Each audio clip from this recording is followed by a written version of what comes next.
day. From Highmark Stadium in Orchard Park, New York, it's Week 18 of the NFL on EA Sports.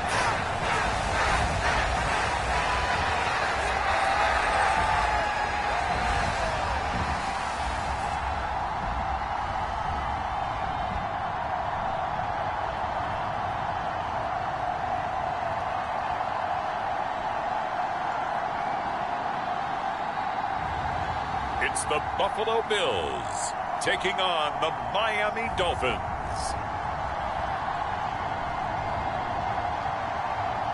From the home of the Bills since way back in 1973, there's a look at Highmark Stadium just outside of Buffalo, New York. It's all about divisional matchups on this final day of the regular season, and we've got a compelling one in store here, as it'll be the Miami Dolphins taking on the Buffalo Bills.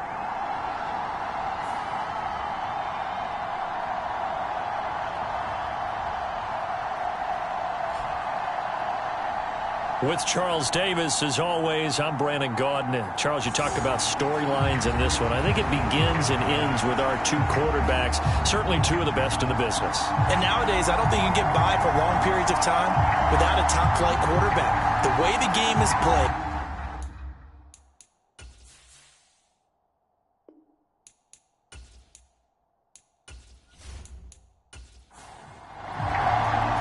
And we are underway in Buffalo.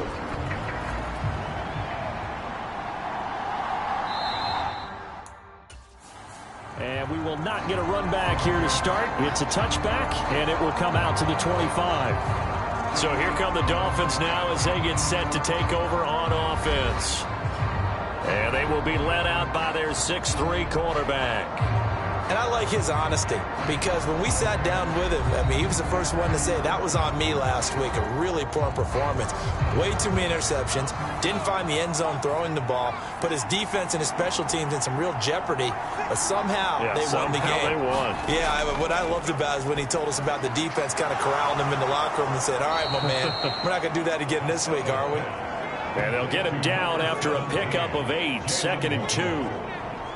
And I think this is a route we'll see more of as this game goes on, because with his speed, they want to get him the ball in space on drag routes just like this. They want him to get the ball and run after the catch. Good job there, though, holding him for a short gain. Here's a 2nd and 2 now from the 33.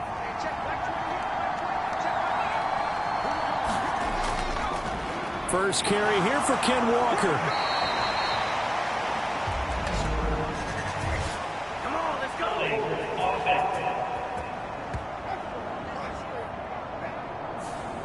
That flag accepted, and it backs the offense up a little bit. 2nd and 10, a very chilly day here, but no snow. And I got to say, if it's going to be this cold, I want snow. You should see Charles' face. He's looking at me like I'm crazy. He'll be dropped after a gain of about 6 across the 30 to the 31. From the gun on 3rd down, Costello. He'll check this one down to Pacheco. And he is going to have the Dolphins first down by about 3 yards or so as they wind up getting 7 there on 3rd and 4. One of my old teammates called me the other day when he was watching the game. He's like, man, trying to watch an NFL game and trying to account for their passing game, that's difficult. And just when you think you get everything covered, here comes a back out of the backfield. And in this case, he picks up a first down. Line of scrimmage, the 37 on 1st and 10. Operating from the gun, Costello, and that is incomplete. He couldn't hold on through the contact. Brings up 2nd down.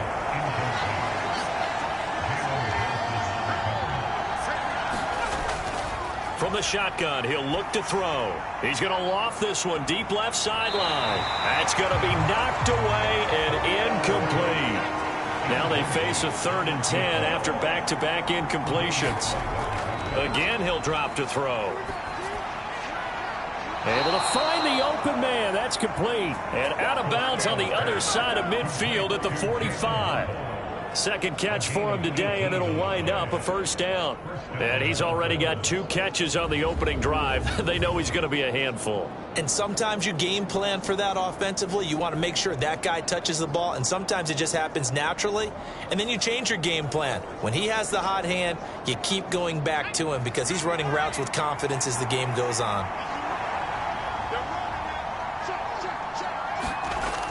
Walker now on 1st and 10. And he's taken down inside the 30. Another nice gain, 16 yards there, and a first down again. Big article in the paper this morning talking about how they wanted to get chunk plays in the run game. Well, early on, there's a good one. There is, and for guys on defense, they've got to remember the old adage. You've got to meet force with force, and if you don't, you get run over, as they did on that last play.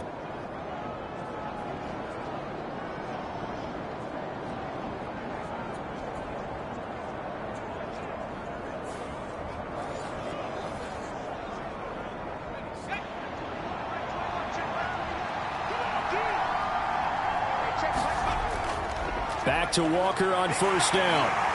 And he'll go down here right around the 23-yard line. From the 23, here's 2nd and 4. Off the bootleg. Costello. Crossing route catch made by Johnson. And able to get him down, but he does reach the 5. That puts him in excellent position, 1st and goal after a gain of 19. A lot of precision being shown on this opening drive. They've been methodical, they've been crisp, and as a reward, they're going to be set up with an early 1st and goal.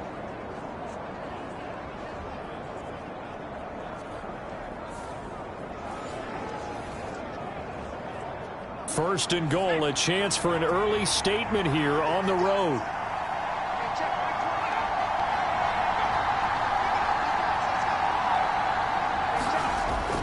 Here's Walker, and he goes backwards on this one, losing yardage to the 7. That's going to go as a loss of 2, and it'll be 2nd down. This defense is a difficult one to prepare for, one of the best in the league. They'll come at you from all angles, and they did a nice job there stopping him for a loss.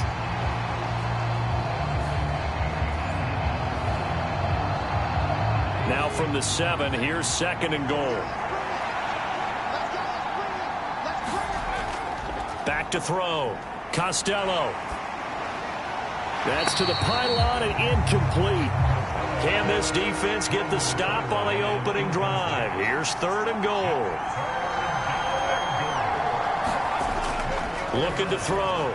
Costello. Now a battle for the football. It's caught. It's a touchdown. DK Metcalf hitting double digits with his 10th touchdown of the season. And the Dolphins have taken the early lead on the road here in Buffalo.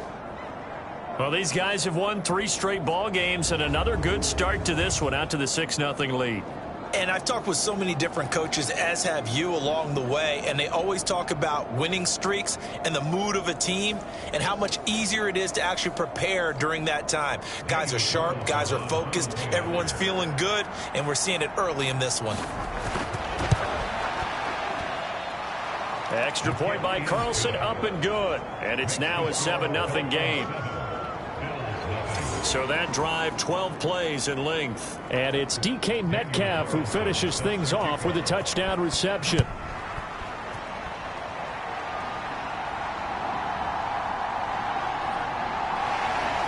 And makes it across the 20 as his guys will set up shop at the 23-yard line.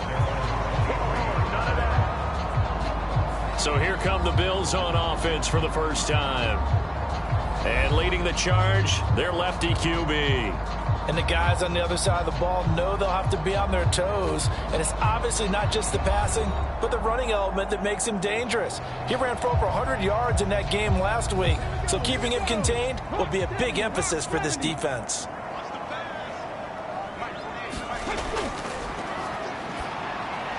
A pass there over the middle to start things out. And this will go as a gain of 7 as he gets it to the 30-yard line.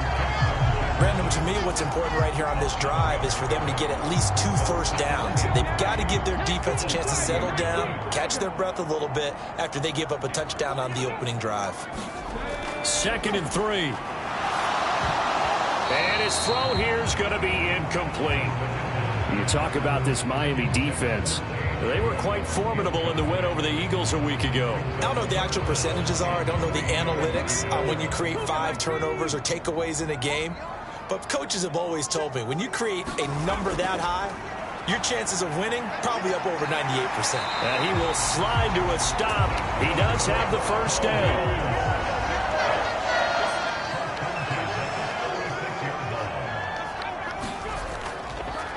They run for the first time with James Cook. And he is met in his tracks behind the line of scrimmage. He'll lose a yard there, and it's 2nd and 11. And the Bills had 10-6 now on the year. Now, they were losers last time out, trying to turn things around here in this one. And it always helps to have a home crowd behind you, giving you encouragement as long as you give them something good to cheer about. So you know they just want to come out and play well for their faithful, and I expect them to do just that. So after the loss of a yard, they'll look to push forward here on 2nd down and 11.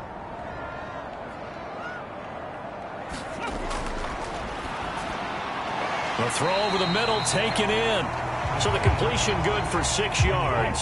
And just like that, it's 3rd down.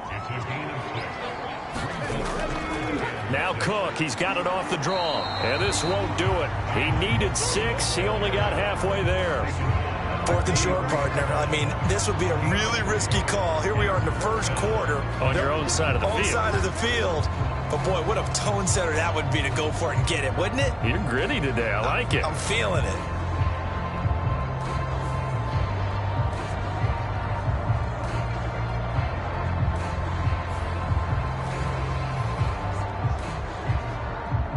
The Bills send the punter out as he's on to punt for the first time this afternoon. And just a single punt for him in the loss last week as he sends this one away.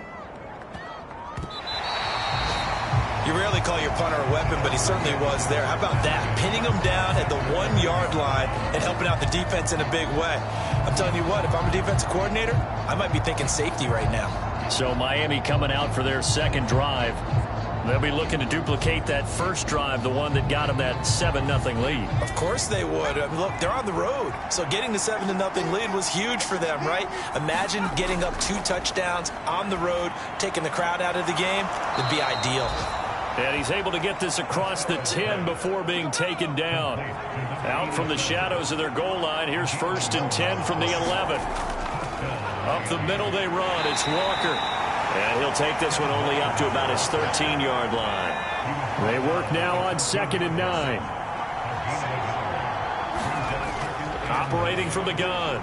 Costello into heavy traffic, and it's intercepted. And he is going to score. It's a pick 6 and a Bills touchdown.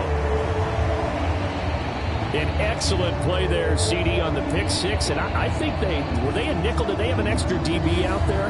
Yeah, Brandon, I think they were in standard nickel, not the Buffalo, as teams like to call it, meaning 3 safeties for big nickel. They just wanted to take away the quarterback's throwing lanes, and that's exactly what they did, and came through with a big-time pick 6.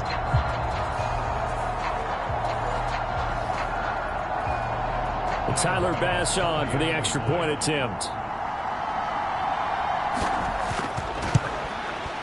It's up and good. So these teams match touchdowns here in the first quarter, and we're tied 7-7. A heck of a play there defensively, getting the interception, navigating his way into the end zone for the touchdown. So all even at 7 now as they kick it away. And he'll decide to not bring this one out as their drive will begin at the 25. Out comes the Miami offensive unit now. They get set to take over. Now remember, they were just out here a moment ago through the pick 6, so we'll see if they can take better care of the football this go-around. Yeah, and sometimes, partner, I think it's almost better that you just throw the pick 6 and you come right back out on the field. You're not over on the sidelines dwelling for it for very long. You're not hearing everyone say, hey, you'll get them next time. Hey, don't worry about it. All that stuff just goes right out the window. You're right back out on the field with a chance to atone. Big yardage there on the scramble. It gets him a first down. He was certainly quick to atone for his early game interception. Instead of making another mistake forcing something, he reset himself and found a lane to pick up the first down. So 1st and 10 now in Buffalo territory at the 47. They'll send a receiver in motion left.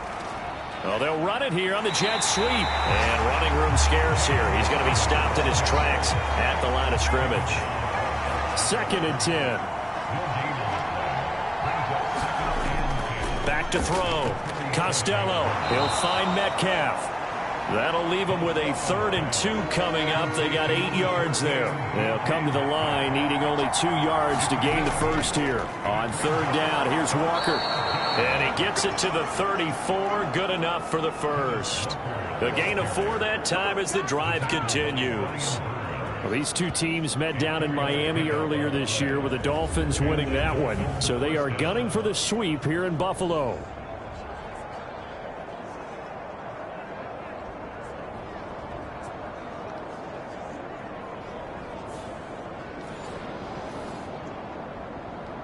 From the 34 now, here's 1st and 10.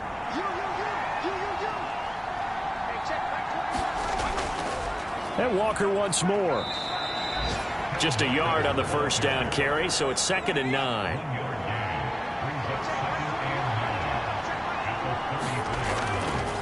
Up the middle, here's Walker. And not much running room.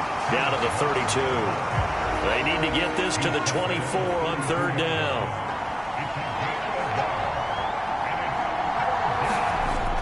Looking to throw. Costello. A short one there to Freiermuth. And he'll be taken down, but he does have 1st down yardage. That one goes for 8 yards. And the tight end is certainly a position built to move the chains because they can control space underneath. If they've got good hands, then, of course, they're a dynamic target. But one other thing is they're right in the sight lines of a quarterback on just about every play. And that makes it easier for the quarterback to pick him out and deliver.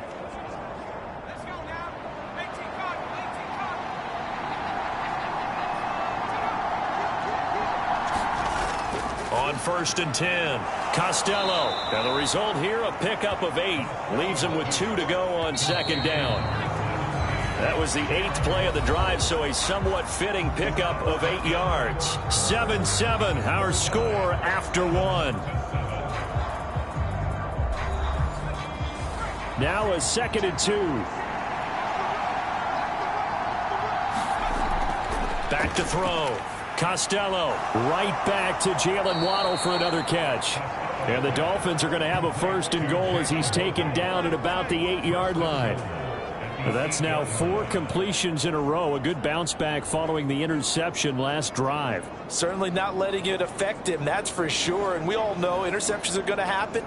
So the big trick, don't let it affect you going forward. Most of the good quarterbacks, they just tell the ball boy, get that one out of the rotation, give me a fresh ball, and let's go. He's got his offense moving again. And he is met at the line of scrimmage, and he goes down right there. They'll say no gain on the play, and it'll be 2nd and goal.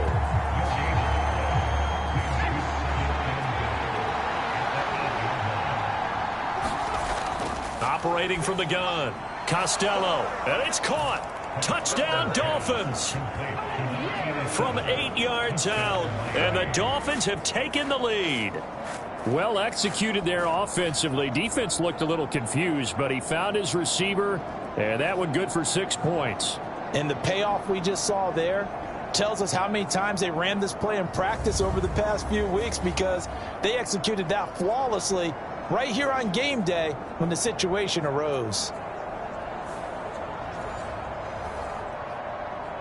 Carlson now to add the extra point.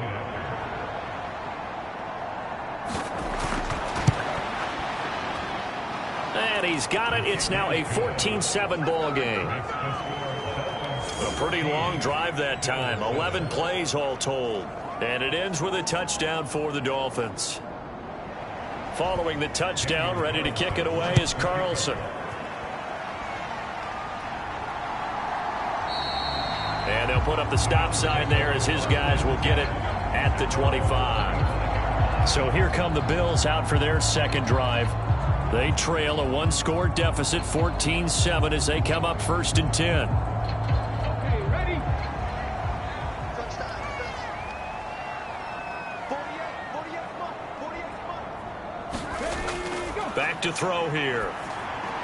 Middle of the field to Jefferson. He's tackled a yard short of the marker. Good gain of 9 on first down.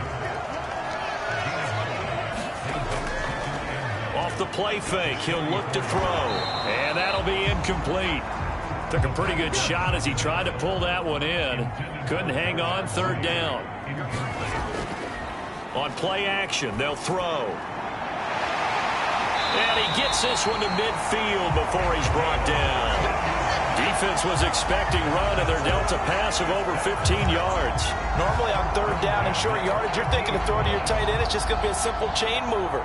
But this time they let him roam down the field, and a nice dart picks up the first down and then some.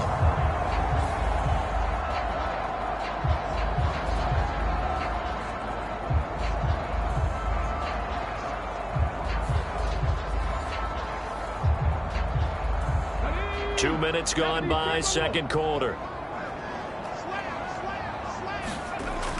First down, here's the run with Cook.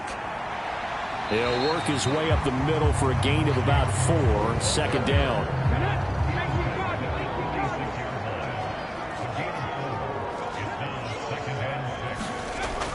He'll drop to throw.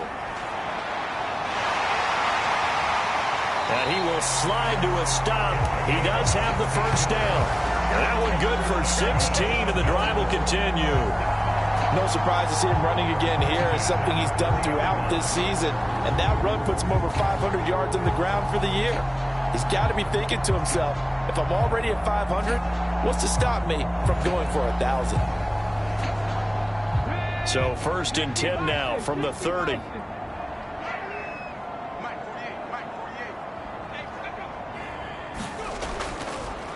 Well, they'll run it here on the jet sweep. And a hard-working run here as he's got it inside the 20, down to the 17.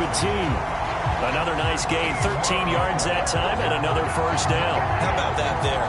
No frills, no additives, right? Nothing crazy. Just find a way to pick up the first down. A nice run right there.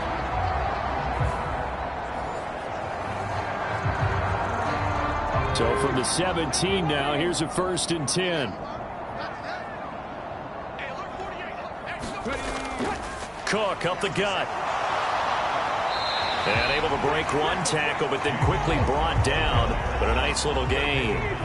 This second and 4.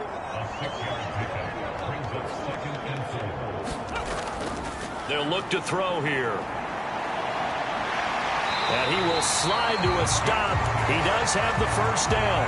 It's a pickup of 6. As he came to the line of scrimmage, he knew he didn't need much to reset the chain, so when he saw the space he needed, no hesitation. He went to the marker and got his guys a first down. It looks like a jumbo set with 3 tight ends here for first and goal. They'll run with Cook. And they'll be driven back here, losing yardage to the 10-yard line. Yikes, a 4-yard loss really sets them back now for second down. I have a feeling they'll stay committed to running the football, especially on the early downs. They just haven't had a whole lot of success just yet.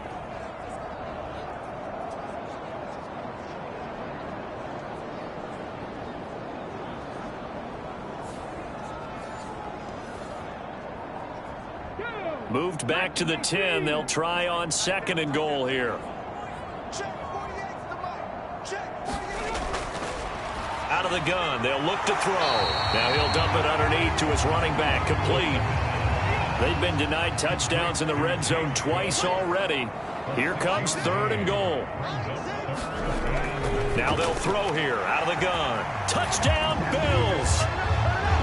From 3 yards out. And the Bills are an extra point away from drawing level.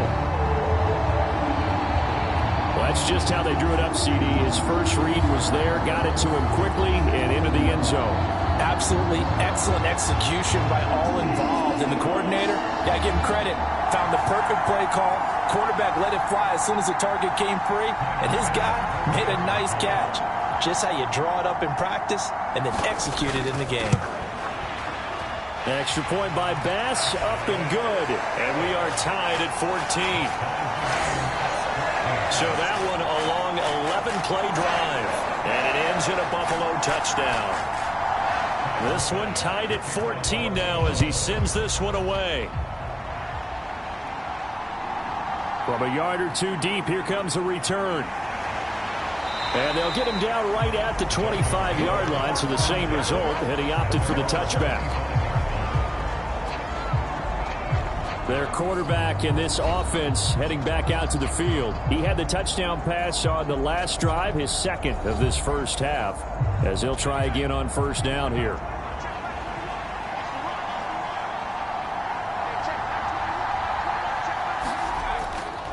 They'll run with Walker to begin the drive. And this will be a gain of 5 as he gets it to the 30. Well, it's time for them to be good teammates right here. And what I mean by that is possess the ball for a little while. Get at least 2 first downs. Give their defense a chance to settle down a little bit after they give up a touchdown. Ball on the 30. They'll come up with a 2nd and 5. Looking to throw. Costello. And this one incomplete. Too much contact to hold on to that one, and it's 3rd down. It's another zone defense. It looks like it's open for possibilities, but they did a nice job patrolling the middle of the field and forcing an incompletion. The Dolphins on 3rd down. No problems to this point. A perfect 5 for 5. This will be 3rd and 5. Back to throw. Costello.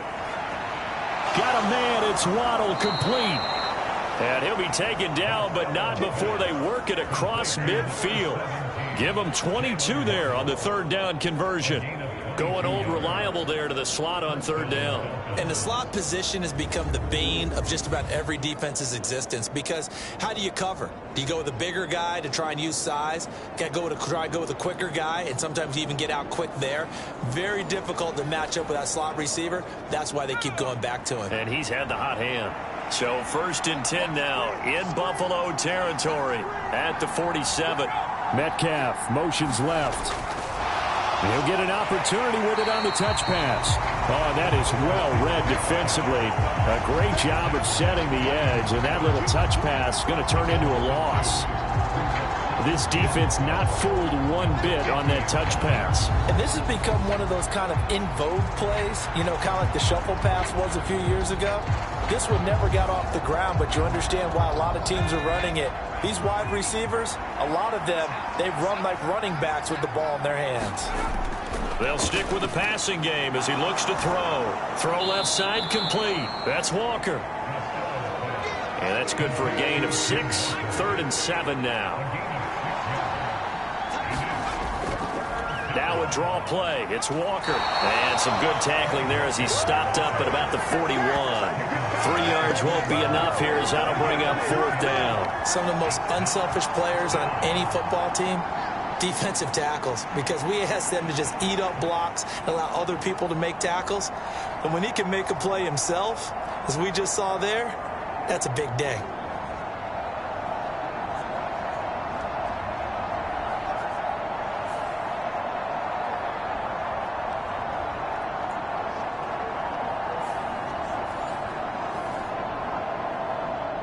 So now they're going to send out the field goal unit to, as they say, fire away from long distance. So this will be spotted on the midfield logo. It's a 58-yard attempt. And that's off the right upright, and it bounces away no good. And this game will remain tied here in quarter number 2.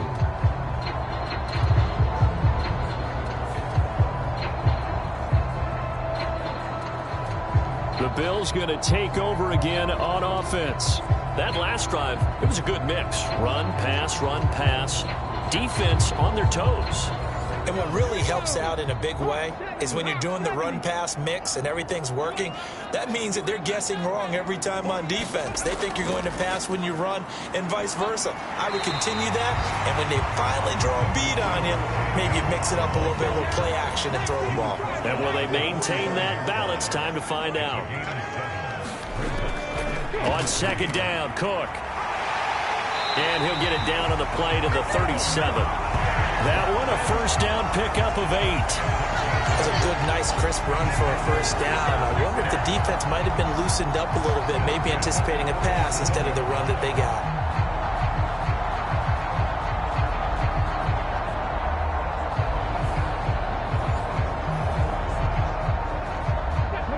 of scrimmage, the 37 on 1st and 10. They run it again with Cook. And they're going to stop him right at the line of scrimmage. Just no cutback lane to be found whatsoever. 2nd and 10. Officially no gain on the play, and it's 2nd down. A reminder, once we hit halftime, as we do all season, we'll send it down to Jonathan Coachman in Orlando. He'll have all the stats and scores from games in progress around the NFL. The best multitasker in the business. Oh, he's hit. He lost the football. Put it on the carpet. And this is picked up by the Dolphins. And they're going to take over right there at the 22-yard line. Well, that's unfortunate because he had a nice run going, but give credit to the defense. They got a hand in the cookie jar there, CD. You have to think about vision, finding a place to get down after you know you've gotten all you can out of a run, and obviously ball security is paramount. In today's football, everyone's coming after the rock. You've got to make sure you protect it and protect the yardage you just gained.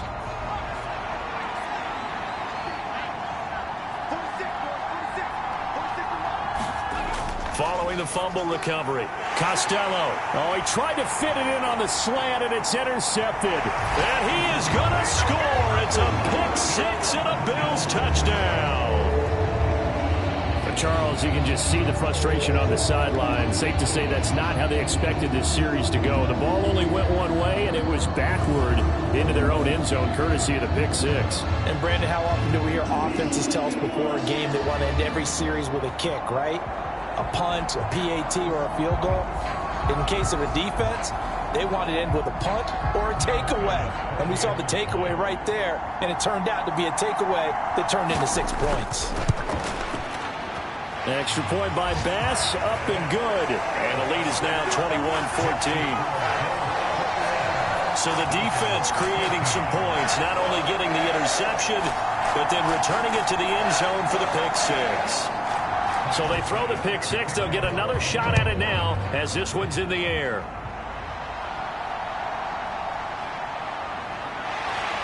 And able to get this out to the 25.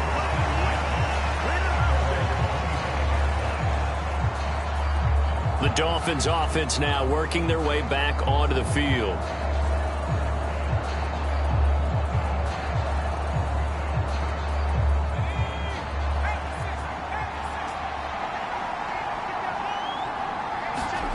Throwing after the interception, Costello. And that's going to be incomplete. Too tough to hold on to that one. It's 2nd down. They went with a dime look on defense. 2 extra defensive backs on the field and covered up essentially every blade of grass. That allowed them to disrupt the play.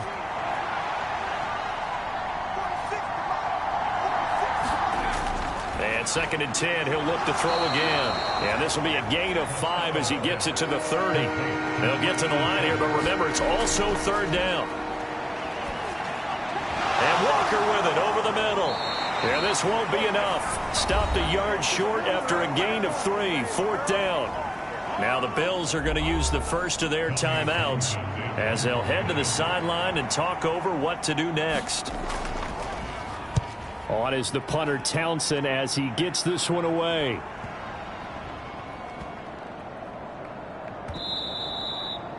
And he's got to be fired up about that effort. I don't think he could have walked down and placed it any better than where he ended up putting the football. That was excellent. Here's the Buffalo offense now as they get set to take over here. And now with still more than a minute to go in what's been a tight game, you figure we'll try to see them move the ball downfield. And remember, they get the kickoff to start the second half, so this is a golden opportunity for them to go down there and put up a couple of sixes back-to-back. What a momentum swing that would be. Yeah, you might be able to get a 2-for-1 without ever even giving up the football. And he'll just push his way forward for a few as the clock will run.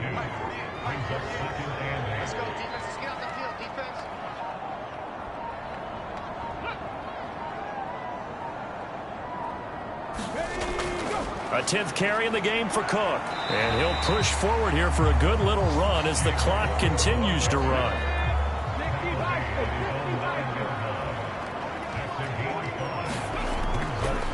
They'll run the option on 3rd and short yardage. And he won't be close to a first down as he runs into a wall right around the line of scrimmage. So we have reached halftime with a touchdown. That's the difference on the scoreboard. As we'll send you down to Orlando, and we check in with Jonathan Coachman for our EA Sports Halftime Report. Coach.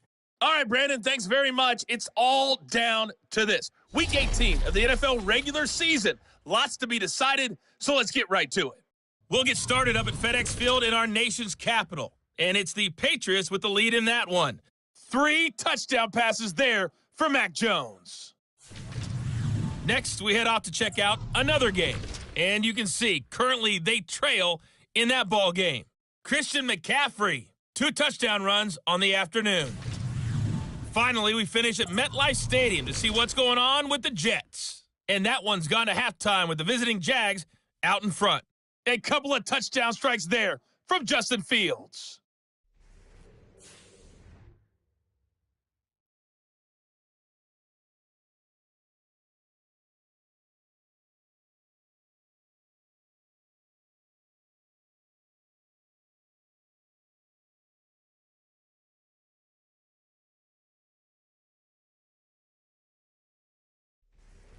Okay, Coach, adjustments likely going to play a big role in this third quarter in what's been a tight contest so far. Bills with the lead, and they'll get the football first as the second half is underway. No run back here to begin the half, and we will start at the 25-yard line. The Bills offense set to take over to begin quarter number 3.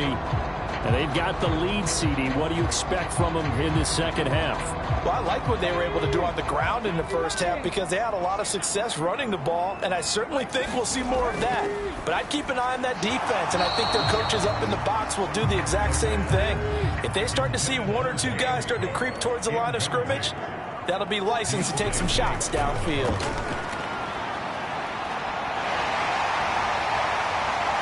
And they nearly get this all the way to midfield. Mark him down at the 49.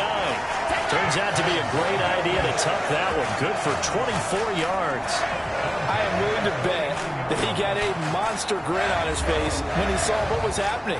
Man-covers were so committed to denying a big throw that it pulled attention away from him, and he had an easy lane to hit, and hit it he did.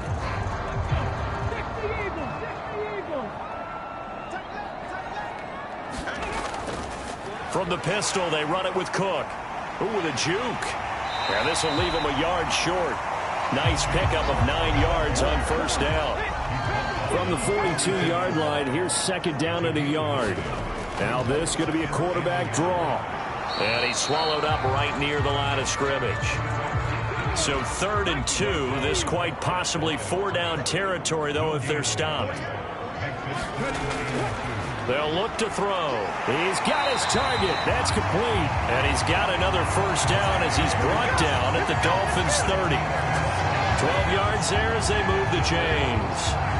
Whatever the discussions were at halftime to try to slow down this offense, it has not worked to this point. Yeah, I have a vision right now of everything that was discussed at the half just being torn in shreds or being erased off of the Microsoft Surface tablets because none of it is working. They are really locked in on offense. So 1st and 10 now from the 30.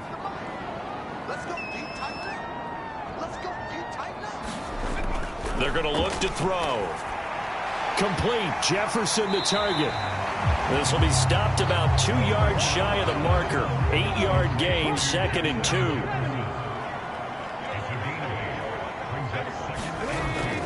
Back to the ground, Cook. And he'll get him inside the 15 down to the 14-yard line. 47 yards rushing on 12 carries for him now. Looks to me like maybe there's a little attrition setting in with this drive, because when you see that type of a run, I get the feeling the defense gets a little bit tired. And that's the last thing they need, especially when they look up at the scoreboard.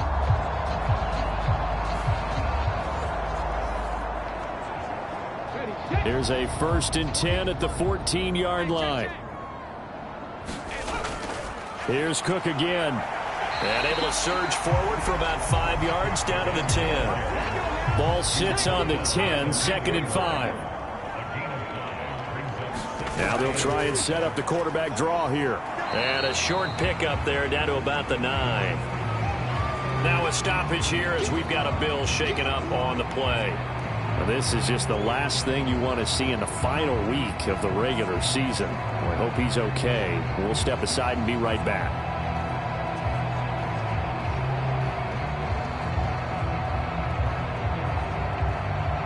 They'll come up facing 3rd and 5.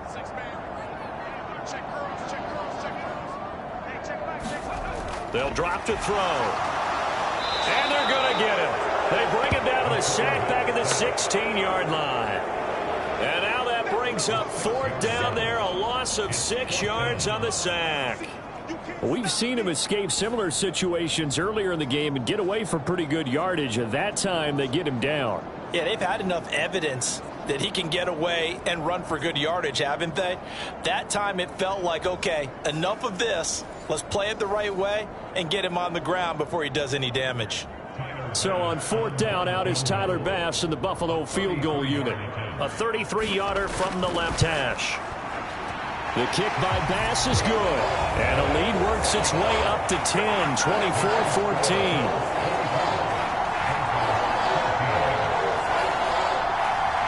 Well, they picked up right where they left off in the first half. First drive after the break, they come away with 3 and increase that lead.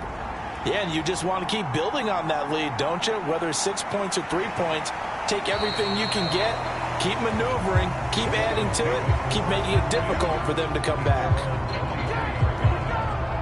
So here are the Dolphins now. They get ready for their first possession of the second half. And their deficit a little wider now than it was at halftime following the field goal a moment ago. But the goal is still the same because you know they want to come out, establish a rhythm in the second half, and get going. Make no mistake about it, though. Kicking field goals, not in their game plan. They need to get the ball in the end zone.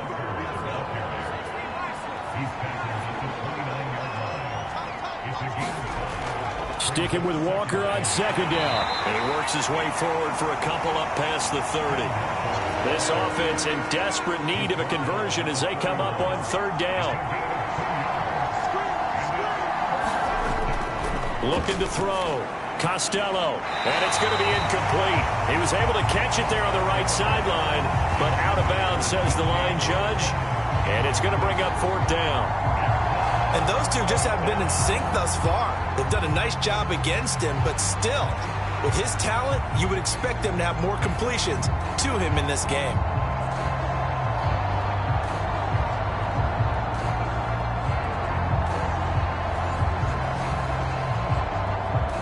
The Dolphins will send out the punter now as he'll punt it away for the 2nd time.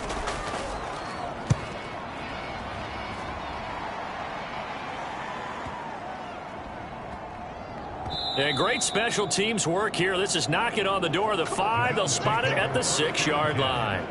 Well, someone's going to be happy with that effort. You know who else is going to be happy? His defense. Absolutely. He's created a very long field for that offense to try to traverse. And he got some help from Mr. Football there, checking up nicely. Good English on that punt.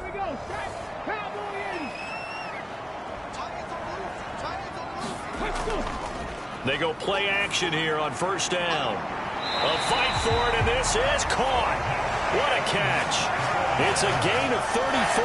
When they've needed a play this year, he's certainly been the guy to deliver it. As this season has gone on, he's been awfully consistent and sometimes spectacular.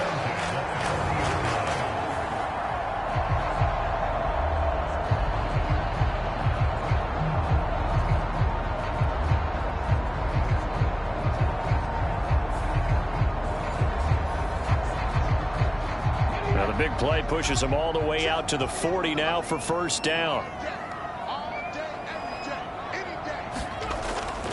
Option play. Here's Cook. And slow going there as he'll only get a yard, maybe, up to the 41. And we're at the 41, 2nd and 9. He'll look to throw. Over the middle, complete. That's Cook. And he'll be taken down, but not before he works it past the 50. So now 1st and 10 as they've crossed into Miami territory at the 46.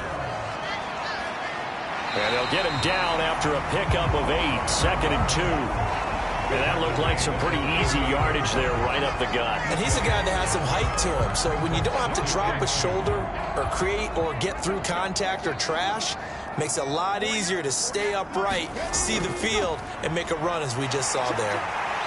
And this time not quite to the 30. It'll be down at the 31-yard line. They show run with 3 tight ends here on first down. Another tote for the workhorse this afternoon. It's Cook. And he's got it down to the 28. Give credit to the defense for stringing that play out, and they gave up no cutback angle. You know he was trying to dart through.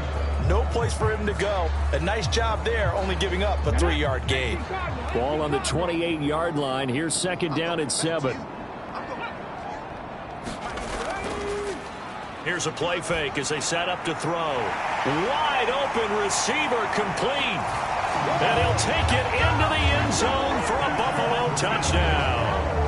A great effort there with his second touchdown of the afternoon. And his guys now an extra point away from taking a 3-score lead. That drive that really increased their cushion felt very military to me. Very precise, methodical. That's one of the words you've taught me. And they just got it done. And slowly but surely now starting to pull away a little bit. Things looking good for them here in the third quarter. Not only pulling away, but you mentioned that slowly but surely. You also drain clock, too, with a drive like that. So you really give yourself an advantage.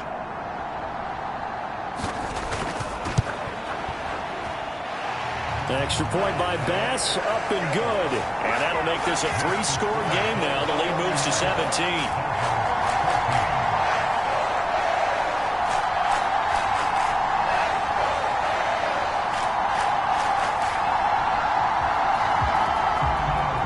After the touchdown, Bass to kick it away.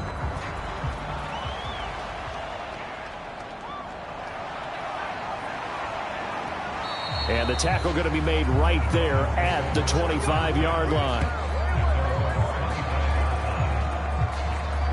Miami's offense set and ready to go. I kind of feel like they've reached a do-or-die point in this game, Charles. If they're going to try to pull off an impressive comeback, it has to start right here, right now. Yeah, now they've got a final chance to get out of this situation, but they also understand they've got to move the ball and move it fast. In addition, they need to save as much time so they can get 2 more possessions. Here's a 2nd and 2 now from the 33. Off the play fake. Costello. Catch is made by Metcalf. Oh, and now some space to operate. And he's going to be out of bounds, but not before he takes it inside the 40. It'll go as an impressive 31-yard gain. Already over 1,000 yards receiving this season. That catch is just going to add to his total. Certainly not resting on his laurels. He's trying to continue to gain as many yards as possible and continue this big season. So how about that for a chain mover? They're all the way down inside the 40 now for 1st and 10.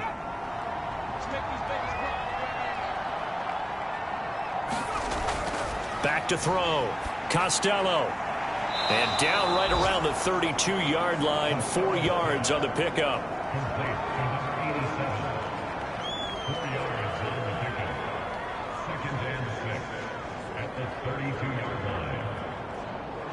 From the 32-yard line now, here's 2nd and 6. Straight ahead, Walker. No gain on the play there, so they're left with a 3rd down and 6. They are in need of 6 yards here if they hope to move the chains. On 3rd down, Costello working the middle of the field, and he's got a man complete. And he is going to have the Dolphins' 1st down as they're able to get the 3rd down conversion. But with the score where it is, you're not thinking field goals right now. You need touchdowns. So that was a much-needed conversion there on 3rd down.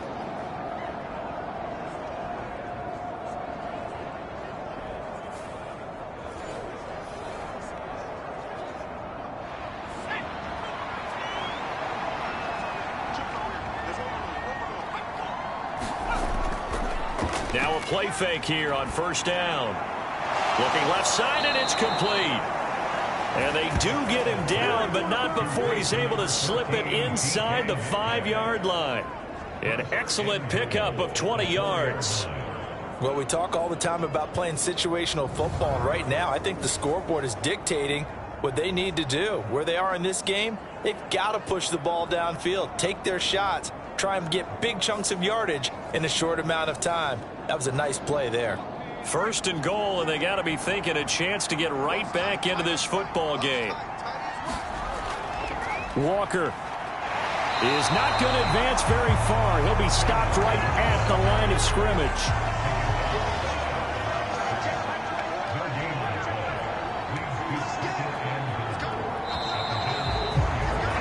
And they're not going to get to the line to run another play. So we will switch ends as the 3rd quarter has come to a close. We'll return with more after this. This is the NFL, and it's on EA Sports.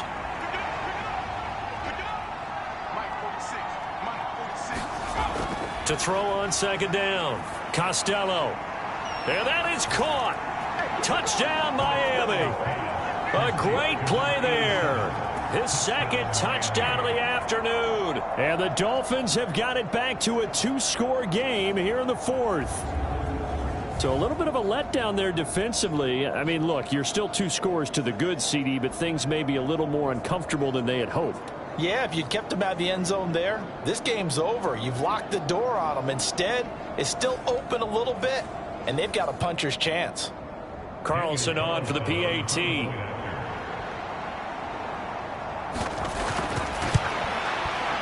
And the lead is trimmed down to 10.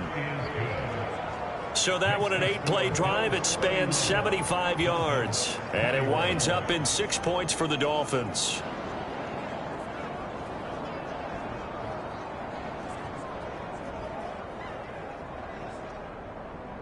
Following the touchdown, ready to kick it away is Carlson.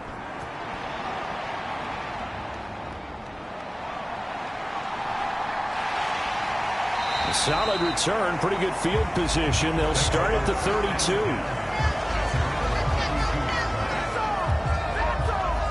The Bills offense coming out, ready to take over. If they can score here, they have a chance to make this a 3-possession game and all but put things to bed. From the 32 now, here's 1st and 10. He'll look to throw.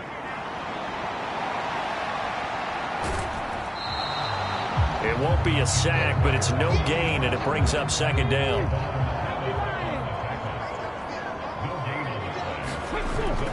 Back to throw. Out route to Jefferson, and he's got it. And he gets this up across the 35 before he's out of bounds.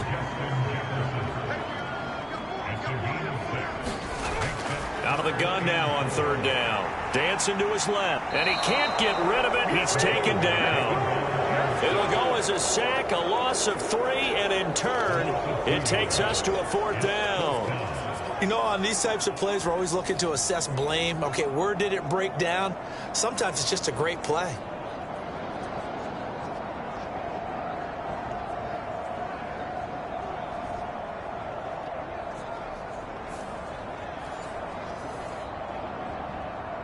The Bills send the punter out as he's on to kick it away.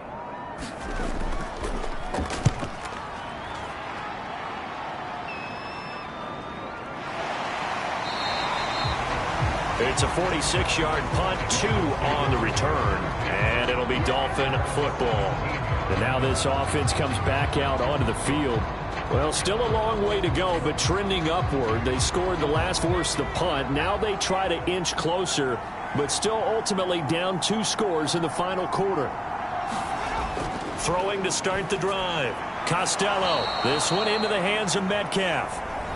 Short completion, just 4 yards, and it'll be 2nd down.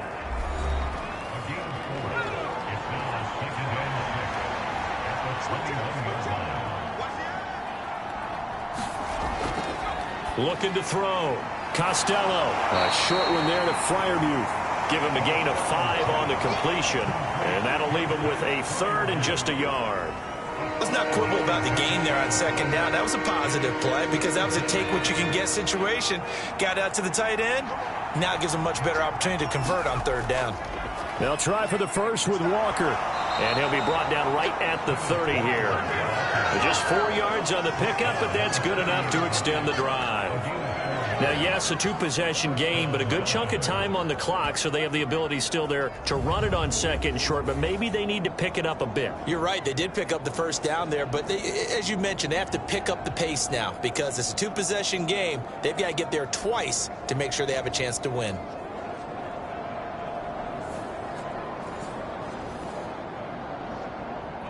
So 1st and 10 now from the 30.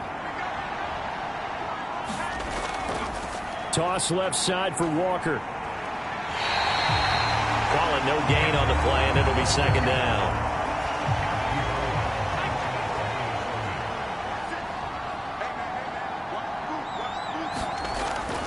Back to throw. Costello firing quickly here, and that's complete. And he gets this to the 35. Good for a gain of 5. The Dolphins on 3rd down. They've had plenty of success. 8 conversions, looking for a 9th. This will be 3rd and 6. And he's going to be intercepted for the 3rd time thus far. Tre'Davious White with a pick.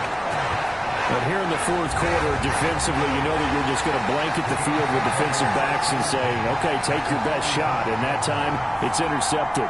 And we've often seen teams go into the prevent early, way too early, and sometimes they get too soft in their coverages, but not in this case.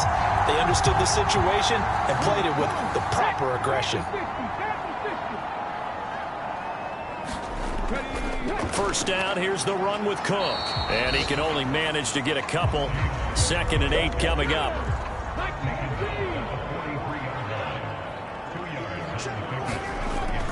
Now a shotgun snap as they'll look to throw. And he'll slide to a halt here, still a little shy of the 1st down marker. He'll wind up getting 4 there on his own, but it will leave him now with a 3rd down situation. In search of 4 yards here to pick up the 1st down. 3rd down, here's a run by Cook. And he won't get close. Only a yard, 4th and 3. Now, that's a mountain of a man that just made that stop, isn't it? But he's more than that. This guy's nimble and quick. More than a space eater. He just made a great play there.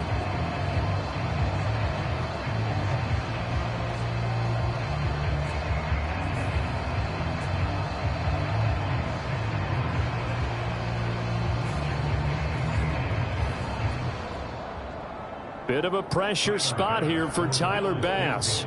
This officially a 55-yard attempt. And he has got it from 55 yards away. That was never in doubt. And the Bills will add on to their lead. So that maybe not a knockout blow, but I suppose certainly every little bit helps when you're trying to salt one away in the 4th. Well, the possibility of being beaten by 2 late touchdowns or at least sent to overtime does exist. But time, definitely a big factor at this stage of the game, is in their favor. Dolphins offense returning to the field.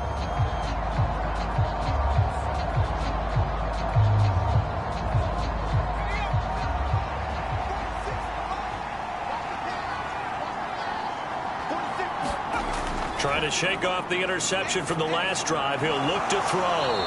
And from the 25, they work this to the 29, a gain of 4. 2nd and 6, just inside the 30. Looking to throw. Costello. A short one there to Freiermuth. And just 3 yards on the catch there. He couldn't get away. And this will wind up being a 3rd and 3.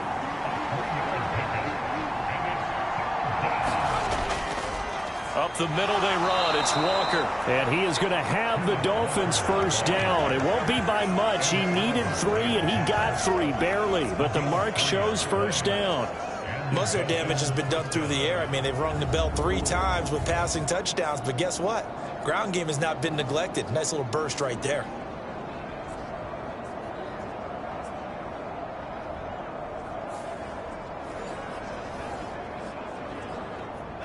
So from the 36 now, 1st and 10. Back to throw. Costello. To the sideline and incomplete. Had the right idea there, trying to throw it to the sideline, but he let him just a little bit too much, trying to get it out to his receiver.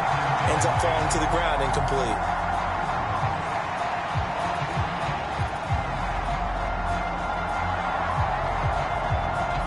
They'll try again from the 36 on 2nd and 10. Operating from the gun, Costello. This one goes underneath to Walker, and he'll be taken down at the 46-yard line. Here's 3rd and a few inches.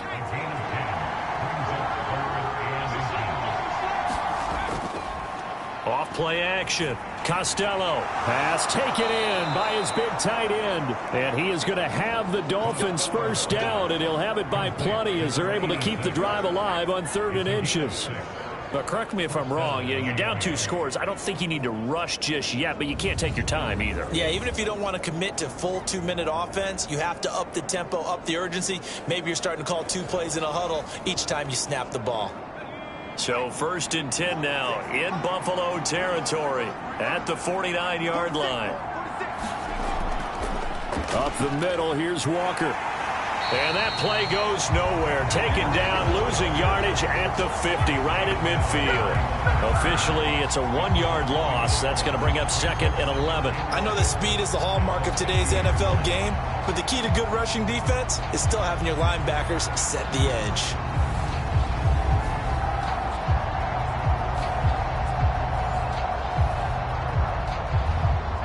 Looking at a 2nd and 11 now after the loss.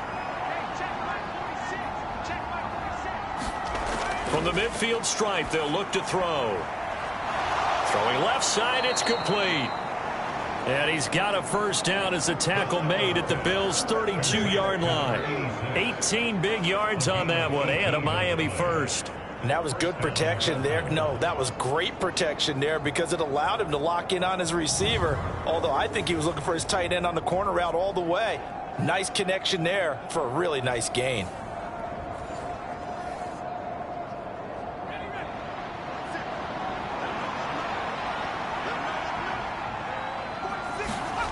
Throwing on first down. Costello. Quick hitter here. It's complete. As a defense, you're more balanced when you're in zone coverage because you're able to keep your eyes on the quarterback and see the play develop in front of you. They're able to keep the quick pass in front of them and stop it right at the line of scrimmage. 2 minutes left to play in this football game here on EA Sports. So the Dolphins have it as we welcome you back in. They'll come up now. 2nd and 9. Looking to throw. Costello. That's DK Metcalf running the slant. He's got it. All 3 timeouts remain, but they've got to score quick. It's 1st and 10. Now a throw here, hauled in. Here comes 2nd down. They'll look to throw again. This is caught by Waddle. And the Dolphins are going to be set up with a 1st and goal on a pass play that moves them all the way down to the 1. And that incompletion breaks a string of 5 straight connections. And it's 2nd down.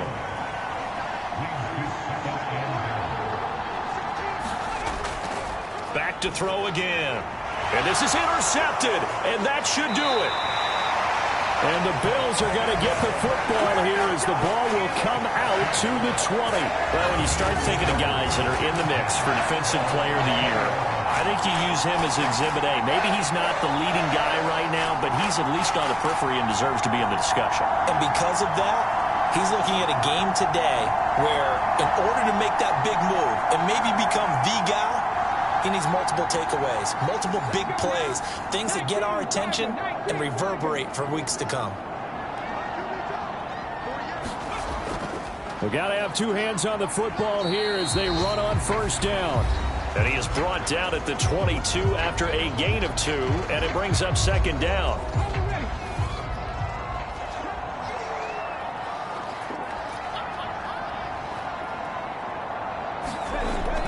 He's going to get it again. Just looking to get forward and protect the ball. The Dolphins going to take their 2nd timeout as the clock shows 50 seconds to play here in quarter number 4. Here's 3rd and 3. They'll run it. Here's Cook. And he will have a Bills first down, and that should be that. Now the Dolphins will use the last of their timeouts. It'll be their third and final timeout, so as they talk things over, we'll step aside. And they'll indeed take a knee.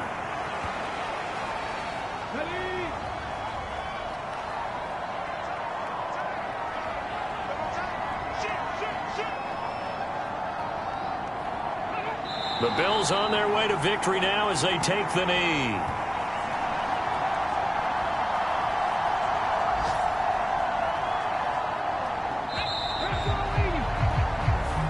So it's a victory here for the Buffalo Bills. And this coaching staff, CD, I think you'd agree, pleased with this overall effort. I think they're more than pleased, right? They've got to look at each other like, wow, we just pulled this one off in a big way.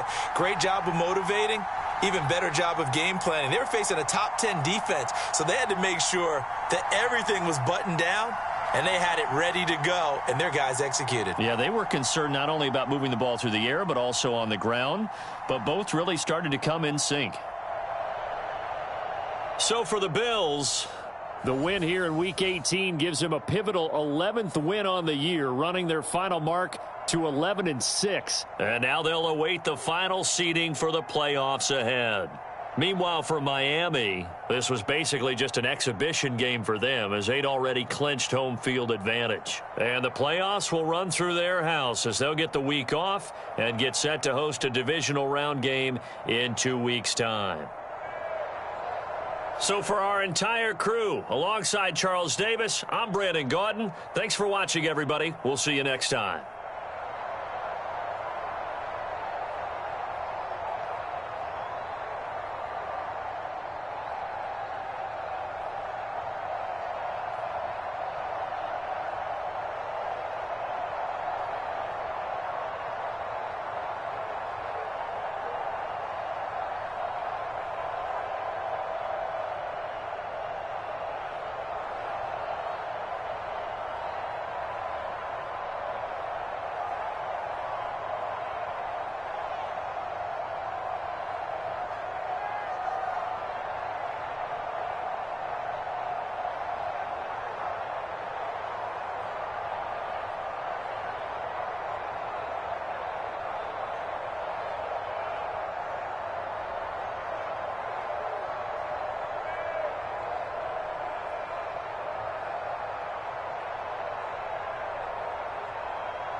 Today on EA Sports. It's Week 18 of the NFL on EA Sports.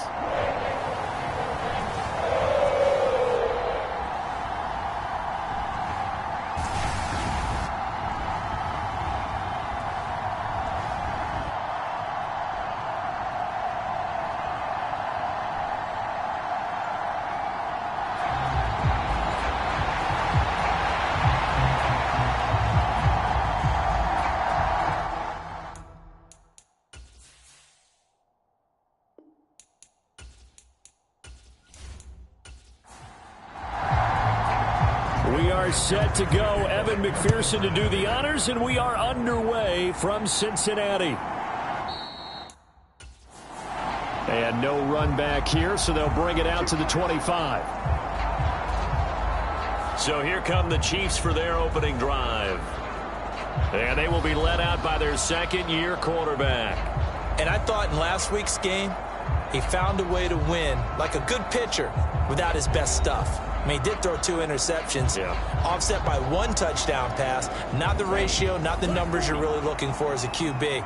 But finding a way to win, that's all that really matters. Now a first carry here for Robinson. And this will be a gain of 5 as he gets it to the 30. Ball on the 30. They'll come up with a 2nd and 5.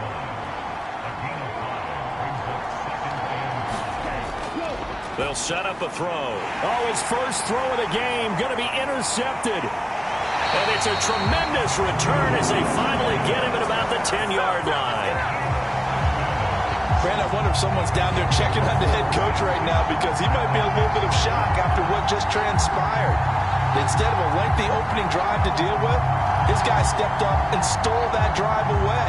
Momentum on their side now. How will they attack on offense?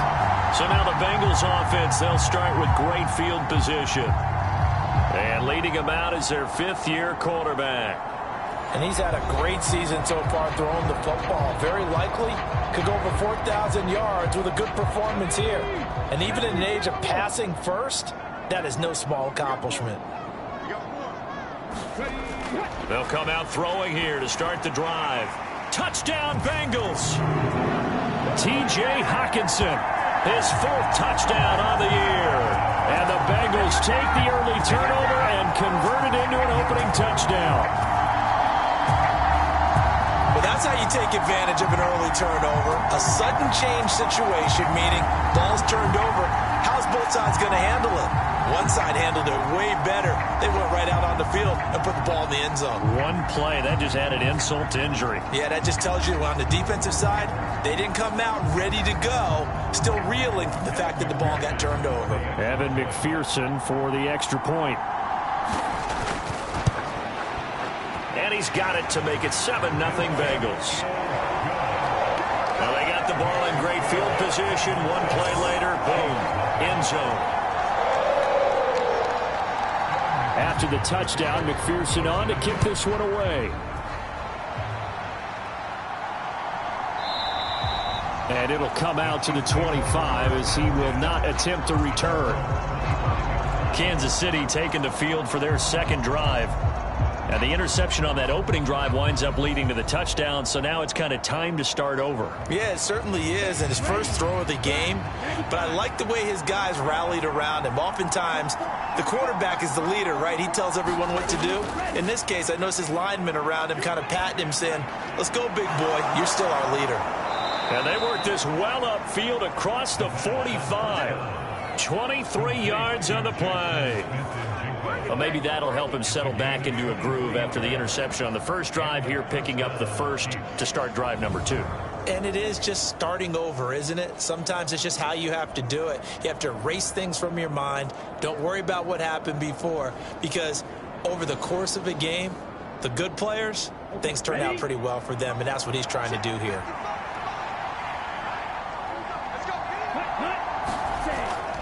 On 1st and 10, it's Robinson. And across midfield he goes and into Bengal territory. Give him 3 on 1st down. It'll set up a 2nd and 7. So, Charles, this defense, they definitely know that they've got their hands full here going up against a group that has won 7 straight. What's the key for them in this ball game? Well, we asked their defensive coordinator that very question, and the response was, we have the mindset that they actually have to react to us, not the other way around. So it sounds to me like the plan is to do the attacking and not wait to see what they present to them. Well, that's a nice job right there. He's looking downfield, but with no one open, he takes off and tries to run for it. He gets to the sidelines and gets out of bounds with a first down.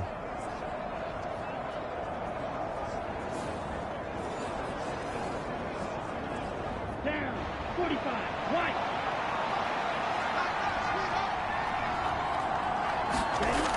They'll look to throw here on first down. And that's to Amon-Ra St. Brown. And he's going to get a solid gain of 9 before being brought down. 2nd and right at a yard. From the 31, here comes 2nd and a yard. They'll set up to throw. Forced out to his left.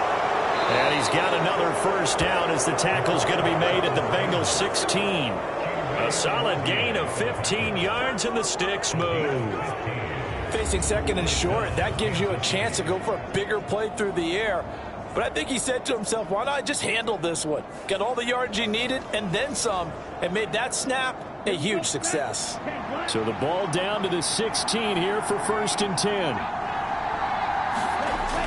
10. Looking to throw.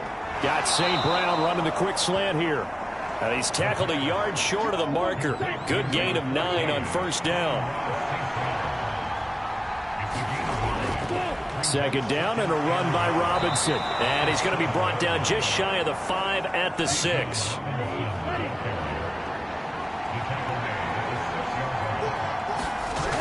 Now back to throw. And a minuscule gain of maybe a yard from the 6 to the 5. And the ball smack dab on the 5-yard line. Here's 2nd and goal.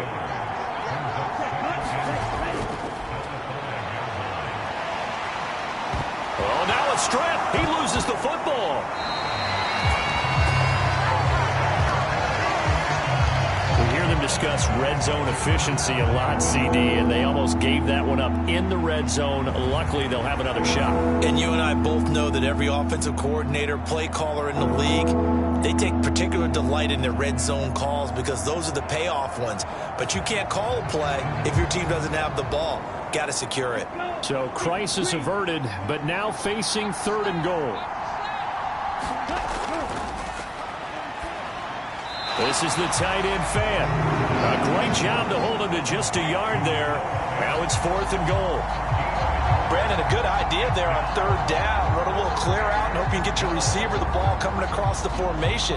Nice design, but well played defensively, and they stop him well short.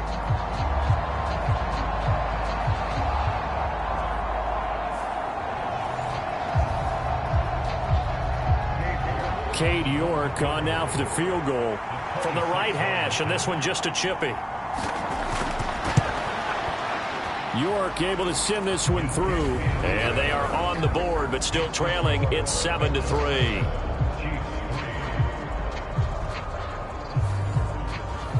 So they're able to end that drive with 3 points in this one-possession ball game. And ideally, you want to end every drive with points. Most quarterbacks would tell you, let's end it with a kick, right?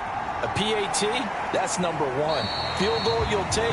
Punts, you really don't want to do that. In this case, they'll take the field goal and get prepared for the rest of the game.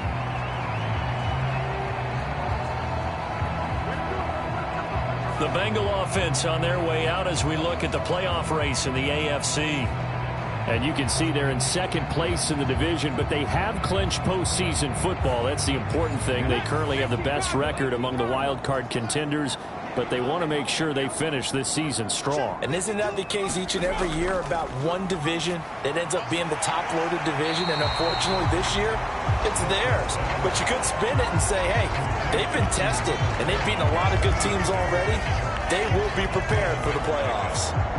This defense for the Chiefs, they were very strong last week in that win over Cleveland. And I'm eager to see the game plan and trying to attack them this week, because when you take it away 4 times through interceptions, what do you do now when you go into a game?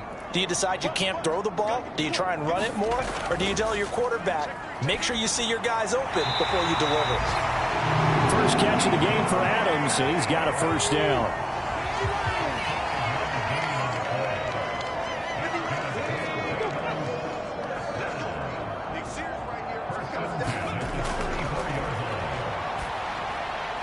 Now here's a throw that's complete. So just 3 yards on the completion there. And that'll bring up second down. The first carry now. This is Williams. And he'll fight forward maybe to the line of scrimmage, but that's all. Now a 3rd and 6.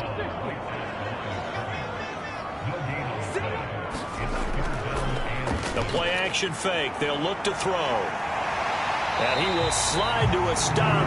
He does have the first down. 12 yards on 3rd down as the drive rolls on. Certainly not a positive sign if you're the D coordinator and you see your guys give up that space so early in the game. 3rd down, that's when the clamps are supposed to come out. But his ability to create things with his legs makes things difficult.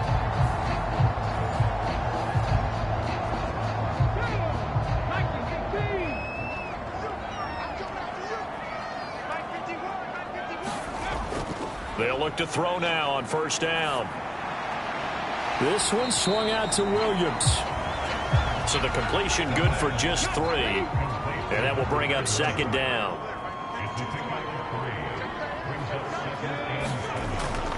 Back to throw here.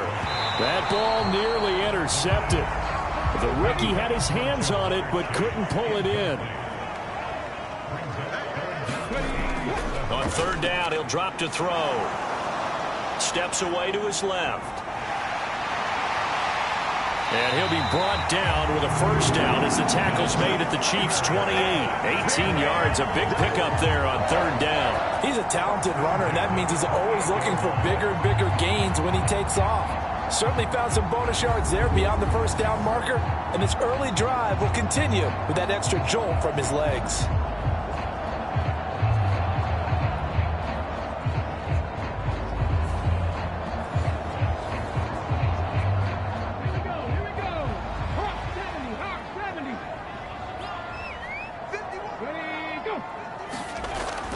Now a first down carry. It's Williams. And he's going to be hemmed in and brought down right at the line of scrimmage. Now a 2nd and 10.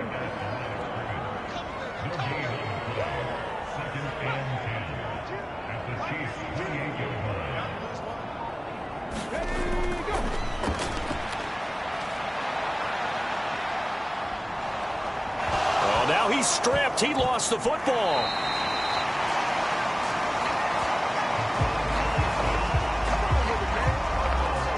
And a little bit of good fortune there. He wasn't able to get it back, but he did have a teammate on the spot able to retain possession for them.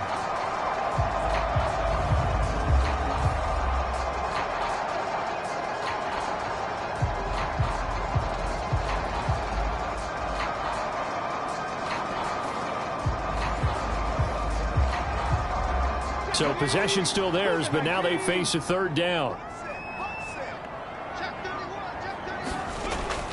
From the shotgun, he'll look to throw. And he can't find anywhere to go with it, and he goes down. It'll go as a sack, a loss of 3, and in turn, it takes us to a 4th down. We always talk about how teams are so competitively matched, and you just want to make those plays that give you an advantage. How about right here? The difference between letting them score a touchdown versus holding them to a field goal? That's absolutely huge with the play he just made. And you know he hated taking the loss there on 3rd down.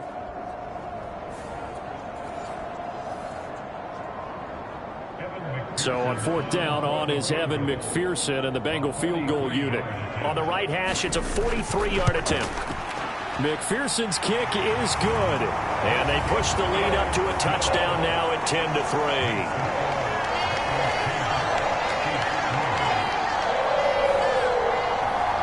So a nice kick there as they are able to add on to their lead.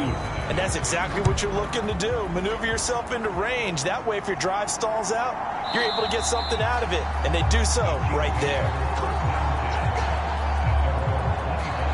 And Kansas City's offense now set and ready to go. Even though they might not find the #1 seed next to their name come playoff time, there's not going to be very many teams, if any, entering the playoffs on the kind of run they're on. They're hot. And I love that word, hot, because every team in the league wants to go into the playoffs on that uptick. Because a lot of the time you serve notice to the rest of the league that, hey, we're the team you need to deal with.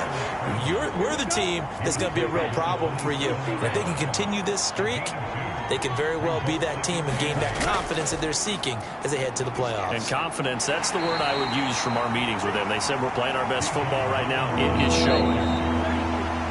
10-3 our score after one here on EA Sports. The Chiefs with the football as we start the second quarter. Here's 3rd and 6 as they've got it as we resume action. Oh, and his early struggles continue. Here's another one intercepted. And he'll return it to the 24-yard line. CD, I know it's just his second year in the league as a quarterback, but that's going to be one when he flips on the tape. He's like, I shouldn't have thrown that ball. No doubt about it, and his coaching staff will be emphatic about he shouldn't have thrown that ball. But remember, second year, as you noted, on-the-job training, so he's got to take this feedback that he's getting, negative or otherwise, and turn it into positives moving forward.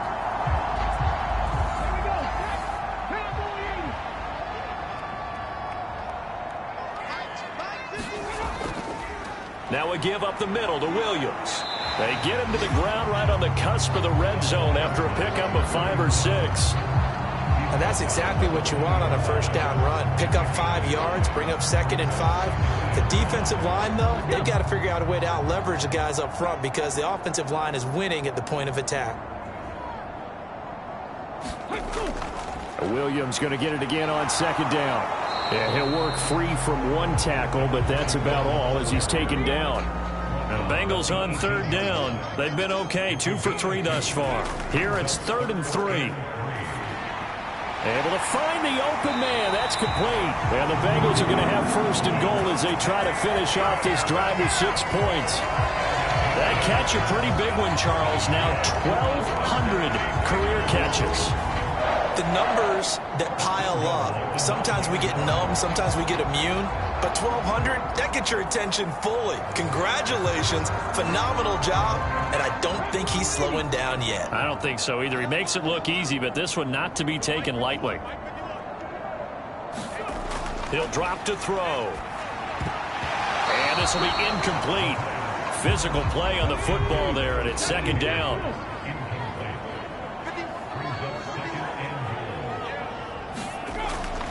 They'll look to throw here. Trying to get it to Chase, but it's intercepted. And the Chiefs are going to take over here up near the 40. And as we've seen, points have been precious so far, and they just threw something away on that snap. And look, let's face it, as we advance further into this game, that play will be on the minds of everyone who's watching it. They wonder if this is the turning point. Is this the spot where those points were given away and could cost them a ball game? The Chiefs ready to rock again on offense. And it's been very much a slow start for them. 3 drives and just the 3 points, CD. Yeah, if you're into the points per drive ratio, that answer is 1. And that's not going to get it done in a ball game.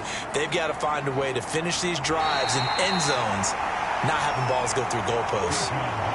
From the 41, here's 2nd down and 8.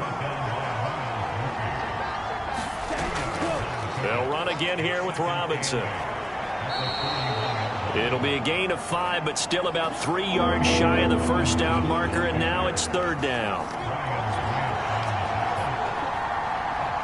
They'll bring a receiver in motion left. Oh, here's a fake on the jet sweep and a give to Robinson. That is not going to be any help as they dump him behind the line of scrimmage. Not at all what they envisioned on third down. 3 yards in the wrong direction. Sometimes I think cornerbacks can benefit from the fact that quarterbacks might just forget about the idea that they might be near the line of scrimmage. How about the anticipation there, sneaking in and making a big play in the backfield? On fourth down, A.J. Cole comes on to punt.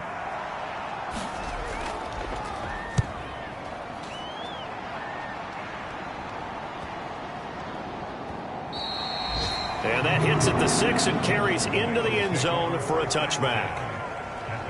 Cincinnati set to take over once again. In a close game like this, Charles, those interceptions like they had on the last drive could be costly, but here they've got another opportunity to seize control of this game. And they'd better take advantage of it, because otherwise, if they end up losing by 1 score, they'll relive this over and over and over until they have another opportunity to wipe it away. I know when you got a top tight end like this, you want to get him involved, but when you do, you're hoping for more than that. You certainly are. You've got to try and get him some space where he can make a play downfield, or at least an opportunity for some rack yardage, right? That run after catch. From the 22, here's 2nd and 8. Now a toss left side into the hands of his tight end. 3rd catch of this first half for him, and this one is a first down.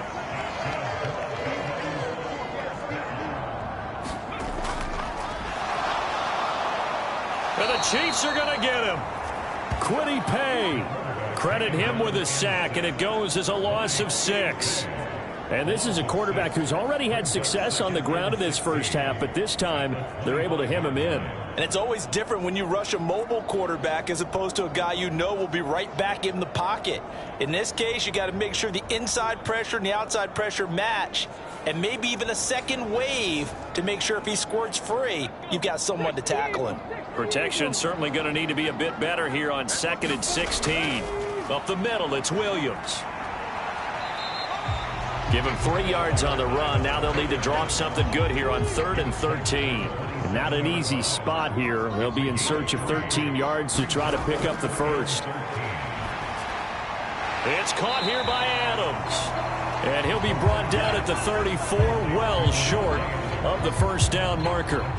That's good. The completion there for 7 yards. And that's going to bring up a 4th down. Simple drag route here, lined up out left and tried to work his way back across the field. You probably saw me twitch there, partner, because I think he wanted the ball a little bit sooner.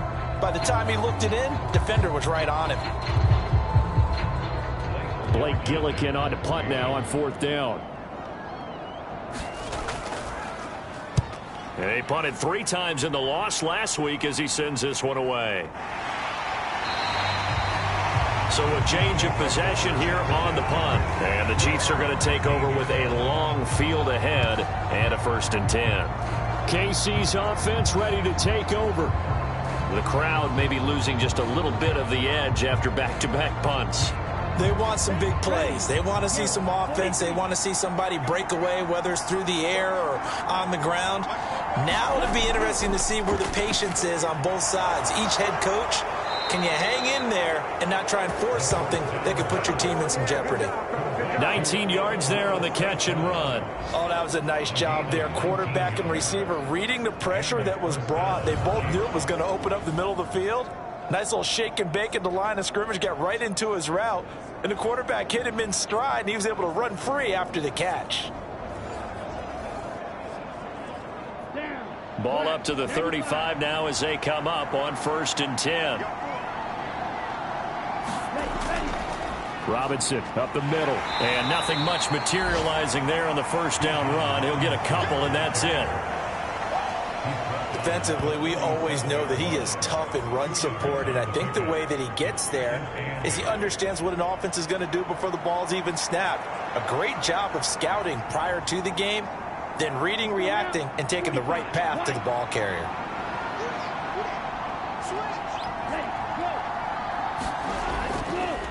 On play action, they'll throw.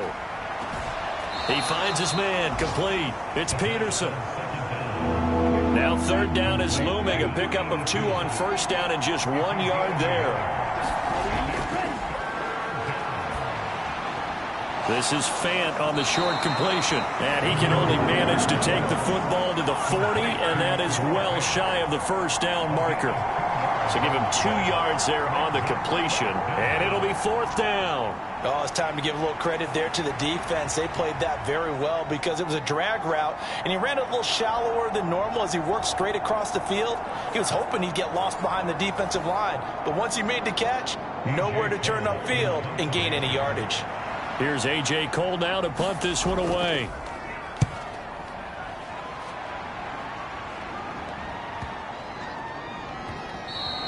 And that'll hit at the 5 and go into the end zone for a touchback. Cincinnati now ready to take the field. As we eke closer and closer to intermission, Charles, remember last time out they punted. They would love to get points here, especially if this is going to be their final possession of the first half. Yeah, and this is what close games feel like because the pressure is on both sides, but sometimes the pressure is a little bit higher on the team with the slight edge because they're trying to hold on to that, trying to increase it. Let's see how this one continues. Give him a couple on the carry there, 2nd and 8. Brandon, we talk all the time about those hybrid players, guys who can do more than one thing, and I think if you're playing strong safety in the NFL today, you are a true hybrid. Part linebacker, part cover guy. And coming up, sticking his nose in the mess there and making a nice play defensively. And they're going to get this beyond the 40 before he's taken down. A gain there of 21 yards. And a good quarterback facing zone coverage. If he has just a little bit of time to survey the scene, that's what's going to happen. No doubt about it. If there's no pressure, he's going to continue to pick them apart because he'll have all that time to find someone open downfield. You can only cover for so long. So maybe they want to go to a zone blitz scheme, get a little bit more pressure. Remember when Carolina did that against Denver? They lost the game ultimately. They dropped the defensive end out, and he ended up with an interception in that game in Super Bowl 50. Maybe some sort of scheme like that to try and get more pressure at the passer. Give him 5 on the carry there, and it'll be 2nd down. The Bengals at 12-4 now on the year. And Charles, they were losers last time out. What do you think they need to do differently here? Well, I don't think it needs to be as drastic as burning up last week's game. And he's going to have to eat this one as down he goes. It'll go as a loss of about 6, and now it brings up 3rd.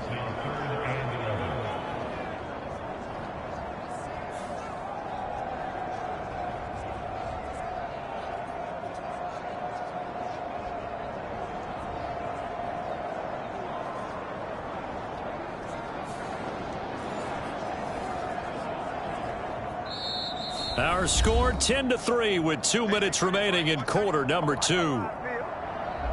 Coming up at halftime, I'll go from one personality, that's you, Charles Davis, to another one in Orlando, the coach. He'll have stats and scores from around the NFL. You and Jonathan Coachman both larger than life. No doubt about it. But you're stuck with me in this booth, yes, and he's miles away and smiling. And happy. And on 4th down, on is the punt team sending this one away. And a nice special teams job here. This is going to be down inside the 10 at the 7-yard line. I absolutely love the flexibility of these punters. Their leg drive, able to get it way up in the air, and that allows the punt team to get down there and down it inside the 10 because they've had some time. Here's the Kansas City offense now as they get set to take over. They're going to have to go at least 50, 60 yards here if they want to ensure that they don't have to punt the ball like they did last time. Yeah, so what you're saying is we're not playing to just get out of the shadow of your own goal line, right? You're playing to make sure the punter doesn't see the field again. So it's not picking up a couple of first downs. You want to pick up 5 or 6 first downs and make sure you move the ball to their territory. Well, last game he had 2 sacks. Got another one here picked up right where he left off. Brandon, he spent the entire offseason working on new moves, new techniques, trying to add to his arsenal of pass rush moves. Certainly paying dividends in what we've seen so far. Got to assume this defense will be charging again here. It's 2nd and 15. Back to throw now in his own end zone. A quick throw there going to be batted away and incomplete. Facing the prospect of a punt from their own end zone, they need some cushion. Let's see what they can do on 3rd down. Straight ahead, it's Robinson. And he'll take this one up to about the 6-yard line. Now the Bengals going to use the first of their timeouts as they'll head to the sideline and talk over what to do next. Here's A.J. Cole now as he's on to punt for Kansas City. He's been a busy man here in this first half as he gets it away. That'll be a 48-yard punt, 1 yard on the return. And the Bengals will take over here 1st and 10. Now the Cincinnati offense ready to see what they can do here. No points last time out. They were forced to punt, if you remember, but no time to dwell on that. They've still got the lead here and a chance to add to that here. 1st and 10 as this new drive starts. Now a throw over the middle, and he's got it to start the drive. 2nd and 6. And before this second down play, we'll get a whistle, a signal, and a timeout. As the stoppage will come with a little under a minute to go in this first half. 2nd and 6. High throw, but he makes the catch. And they're going to get this down near the 35-yard line. 18 yards on that one, and the Bengals are moving. 1st down. Charles, to move the chains that time, they had to complete it into double coverage, and they got it done. And it's never easy overcoming multiple defenders, but he sure made it look simple. Found the right spot to exploit and won his 1-on-2 matchup.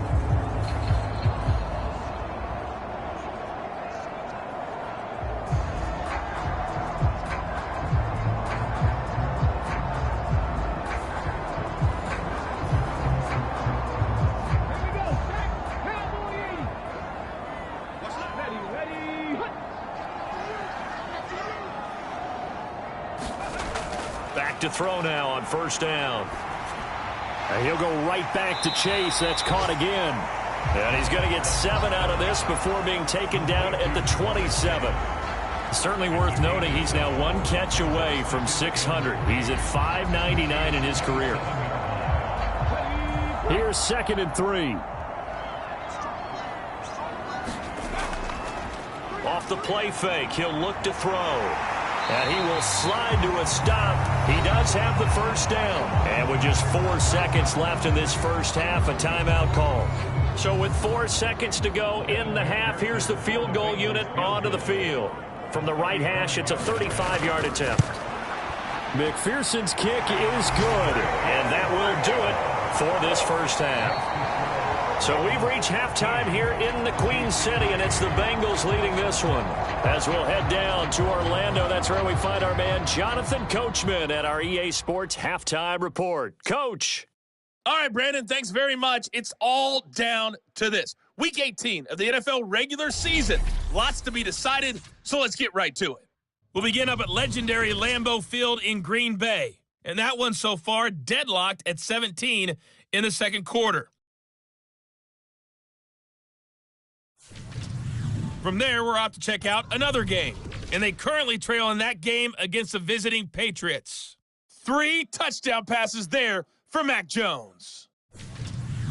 Finally, we finish at MetLife Stadium to see what's going on with the Jets. And that one's gone to halftime with the visiting Jags out in front.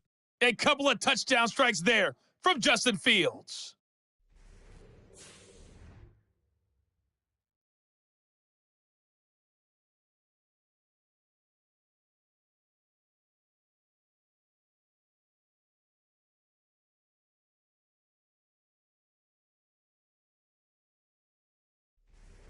All right, Coach, thank you very much. As we welcome you back for quarter number 3. The Bengals set to receive. They have the lead and the football to begin quarter number 3. And here comes a return from just beyond the goal line.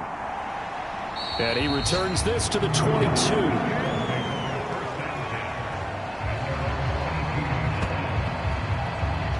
The Bengal offense now with a football first here to begin quarter number 3. And they've got the lead. CD, what do you think the message was at halftime?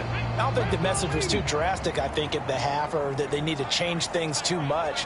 I do think the offensive line could play a little bit better, and I think they'll try and help them out more. They'll probably keep a tight end in a few more times and maybe add a running back to the formation to pick up those pass rushers, because they probably allowed a few too many sacks for comfort in the first half.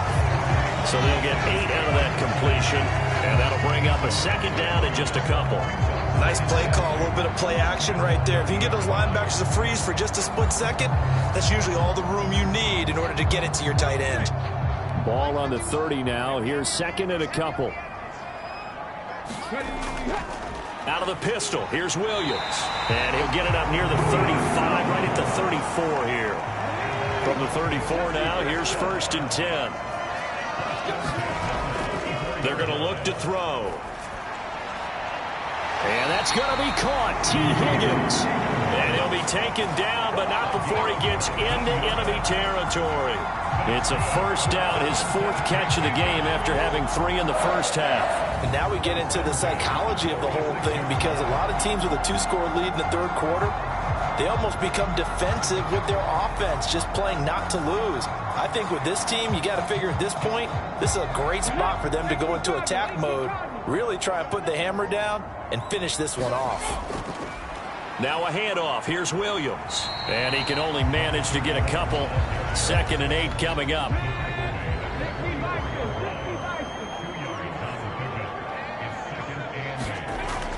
They'll look to throw.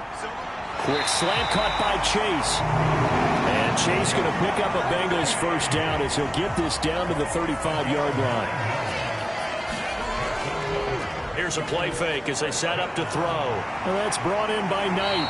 And brought down, but not before they're inside the 25.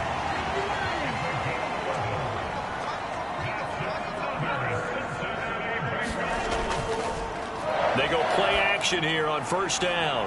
He will find his man Chase complete. And he's brought down after a very nice gain. Called that a very strong gain of 24. I think he has to be saying to himself, how did that not wind up a touchdown? Remember, you just need the tip of the ball to cross the plane. It's not going to get there, but they're going to be set up in great shape with 1st and goal.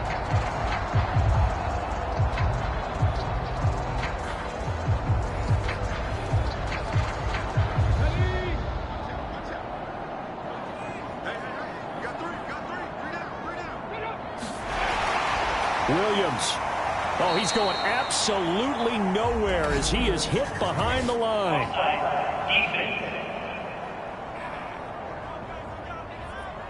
Well, we looked at each other right when he flinched. We knew that that flag was coming. Yeah, offsides, easy call, mark off the 5, and keep it moving. So the ball's moved to about the 1 after the penalty, 1st and goal. He'll look to throw. He's got it. Touchdown, Bengals. Herb Smith Jr. there to make the grab. And the Bengals take the opening kickoff of the 3rd quarter and drive right down the field to extend their lead. This is where, as a tight end, you've got to really sell that this is a run. They're going to fake the give, hope the linebackers bite, and here they do just enough. That split second, that's all it takes for that tight end to leak out into the end zone. Touchdown. And McPherson on for the extra point.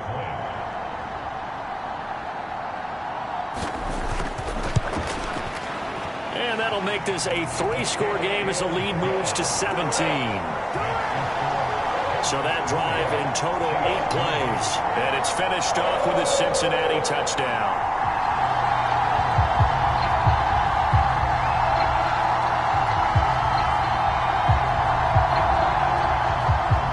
After the touchdown, McPherson on to kick this one away. This taken in right around the goal line. And he'll get it up past the 20 to about the 22.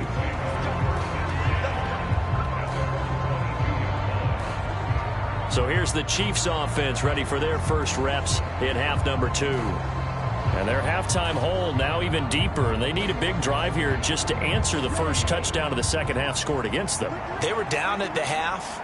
Now, as you mentioned, they're down a little bit bigger, but no time for discouragement. Just got to get back to it, right? Put your shoulder against the boulder and start pushing and try and get back to where you were to start the half. Ball at the 23, 2nd and 8. They'll drop to throw, and that is incomplete. A lot of force bearing down on him there. He could not hang on. It's 3rd down. Well, they certainly aren't letting up today, partner, because they've forced big turnovers already, and it's been incredibly tough for them to get yards against, let alone put points up on the board. Out of the gun, they'll look to throw. And he can't find a receiver, and he's brought down. Trey Hendrickson picks up his second sack of the afternoon. I think we've seen this before. If someone's down 3 scores, that situation there, it's just going to add to their growing frustrations, don't you think? Yeah, a bad number 3 right now. 3-score game, third quarter, 3 and out, not what they wanted. And you can tell on the sideline, those faces are getting a little bit longer as this one goes. Here's A.J. Cole now as the drive goes backwards, so he's on to punt it away.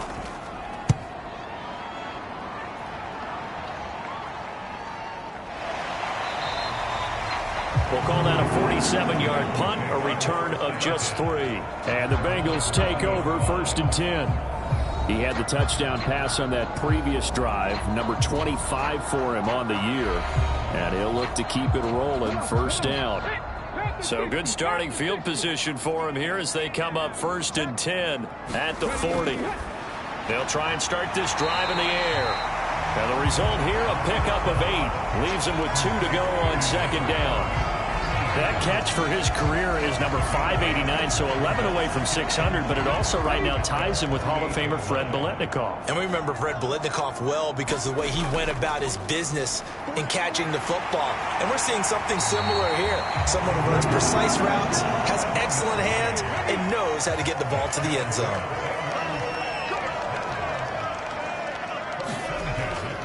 They stick to the ground game on 1st down. It's Williams. And a strong run there as he'll take this all the way down to the 35. 40 yards rushing for him now as he's run it 11 times. Consecutive plays now where that offensive line has really created a lot of space. And we've seen the confidence rise, haven't we? It borders on arrogance now, and that's that good arrogance, believing you can run the football whenever you get good and ready.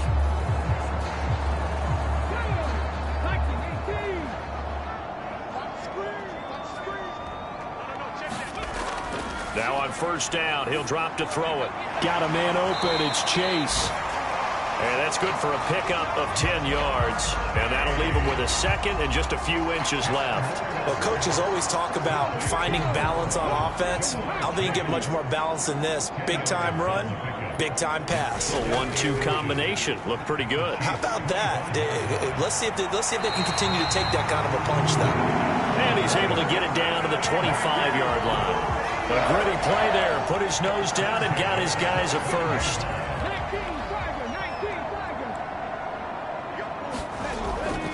Off the draw, here's Williams.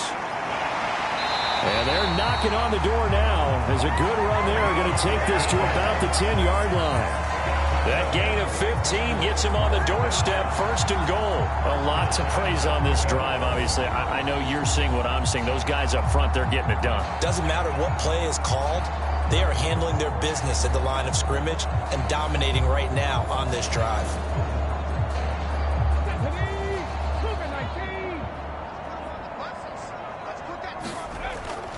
They'll try and run. This is Williams. And he'll get about 4 there as he takes it from the 10 down to the 6. The 6-yard line, the line of scrimmage on 2nd and goal. Now they'll switch it up here and look to throw. And he'll take this into the end zone for a Bengal TD. A 6-yard touchdown run as his guys are able to push that lead out a bit further. If you're going to play quarterback in the NFL, you've got to have great vision, and you've got to remain calm when things break down in the pocket. Both of those traits are on display there. He surveys the situation, sees the middle of the field open, so he's just going to step up and take it himself. Very well done there. McPherson now for the extra point.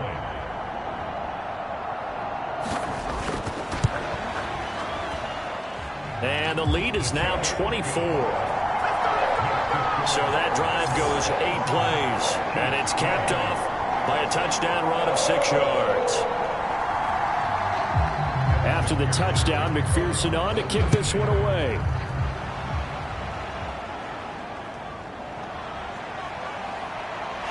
Sheds off the tackle. And it's a pretty good return here as he'll get this up to the 29.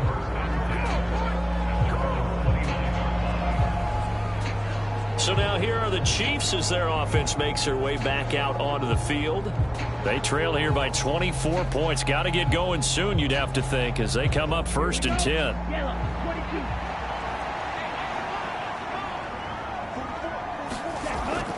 They start on the ground with Robinson here. And he'll scratch out a yard up to the 30, and that's all. 2nd and 9.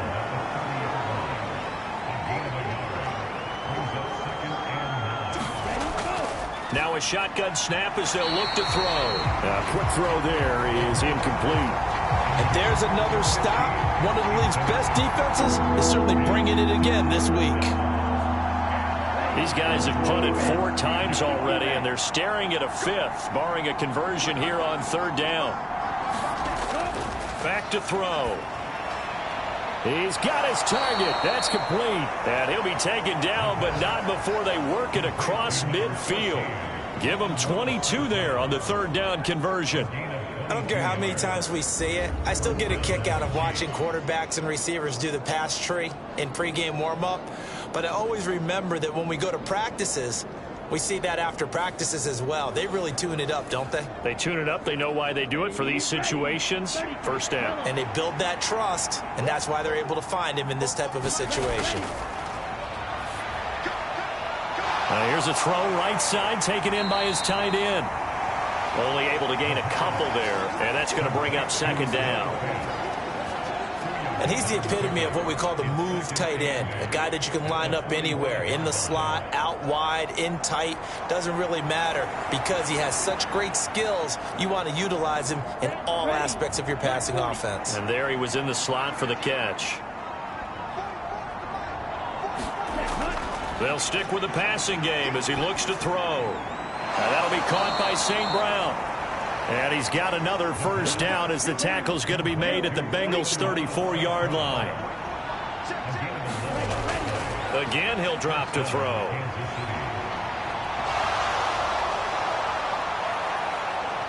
And he'll get this one down to about the 20-yard line. The escapability in evidence there as that one good for 15 and a 1st. This is where the NFL is headed year by year, partner. A league where just about everyone has someone under center who can get you with their legs as well as their arm. And we've certainly had a nice display of that from both QBs in this game. And that continued with that 1st down run.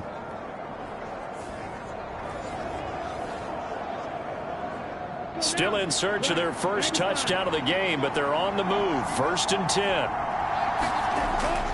Hand off now to Robinson.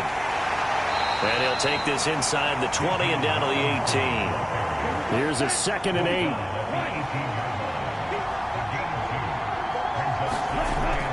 He'll look to throw. Being chased out left. And he will slide to a stop. He does have the 1st down.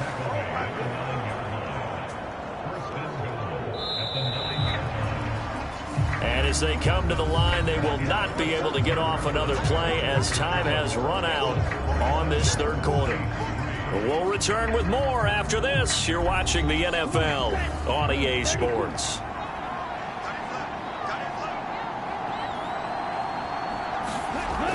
Now they'll throw here out of the gun. And that one's going to be off target and incomplete. They'll try to find Jackson Smith and Jigba, but it'll be 2nd and goal.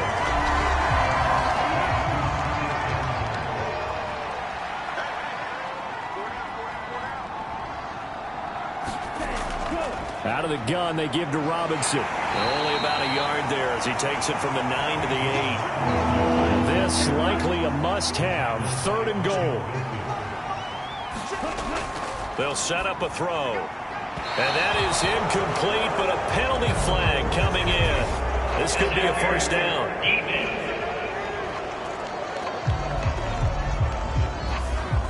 And since the penalty occurred in the end zone, move the ball to the 1-yard line. 1st and goal from the 1-yard line. Costly penalty. Robinson looking for a signal, but none forthcoming. They stopped him shy of the goal line. Another shot from the 1 on 2nd and goal. Robinson, no signal, and now they say he did not get in. He is stonewalled at the 1. This Bengal defense, they passed the first 2 tests. Now it's 3rd and goal. Achane is in. Touchdown, Chiefs.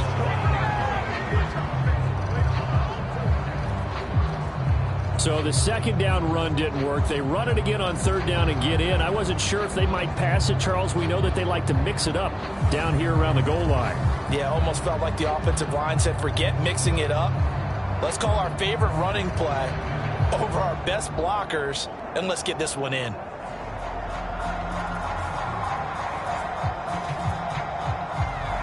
So the Chiefs opt to keep the offense out there, and they'll line up to go for 2. They'll look to throw.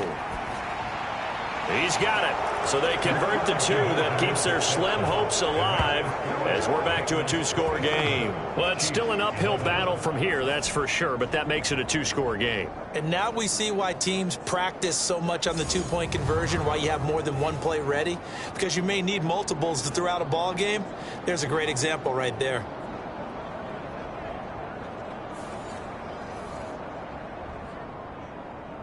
Out is the kickoff unit as they run up and send this one away.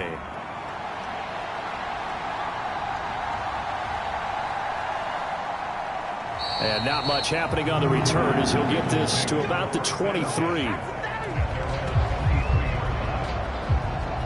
Cincinnati's offense coming back here onto the field.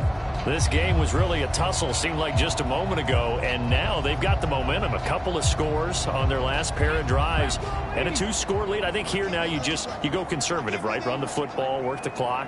You know, I usually agree with you, but I'm going after him right here. I want to put this bad boy away. I wouldn't be afraid to throw it. They've got all the confidence, all the momentum on their side. Go ahead and take your dagger shots and try and finish this one off. I disagree vehemently. I say run the football. You've got the lead. Well, let's watch it and find out who's right. I know sometimes we can get fooled when we watch him make catches, as we just saw him do there, because he really looks like a wide receiver the way he goes about his business. Yeah, 230, 240 range. Yeah, not super huge. Maybe not counted on to be that inline point-of-attack blocker that we used to have in the good old days. But you can flex him out. You can run wide receiver routes with him. You can make him a primary target, and that's how he'll shred a defense. Chalk that up as a 4-yard loss, and now it's third down.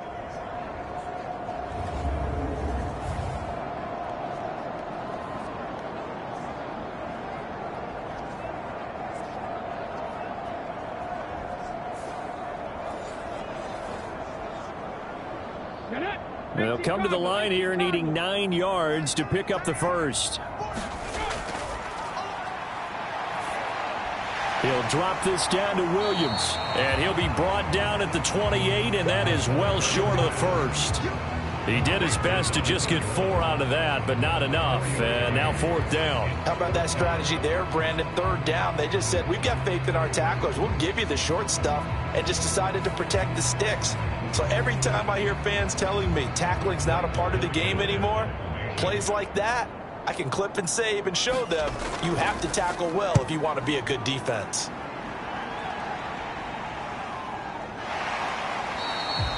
We'll call that a 43-yard punt, 2 on the return, and it's Chiefs football, 1st and 10. Now this offense back out and set to go for their next drive. Their defense was able to force the punt. That's the good news, but this is still a 2-score game, and they need points on this drive and in a relatively quick manner. Now this is going to be a quarterback draw. And he'll be brought down right around the 37. Options galore here, 2nd and a few inches. They'll set up to throw. He's going to drop this 100. Now the ball comes loose. And the Bengals grab it. And they'll start with great field position at the 41-yard line. He's now lost fumbles in back-to-back weeks. And, of course, you remember last week's game, such a close affair. That hurt him. Hurt him in a big way, and it is so key to take care of the ball because, remember, the team making the fewest mistakes usually wins the game. So you got to take care of the ball, lock it away. And now before the ball changes hands, they're going to take a look at this just to make sure that they have it right. And the question, was the knee in fact down before this ball comes loose? And is the video convincing enough to overturn it? A lot of factors here. Remember, you also need clear possession of the football afterwards. This is a tough one to overturn.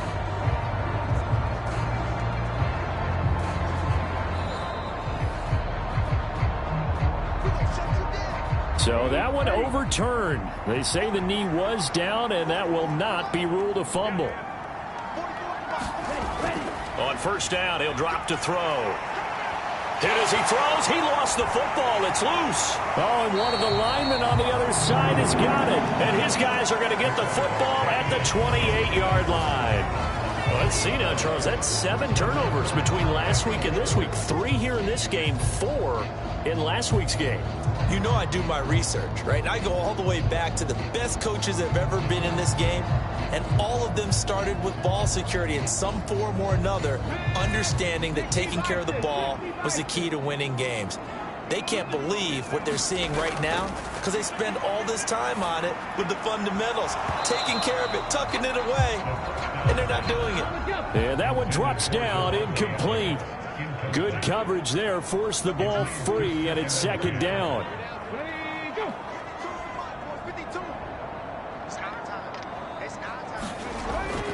Now back to throw. It connects quickly to Jamar Chase. And they'll get him down inside the red zone at the 14. It's also a gain of 14. First down. Here's a 1st and 10 at the 14-yard line. They'll hand it off now. Williams. And now they're inside the 10 as he's brought down at the 9. 5 yards is the tally on first down. That brings up 2nd and 5.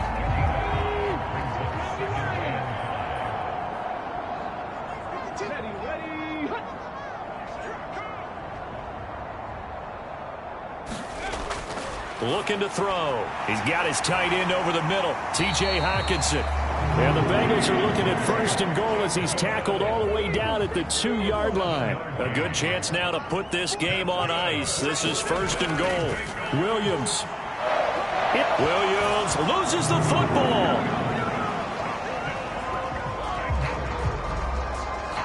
Well, this offensive line has really stepped up to the challenge here because those Mastodons, they've been sensational clearing holes all game long.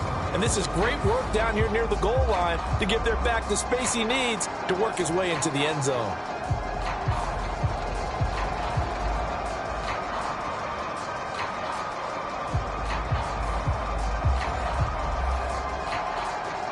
McPherson on for the point after.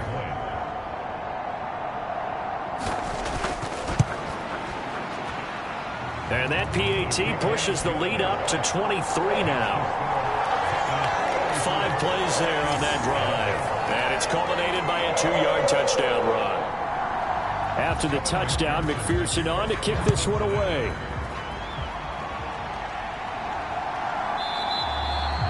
And no thought to bring this one out. He'll just go down to a knee, and they'll take over at the 25. So the Chiefs offense heads out. There's a look at the playoff picture in the AFC. And it's a good news, bad news proposition for them. Mostly good news, and that's that they clinched a playoff spot. That's the important thing. Bad news, though, if they want to make a Super Bowl, for the moment at least, they'd have to do it out of the 6th seed. And bottom line, everybody wants to play at home during the playoffs. We know that's a given. But nothing builds character for a ball club quite like winning on the road in the playoffs, especially when no one thinks you can do it. And if you win one and gain confidence, who knows, you might get on one of those magical runs. And he'll get this up past the 25 before he's out of bounds. The offense on 3rd down, they've struggled to the tune of 2 for 8 so far. This is 3rd and 7. And he's taken down but able to slip across the 35. Give him 10 that time, escaping the danger, running with it, and picking up a 1st down. It hasn't been the cleanest game for him, but there was a sign of improvement as he looks towards the next one. Nice bit of scrambling to move the sticks, and even more importantly, he didn't risk adding another interception to his ledger.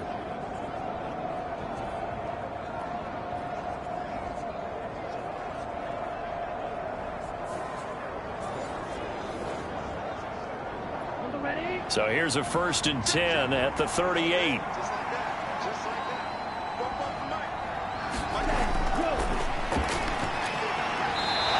Sailed a bit, but the catch is still made. So they'll come up in Bengals territory now with a 1st and 10 at the 49-yard line. The throw over the middle, taken in. always laugh when people say, what's the toughest route to defend? And I'm like, any of them, especially if it's a good receiver. That makes things very difficult. But when you're running a drag route, something short, shallow, going through defenders, using guys almost as screens in order to get open, that makes things tough for guys trying to get to the football. And they just keep marching right along. First down on a pickup of 8 there. They'll look to throw again. On the slant, here's Smith and Jigma. And taking it to the 15-yard line before he's brought down. The Chiefs have got the passing game rolling a bit, and another first down. Well, those are the types of plays they probably wish they had made more of in the first 3 quarters. And this deficit going to be tough to overcome here in the fourth, but a nice first down and a pickup on that throw. Yeah, and this is where as coaches, you're looking for effort and execution, even though the scoreboard is going against you. You want to find out who's going to fight, who's going to scrap, and who's going to keep their heads up and continue to play. Middle of the field, it's Robinson. And they'll bring him down at the 13-yard line. Second down and 8. Back to throw again. He's got his big tight end, Fant. 2 yards on the pickup there. And now third down and 6 to go. Just 2 minutes remaining here in the fourth quarter of what has been a one-sided affair. Third down and 6.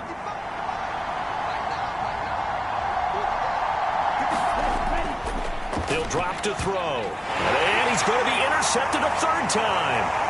It's Brian Branch with it. And the Bengals are going to have it here at their own 15. Boy, so another interception, CD, and it feels like he's starting to unravel a little bit. And as you would expect, still a work in progress here in his second season. He has to start ironing out some of these mistakes, though, because now his head coach, his offensive coaches, they have to evaluate whether you keep playing him and let him work through it, or you start thinking about going to his backup. Come on. Hey, back to 60, back to 60. Let's go. They'll try and run down some clock with Williams. And a nice run to get this up over the 20-yard line. 3 yards to go on second down, and they've got 3 tight ends out there. Jumbo set.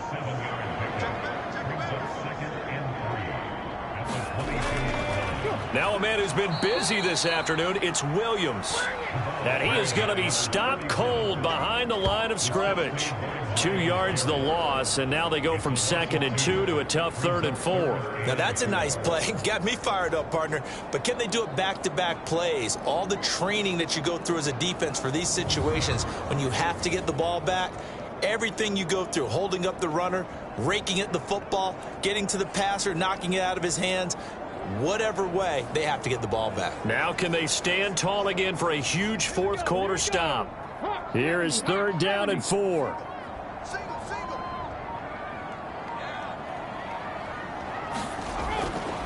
Back to throw here. Able to find the open man. That's complete. And he'll get this up past the 25 before he's out of bounds. The pickup there, 5 yards.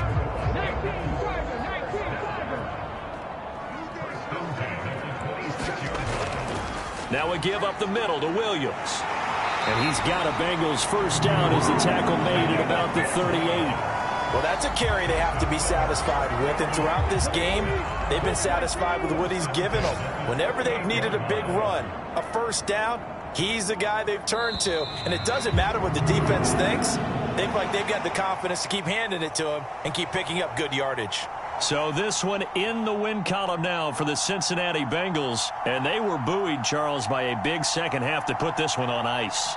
And I know a lot of people watching this one were thinking to themselves, I'll bet halftime was really interesting. Probably took the paint off the walls with some of the words that were said. But I get the sense that it was much more of the adjustments they made. They came in with a game plan that we saw that didn't work in the first half. They made the adjustments necessary, went away from that, and then they got it together, got a spark, and then took off. It's really nice to watch in the second half. So for the Bengals, they earn one final victory and finish the regular season at 13-4. And now they'll await the final seeding for the playoffs ahead. Meanwhile, for Kansas City, they finish up the regular season with a mark of 12-5. And now they'll have to see how the final playoff picture will all shake out. That'll do it for us. I'm Brandon Gaudin alongside Charles Davis. Thanks to our entire crew as well. We'll talk to you next time. So long, everybody.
today.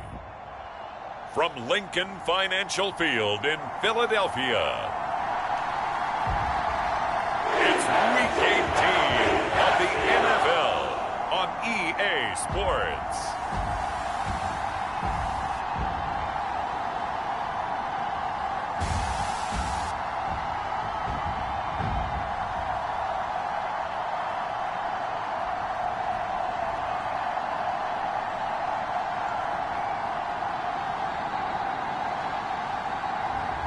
It's the Philadelphia Eagles taking on the New York Giants.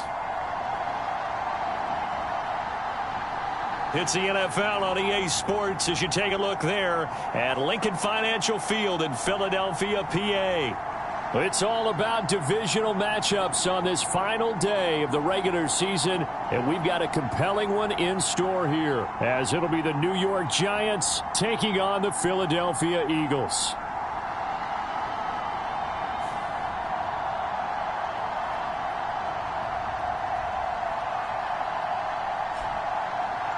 With Charles Davis, I'm Brandon Gaudin. And Charles, you look at this Eagles team as they interplay here.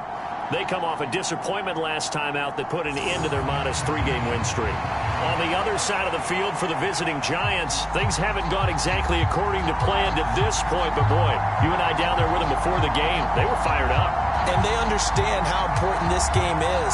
Win this one, they can start to think about a turnaround.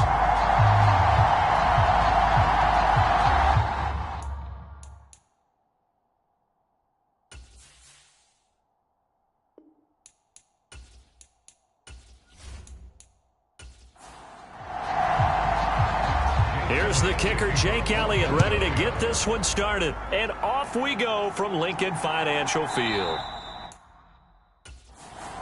And we will not see a run back on the opening kickoff. This will be a touchback. So here are the Giants ready to start their initial drive of the game. And they will be led out by their 6'6" quarterback. And no excitement unless you're on the defensive team of last week in his numbers, because the only excitement he really generated was the one interception he threw. Yeah, no touchdown passes. Yeah, and his team wasn't real thrilled about that. And they lost the game. So I know this week has been tough on him because he's been working hard. Fundamentals, footwork, finding the right targets. And bottom line, how do they get a win? And he gets this up to the 34 out of bounds there. And a lot of times these plays, they either go for nothing or they go for big yardage. And here, they got to the outside, turned it upfield, and ended up getting a nice little gain out of it.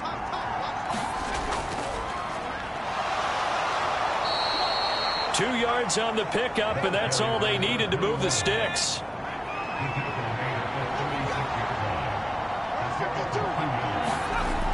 Back to throw.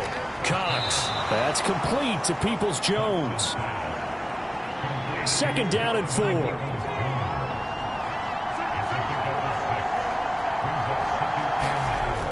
Operating from the gun. Cox. He rifles one, and that's going to be intercepted. It's Nakobe Dean with a pick. And he takes this one back into the end zone. And the Eagles defense gets a pick-6 TD. So a big defensive play there on the opening drive, no less, as they make the interception and bring it back for the score. And I think that's a signal for how this defense wants to play. They want to be disruptive, and you know they're going to take some chances. Well, sometimes it can burn you, but right there, it paid off. On for the extra point, Jake Elliott.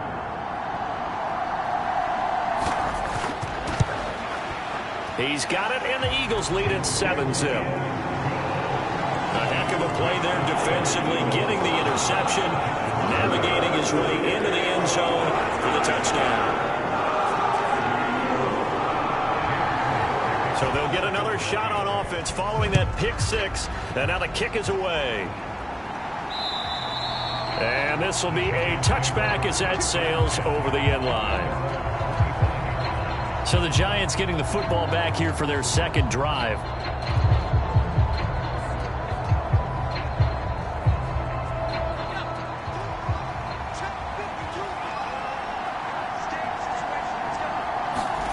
Now Cox throwing after the interception. It's a short one here, complete to his tight end. And from the 25, they work this to the 29, a gain of 4. 2nd and 6, just inside the 30. Looking to throw. Cox. Over the middle, it's complete. And he gets this one just shy of the 40, down at the 39. So from the 39 now, they'll come up on a 1st and 10. Back to throw. Cox. Going down the middle, and it's complete. And they'll get this well past midfield before being stopped just before the 35. That one goes for 24 yards. That's his first catch of the game, and an impressive one against multiple defenders. And how about that start? Really aggressive. Yeah, there was double coverage out there, but that didn't stop them at all. They went right at it and defeated it on that play. So from Philadelphia territory now, here's a 1st and 10 at the 36. Looking to throw. Cox. A quick throw knocked away. It's incomplete. Here's 2nd and 10.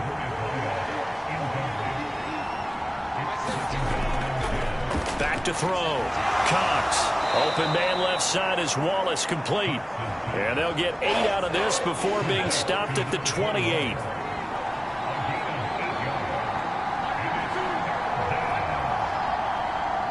The tight end in motion right. On 3rd down, Wallace. And he'll be taken down, but he does have 1st down yardage. A 3rd down gain of 3 yards, and that'll be enough. Well, that was big right there because they're the bottom 5 in the league in converting on 3rd down. They needed that pickup in a big way. There were 2 things they said they wanted to win in this game. One, the turnover battle, and the second, 3rd down conversions. So they got one there.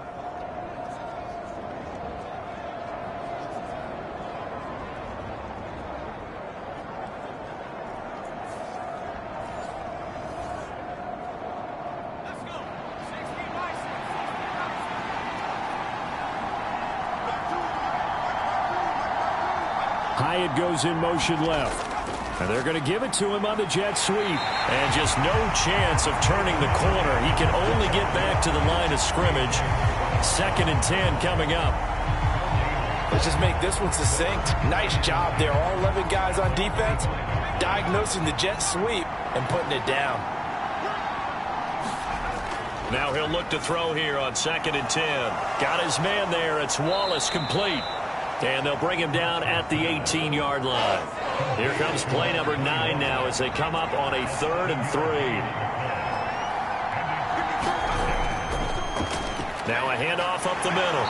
It's Wallace.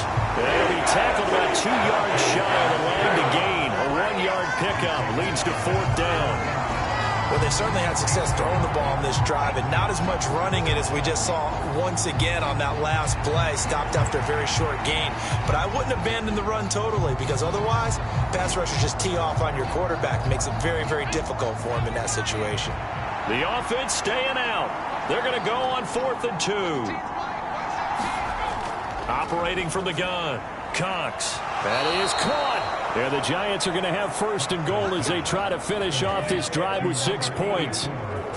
What an excellent end result for them. But let's go back to the decision, first of all, to go for it all on 4th down. A lot of pressure on the quarterback's shoulders, but they knew he could handle it. Makes the right read there, gets the ball to his receiver. They get the 1st down. It's now 1st and goal.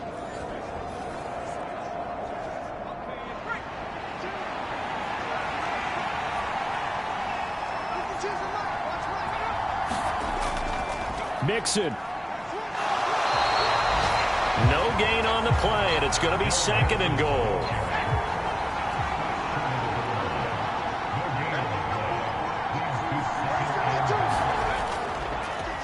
They'll try to run this one in. And he is met in his tracks behind the line of scrimmage. The 2nd down play results in a loss of 2 yards. That's a nice example of good team defense right there. Ball was snapped at the 1-yard line. They knocked them back and caused a loss. But you notice they were trying to find any type of a gap to run through. Wasn't one available, and they stuffed the play right there in the middle of the field.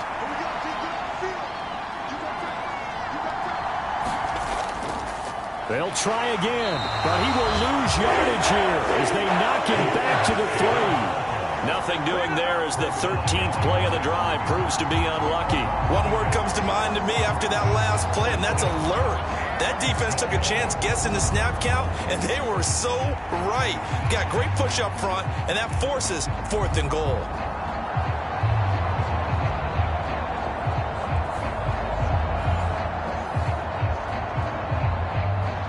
They'll bring out Anders Carlson now to try the field goal. From the right hash at a bit of a tight angle. And his kick here is good. And they are on the board, but still trailing. It's 7-3.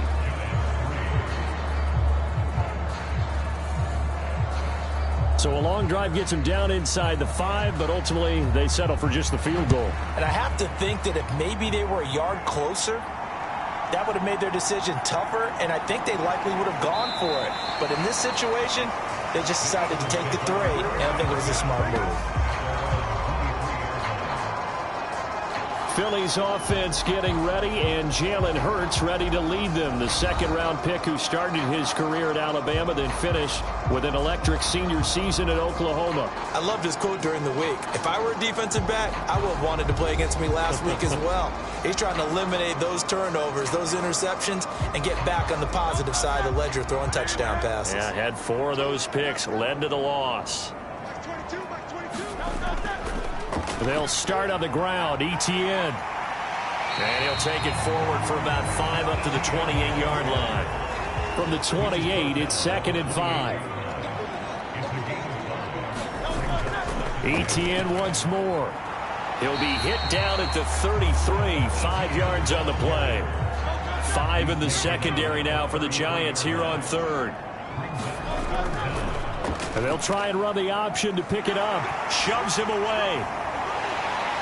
And this is going to be an Eagles first down as good running gets him to about the 44.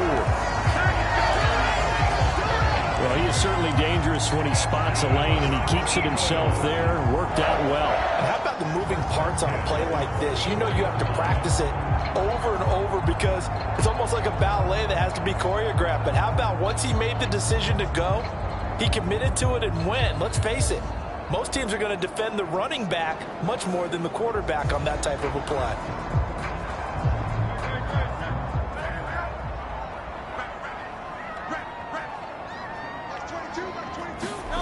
On 1st and 10, it's Hurts. Buying time to his left. He'll wind up getting right about 4 there on the scramble, and it's 2nd down.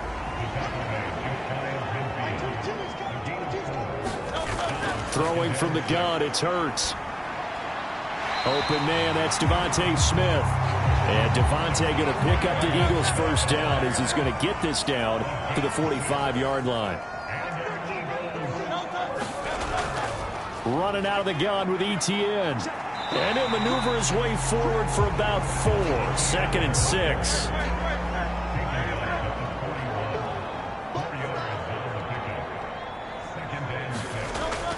Off the option, here's Etienne.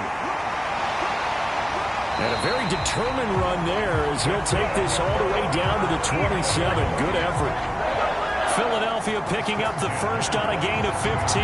Now, look, that wasn't a huge gain, but those are the types of carries I think they were missing in their loss last week. They couldn't get him going on the ground. Did you get the same feeling I did during our meetings, that they kind of regretted that he didn't touch the ball? Absolutely. You know, hey, he should have touched it more last week. They weren't going to make that same mistake, and they've taken care of that early.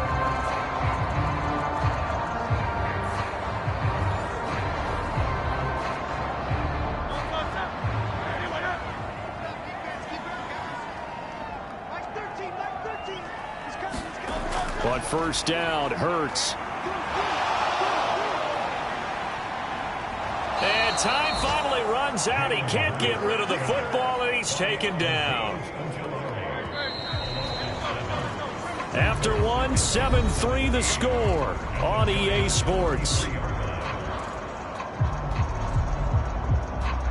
Now 2nd quarter action from Philadelphia, and it's the Eagles in possession. So second and long, and got to be careful not to fall out of field goal range. Open man is Goddard, the tight end. And he takes this just a few yards shy of the red zone before going out.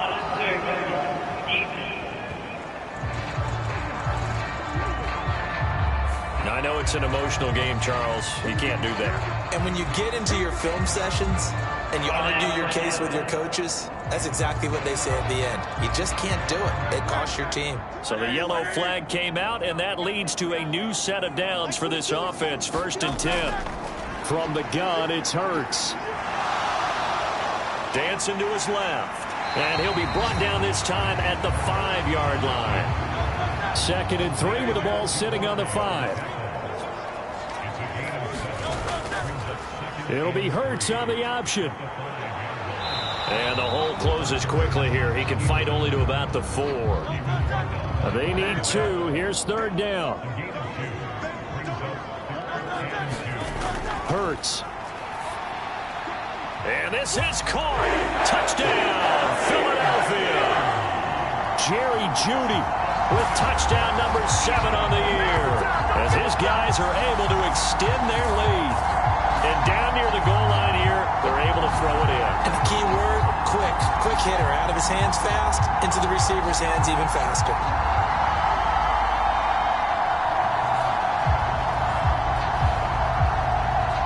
Elliott now to add the extra point.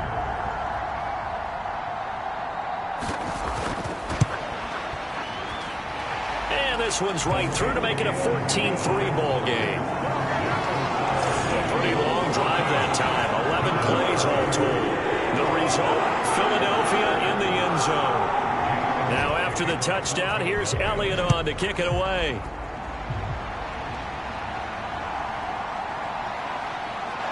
And running with power here. And he'll be stopped up at the 25. And New York set to take the field. And last time they got 3 points, but it was a chip shot field goal. And when you go to the sideline after a chip shot field goal, maybe the offense not too happy. It's a balancing act, isn't it? Because you're exactly right. They're none too pleased that they didn't punch it in for 6 points. But they also have to remember they did put points on the board. 3 points is 3 points. And in this league, you take points when you can get them. Not easily done. So from the 36 now, 1st and 10. Looking to throw. Cox. Oh, the ball comes out on the hit, but they'll say it's incomplete. 2nd and 10. Throwing again. Cox looking left side, and he's got a man. That's Wallace. 5 yards. Now it's 3rd and 5. Boy, that was certainly well-read defensively. And the key to any screenplay is space to work. And there was none to be found there. And a tackling for just a short gain. The Giants on 3rd down. Just 1 for 3 thus far. This will be 3rd and 5. From the shotgun, he'll look to throw. Pressure comes, and down he goes. The Eagles get there for the sack. Jalen Carter gets in there to drop him for a loss of 13 yards, and it's also 4th down now. Now that was a passer's nightmare. The front door totally shut down by the defense, so he kept going backwards, hoping to find another avenue of escape. It didn't exist.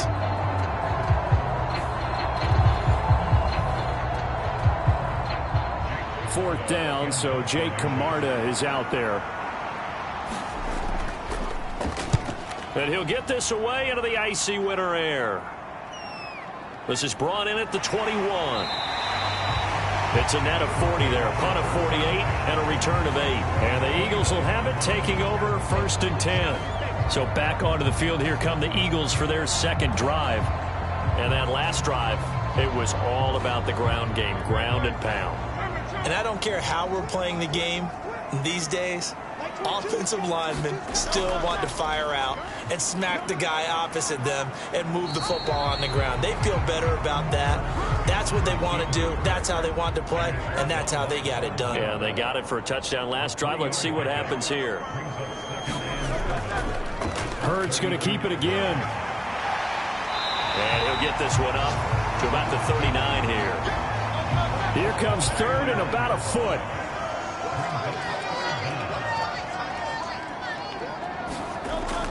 They'll run with Etienne. And he's going to have a first down as he's brought down at the 44-yard line. 4 yards on the pickup, good enough to extend the drive. This, the second meeting of these two teams. You might recall they met back in Week 5. And it was the Eagles who got the win on the road, so now they look to finish off the sweep here in Philly.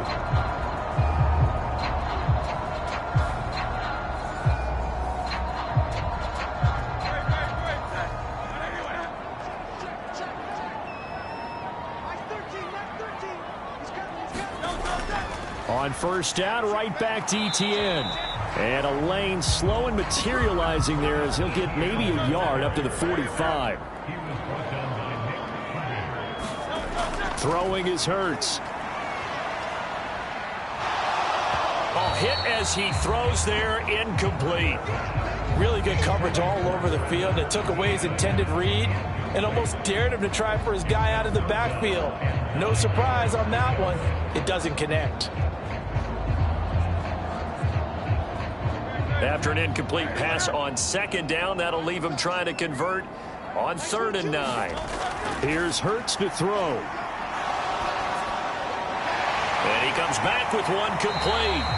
And they're going to have another first down as the tackle's made at the Giants' 40. Philadelphia picking up the first on a gain of 15. Well, things are definitely going right for them here in the first half. Pick a down, any down, even 3rd down, no problem. They get a connection there and pick up a fresh set of downs, continuing to move the ball. So the drive takes them into Giants territory now. 1st and 10, right at the 40. Hurts sets up to throw it. He's got Smith here. And he's going to get this inside the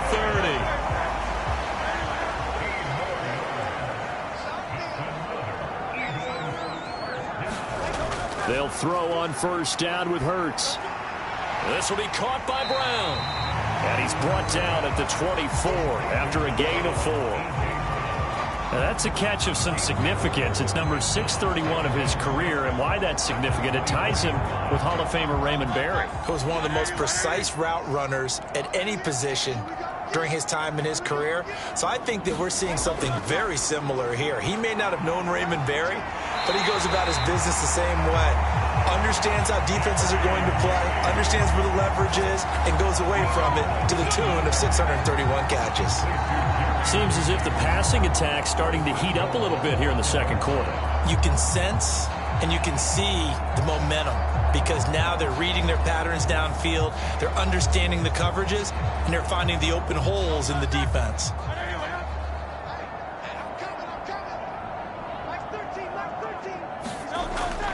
Play action. Here's Hurts. Flushed out right. And the stop will come inside the 5 at the 4.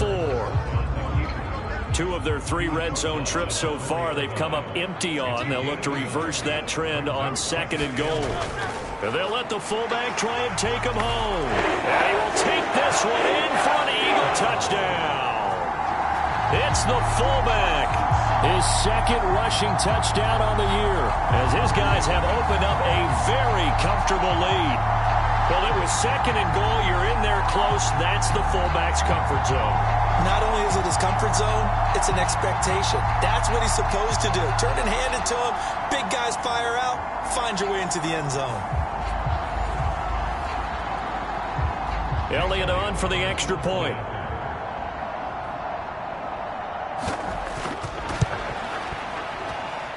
And it's 21-3.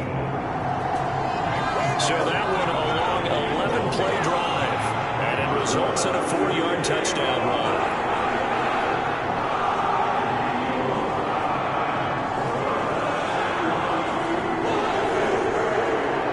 Now after the touchdown, here's Elliott on to kick it away. This taken in at the goal line. And able to get this across the 20, but not much further as he's dropped it to 23-yard line. Back on offense, New York gets set to take over. And this, let's face it, an important drive if they're going to get back into this ballgame. Think about going into the locker room down 21-10 as opposed to 21-3. 21-10, a little more optimism, a little more bounce around the locker room, a little more discussion about how they're going to finish this thing off. 21-3, I think discouragement clouds that locker room. Yeah, and I think a touchdown much bigger than a field goal on this drive just to get into the end zone and get that momentum. Now, that's the kind of big play you'd like to see. This first half, it hasn't gone their way, and they could use a shot in the arm, something to perk them up a bit. And they get one here in the passing game.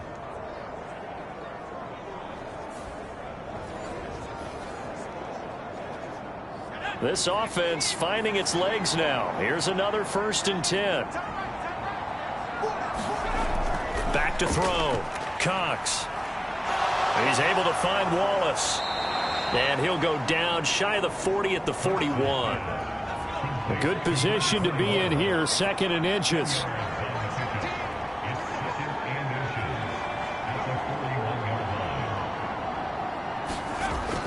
Operating from the gun, Cox. And he has another 1st down as they'll get the ball down to the Eagles' 24-yard line. They give him 17 yards that time as that'll move the chains.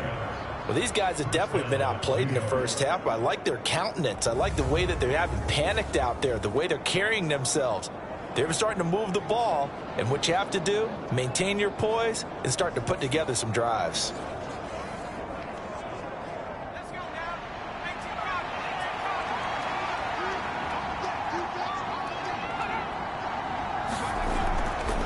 Now a play fake here on 1st down.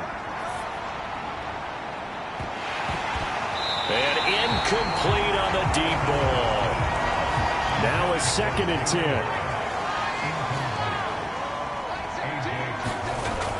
To throw again. Cox. It's a short one here, complete to the tight end. 4 yards the gain, and it'll bring up a 3rd down. And we've hit the 2-minute mark in this first half of action. Now a 3rd and 6. Looking to throw. Cox. He has it complete to Hyatt. And he will have a Giants 1st down as they're able to get the 3rd down conversion. Well, they've had a great, impressive drive going here, and that pickup ensures the drive continues. And not only do you continue the drive, which is demoralizing for the guys on the defensive side of the ball right now, but you make your own defense happy. They're able to get a little more rest over on the sidelines while this one continues downfield.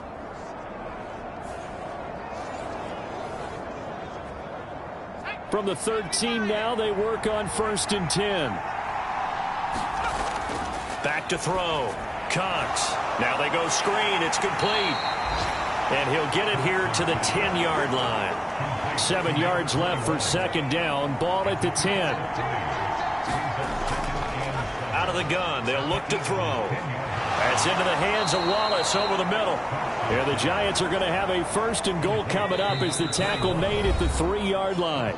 And now before this 1st down play, we're going to get a timeout here, as the stoppage will come with a little under a minute to go in this first half. And they'll turn to the power game to try to get in. And he will take it on in for a Giant touchdown. A 3-yard touchdown run. And the Giants get a late score here in the final minute of the first half. Well, that touchdown certainly helps, but they've got to go ahead and convert, get to the half, and figure out how to keep chopping down this lead in the second, don't they? Yeah, they still need to regroup, and they still need to end the second quarter strong. A little bit of time left.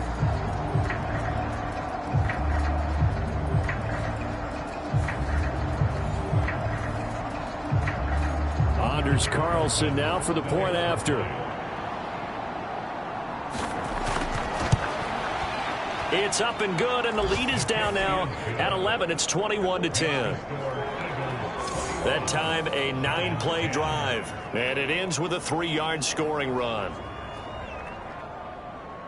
The kickoff unit is out on the field, and they will send this one away. And this will not be brought out. It's a touchback. The Eagles offense going to take over late in this first half. And with a little under a minute to go, still time to try to put a drive together to add to their lead should they so choose.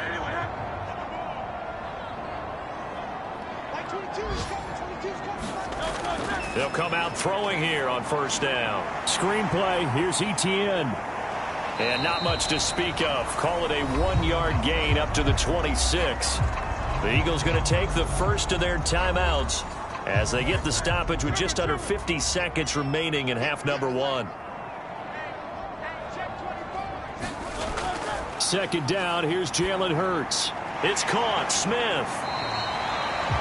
Now the Eagles will use the second of their timeouts as they'll stop it with just over 40 seconds to go in the first half. Here's 3rd and 6.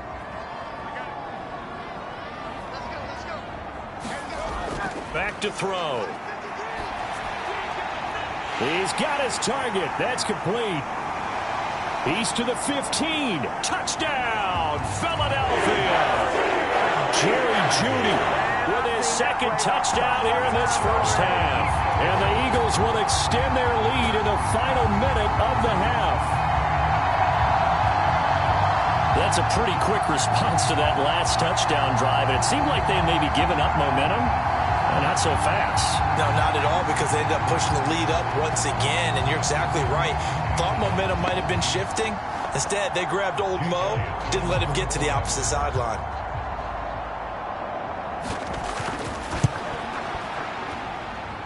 Elliott good with a PAT, and the lead is up to 18 now. So a 75-yard scoring drive on just 3 plays. And it was capped off by an Eagles touchdown. And he'll take it up past the 25 to the 26-yard line. And the Giants with one final possession here in this first half. I don't think they need to be reminded of the situation here. I mean, the clock is dwindling. 3-score deficit waiting for them at halftime unless they can get something on the board here before intermission. Cox now on 1st and 10. Well, they're going to take over right there at the 22-yard line. That's now a second interception in as many weeks from his linebacker position. And think about all the different techniques he has to employ in a passing situation. Is he spot dropping because it's zone? Is he picking up man-to-man? Is he having to run with a running back or a tight end? In any event, great eyes, head on a swivel, and excellent hands. Yeah, versatility and showing those hands.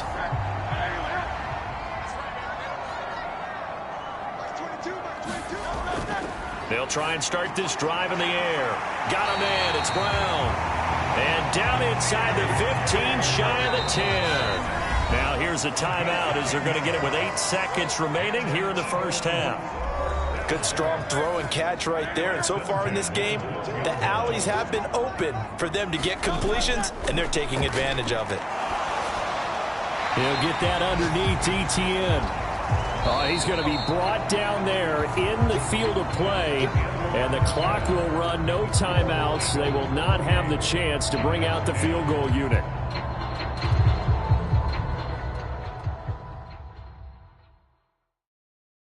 All right, Brandon, thanks very much. It's all down to this. Week 18 of the NFL regular season. Lots to be decided, so let's get right to it. We'll get started up at FedEx Field in our nation's capital, and it's the Patriots with the lead in that one. 3 touchdown passes there for Mac Jones.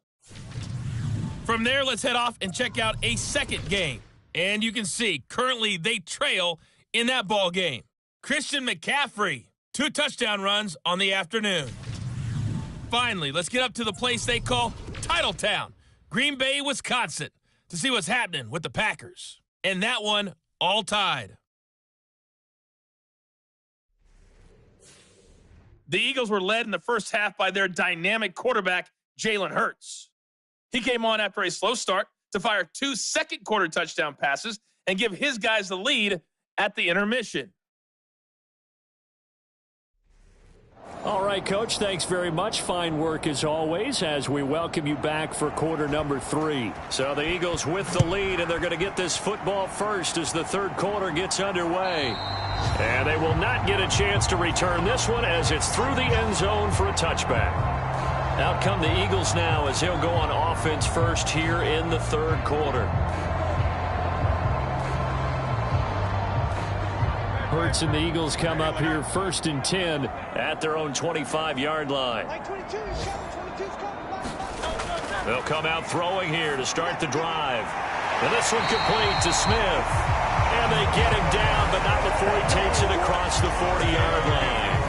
It's a first down, his fourth catch of the game after having 3 in the first half. I'll tell you what, a lot of those mid-range throws have been available because sometimes teams get too concerned about the deep ball and they leave too much space in front of them. And these guys have been taking advantage so far. One play has him up past the 40 already, and another 1st and 10. They'll set up to throw. This short throw caught by Goddard. Calling a gain of 3 on the play, and it'll be 2nd down. They go play action with Hurts. This will be caught. Judy. They'll get it inside the 20. And all the way down to the 5. A big play there for Philly. 49 yards. And a nice milestone reached on that last throw as here late in the season, he goes over 4,000 yards passing. And he's really thrown the ball well all season long. Had some big games along the way. He's inspired his receiving corps to go out and make plays for him in each and every ball game. They come out with 1 back and 3 tight ends. And they'll run with Etienne. And he's going to press this one forward as they stop him right around the 1. 2nd and goal from the 1. It'll be Hurts on the option. And he probably should have given that one off as he's going to get hit and taken down behind the line. Officially, it will go as a 1-yard loss, and that's going to lead to a 3rd down. No question, he's so dangerous down here near the goal line. The safeties, they have to be involved in run support against a quarterback like this, and in turn, they're going to ask their teammates to be involved as well.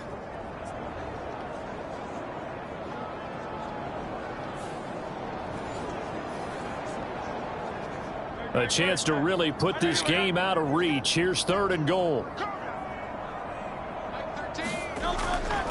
And they'll let their fullback try and push the pile. And he's in.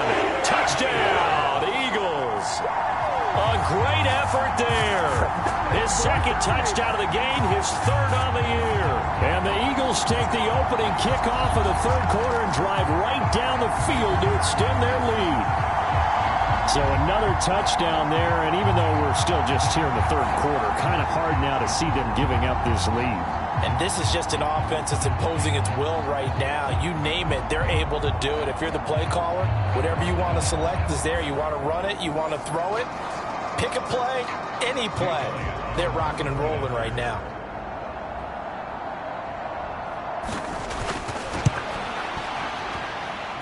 Elliott good on the extra point, and they open the lead up now to 25. A drive that time of 6 plays, and it ends with a 3-yard scoring run.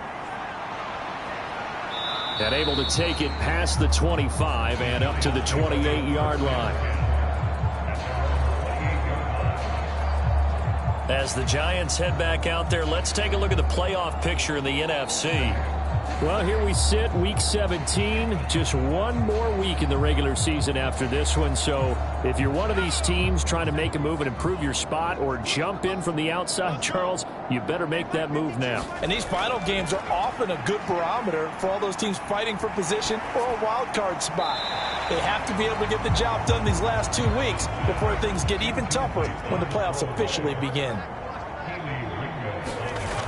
He'll try again with the arm here on 2nd down. He has Hyatt over the middle. And they'll get it up just short of the 45 at the 44. 5th catch of the afternoon, and that gives him a 1st down. Well, a lot of ground left to make up, obviously. A lopsided contest, and we're already in the 3rd quarter. Now, they won't get it all back in one play or one drive. That's cliche, but it's true, Charles. If they can just maybe get plays like that and get a little momentum built, they can get the scoreboard a little closer. And can you add some blinders to the cliche, meaning keep these guys from looking at the scoreboard, because that doesn't help them at all right now. Their focus needs to be on finishing every drive with points and playing mistake-free football from here on out. They'll wind up getting 7 on the play, and it's second down. Nice rhythm throw there on first down. He located his tight end, made a nice easy pitch and catch. Hoping he can break a tackle or two. Wasn't able to do that there, but still good yardage. Again, he'll drop to throw. And he's going to be intercepted for the 3rd time thus far. He's to the 15. And he takes this one back into the end zone. And the Eagles defense gets a pick-6 TD. And, Charles, for this offense, those interception woes they kind of had in the first half have now followed them into the second half. And for this defense, they take advantage, turn that into a pick-6. And that defense is in a spot now where they're thinking about ways to close this game out. And as confidently as they've been playing, I expect them to do exactly that. Elliott now to add the extra point.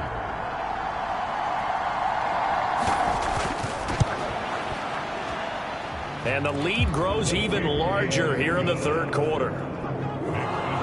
So the defense creating some points, not only getting the interception, but then returning it to the end zone for the pick-6. So they throw the pick-6. They'll get another shot at it now as this one's in the air.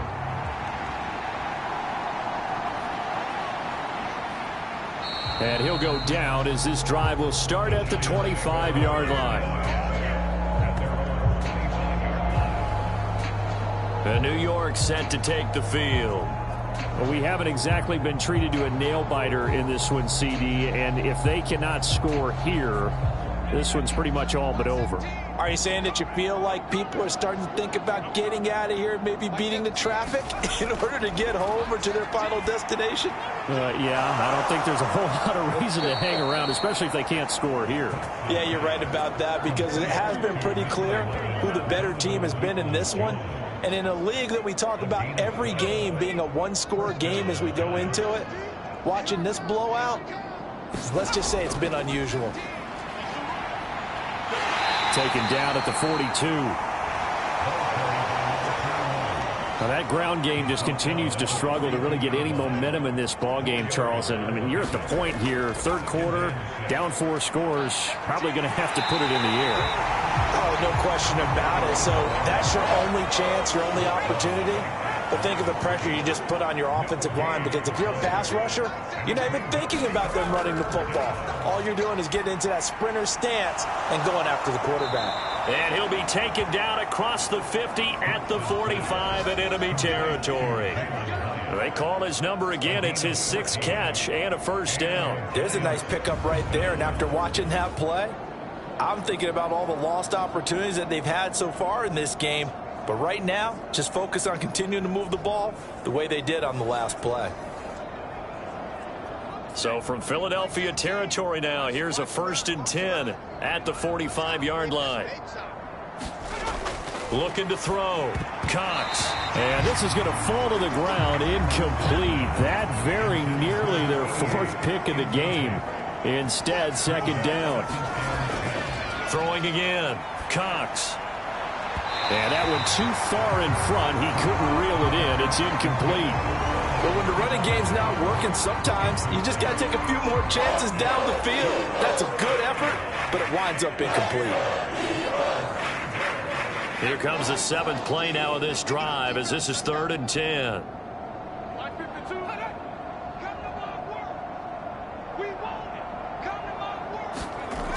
They'll stick with the passing game as he looks to throw.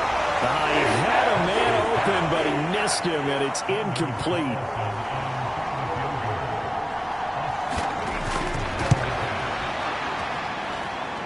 That's running out of steam, and it won't get there. He left it just short, no good, and they will remain well behind.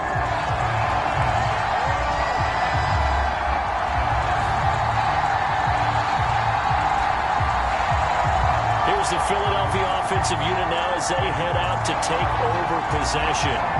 A long drive last time out for this offense, Charles. If you remember, they started basically in the shadows of their own end zone, marched it down the field, and a lot of that was through the passing game. And partner, as a former defensive back, I'm having almost a... And now off to the races down the right side.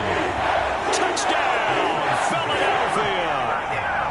Devontae Smith 48 yards. And the Eagles get another third-quarter touchdown to add on to that lead. Boy, another score. This lead gets even bigger. And, Charles, we haven't even hit the fourth quarter yet. Well, forget the deficit, right? They're really not going to cut into that a heck of a lot. But how can they get out of here with some dignity? Can they get a stop or two? Can they make a play on offense themselves? Anything to start to feel better about what's happened to them here in this one. Elliott good with a PAT. And the lead grows even larger here in the third quarter.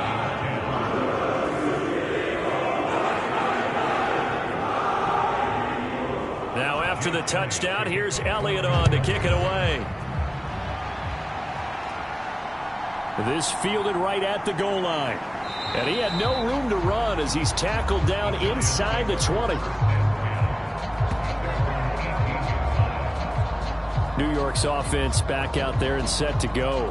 Well, we're still in the third quarter, so there's some time to kind of clean this up and make it look more respectable. Now, a win, that's probably gone out the window, Charles, but I don't know. Do you look at this as a time to just improve and maybe start to look towards the future?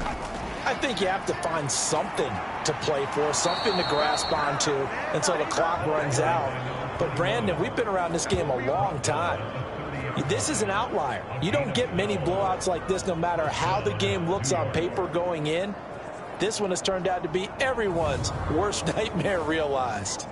Running lanes were at a premium in the first half, but he's able to find some room there, and he's hoping that that's a precursor of a big second half.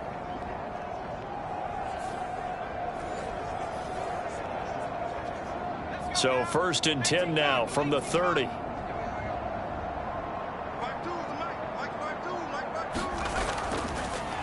They'll keep it on the ground. Wallace. Yeah, boy, it is tough to bring him down that time. He surges forward. He's going to get a full 6 out of that. 2nd down. Consecutive positive runs for him on the last 2 snaps. He certainly appears to be trying to put the offense on his back and just move them down the field when his number is called. The way he's running it, I keep going back to him. And he'll push forward to the 37, gain of 2.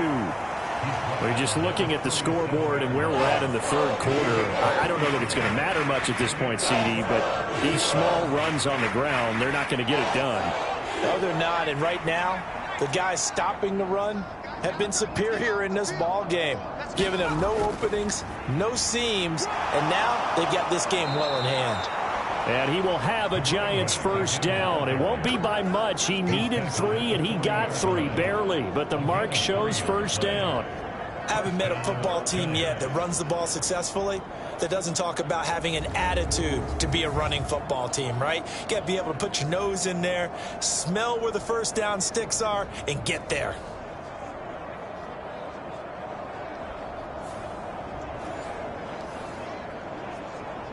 A couple of first downs have them to the 40 now on 1st and 10.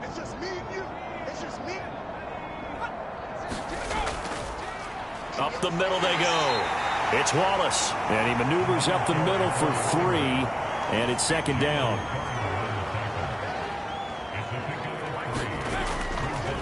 Now a handoff up the middle. Wallace. They had 3 yards on first down, just 1 yard there. 7th play of the drive upcoming here on 3rd and 6. Now they'll throw here out of the gun. And he finds a man on the crossing route. And he has another first down as they'll get the ball down to the Eagles' 40. It's a pickup of 15 and a fresh set of downs. Well, maybe this offense has learned something from watching their counterparts work. I'm wondering if their coaching staff said, let's do what they've been doing the entire game, because that's worked well. This offense, they have not looked particularly good all game long, but a nice throw there for a good gain and a first down. So from Philadelphia territory now, here's a 1st and 10 right at the 40. Now left side, a completion to his tight end. And this will leave him a yard short. Nice pickup of 9 yards on first down.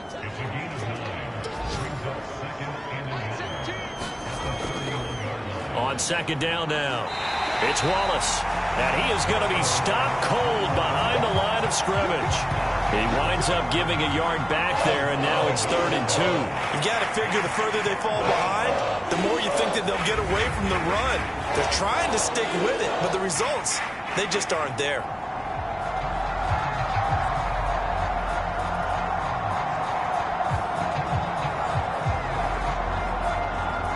They missed a field goal on their last drive. Here they need something to even get into field goal range on third down. They keep it on the ground. This time it's Mixon. And he's got the first as they'll bring him down at the 28-yard line. They're able to convert with a gain of 4. What a luxury to have a guy like this who can not only spell your starter, but can come in and keep drives going.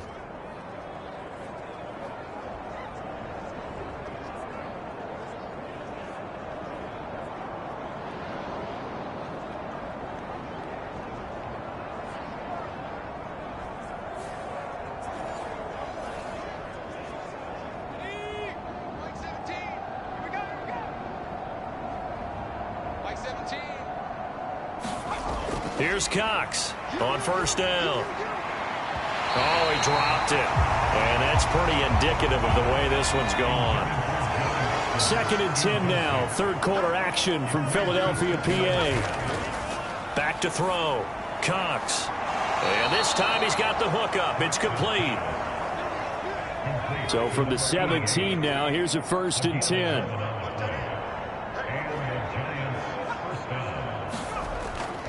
Now a fake on the jet sweep, and they'll instead run up the middle. And he'll be taken down after a minimal pickup, and that will take us to the end of quarter number 3.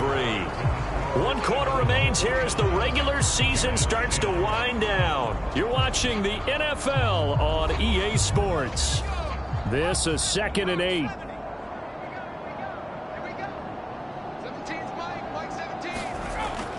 Looking to throw. Cox. A quick throw knocked away and incomplete. The Giants on third down. They're hitting at 60%, 6 out of 10 thus far. This is 3rd and 8. And he'll be brought down shy of the first down marker at the 11. 4 yards on the pickup there, but it's going to take him to 4th down.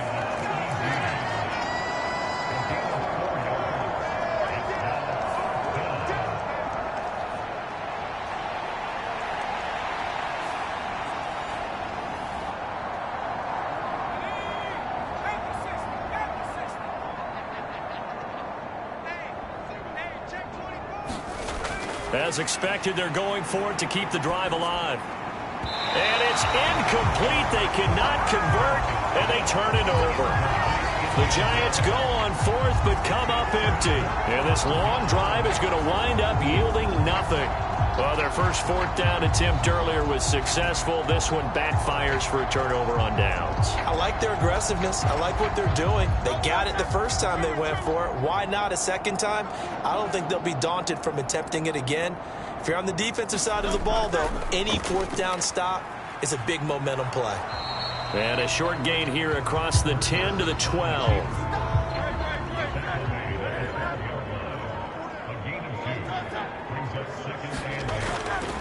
On 2nd down, a run with Etienne. And he takes us across the 15 to the 17. And 5 in the secondary now for the Giants on 3rd down. Another tote for Etienne. And, oh, he's just going to be short here, barely. Maybe by a half a foot. It'll be 4th and inches.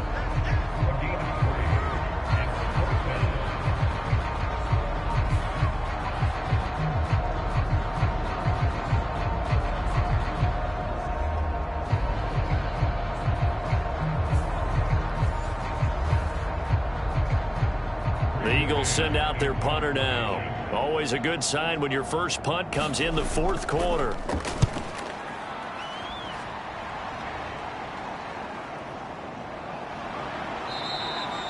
A big kick that time, 52 yards. And it'll be Giant football, 1st and 10. And New York set to take the field. And they unfortunately are staring at a mini losing streak developing, trailing here in the 4th quarter. This would be their 3rd straight defeat.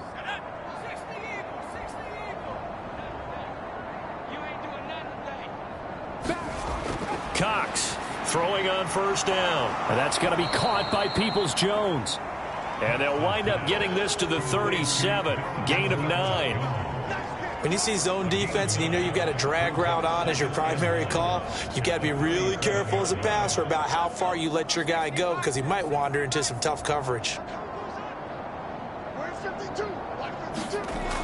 To throw is Cox. To throw on second down. And this one almost intercepted. Far too loose with the football. Nearly a fourth pick of the ball game. They lead big, and a major part of that has been how they've taken their play to a whole new level this second half. No points allowed since the break, and you can add another incompletion to the total number that they forced in this runaway contest. And his pass is intercepted for the fourth time today. Isaiah Simmons picking it off. And a big return will get it all the way down to the 35. Well, they've got the huge lead. Now they have another interception on the defensive side. Seems like everything they touch in this one, Charles, turns to gold. And they have to be awfully happy right there to get what appears to be one more for the road and help seal away one of their best efforts of the season. Philadelphia getting set to take the field. And after the interception, they are sitting in an even better spot with the ball and a comfortable fourth quarter lead. Slot man moves right. On 1st and 10, it's Etienne. And he's going to get a solid gain of 9 before being brought down. Second and right at a yard.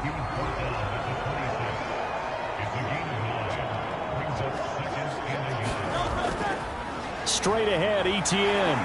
And they'll be inside the 25 now at the 24. 2 yards on the pickup, and that's all they needed to move the sticks.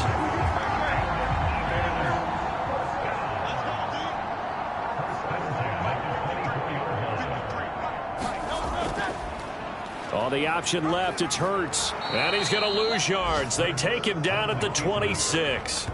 2 yards the loss, 2nd and 12. Well, he's had success running the football in this one. Yeah, that's undeniable. But that time, the defense was on to it. And, partner, I think the more you see a play like this, the more they're able to diagnose it quicker and easier for them to defend it. I think you have to dress it up a little bit and show maybe some different formations and looks.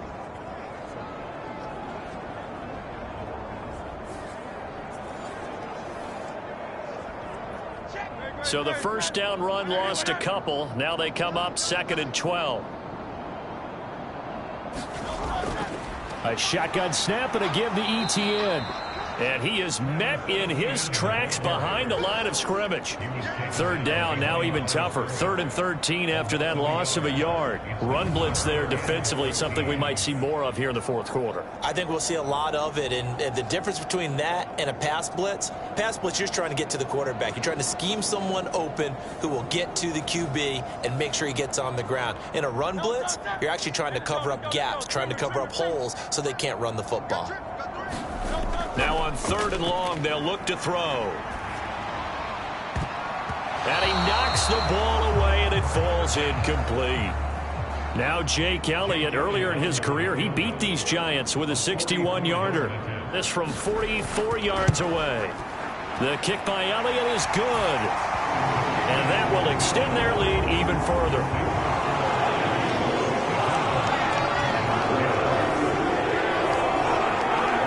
Well, ultimately not really sure that they're going to need those 3 points, but they'll take the 3 and they pad that lead. Yeah, this one's already wrapped up, but you and I both know if you're an offensive coordinator, you never let up on the gas unless the head coach tells you to do so. And maybe you've actually clicked him off in your headset so you can keep calling plays and trying to add to this lead. The Giants going to take over again on offense. Where we stand right now in the fourth quarter, this one pretty much out of reach. And, Charles, I know they're going to be disappointed about several things with this ball game, but the self-inflicted wounds, they've had several turnovers. You would have to think that's going to be something they're going to discuss heavily in the film session in the coming days. You're absolutely right about that, partner, because they're going to have to sit in that film room and watch every error that they made and figure out how to not do it in the future. And mentally, and as he throws and the ball is out, it's a live football. Oh, and one of the linemen on the other side has got it. And they'll have great field position here as the ball will be at the 15-yard line. And with that kind of a deficit, you can't afford to make any kind of mistakes. But it's been pretty symptomatic of what we've seen all game with them, isn't it? Down this big in the fourth quarter. You'd say an afternoon to forget, absolutely. Here's the Philadelphia offensive unit now as they head out to take over possession. And they have to be feeling pretty good. Comfortable fourth quarter lead as they take over following the fumble recovery. They'll look to throw now on 1st down. This is caught. And the Eagles are going to have a 1st and goal coming up as the tackle made at the 3-yard line. Partner, I know we're still in the afternoon slate here. Some primetime games still on the docket, but it's going to be tough to top this effort. What an offensive performance we have seen. They have been unstoppable from the moment we began this game, and they're not. And he's in for an Eagles touchdown. Travis Etienne, a 3-yard touchdown run. And the Eagles look like they're going to get back in the win column as they extend their lead here in this 4th quarter. Just power football there, down near the goal line. Give it to him. He's able to push his way across. Yeah, they went heavy there. Sometimes you have those big offensive linemen come in, have to report like they're eligible, but all they're doing is getting a good stance, blocking, and getting their runner across the goal line. Elliott on for the extra point.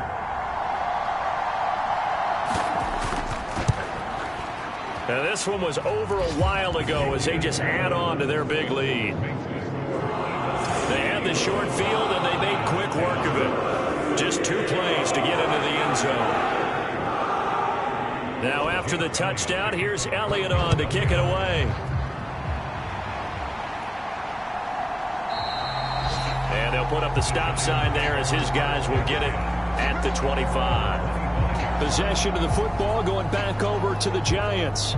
Well, we said it at halftime that they would need a nearly perfect second half to erase that deficit that they were facing, CD. But unfortunately, the second half has pretty much been a carbon copy of the first. Yeah, that early lead was almost insurmountable the way their opponent was playing. And, partner, they do have some good news, though. This one is getting close to being over, and they can try and hit the reset button starting tomorrow. Here's a 2nd and 2 now from the 33.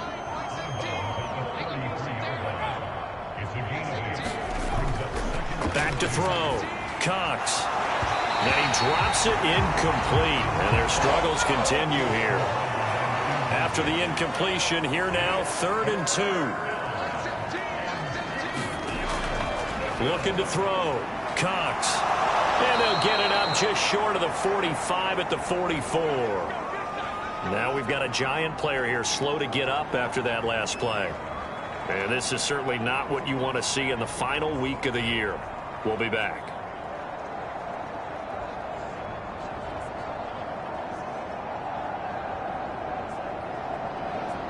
So signs of life in what's been a dormant offense in this second half. Here's 1st and 10. They'll look to throw again. Throwing middle, and it's complete. And he'll be corralled out across midfield down to the 45.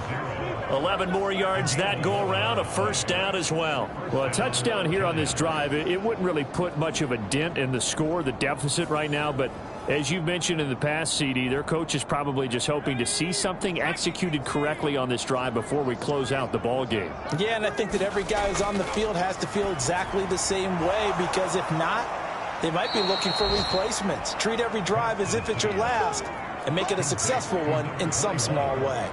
A good pickup there on 1st as the screen pass gets a made. And good yardage there on 1st down, because sometimes all you need to do on the screen is get one key block.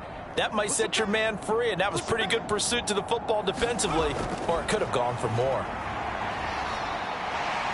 Oh, a strip. The ball comes out, and the Eagles have recovered.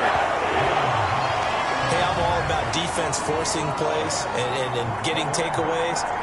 But an interception and 2 fumbles in their last 3 offensive possessions. Time to readjust? Yeah, you can't just give all the credit to the defense on that. They've got to look in the mirror and take a blame themselves and figure out how to not do it anymore.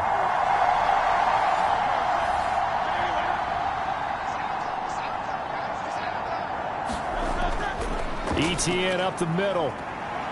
Well, they nearly sprung him that time as he takes this all the way down to the 37. 70 yards rushing for him here as he starts to draw closer to a 1,000-yard campaign. And carries like that, that's how they're going to continue to salt this thing away here, Charles, in the 4th quarter. Yeah, how about that? A new set of downs. Clock continues to move. No better way to close out a game than to tap those mastodons you have up front and say, guys, keep pounding them. Let's keep the ball, keep their offense on the sidelines, and let's close this one out. And they'll go again with Etienne. This will be stopped about 2 yards shy of the marker. 8-yard gain, 2nd and 2.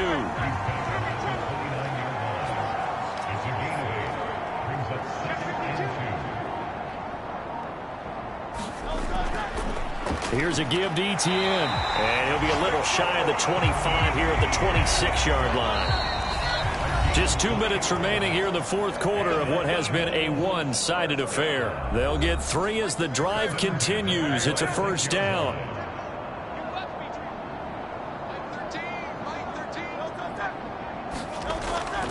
A handoff for Etienne. And he is going to be stopped cold behind the line of scrimmage.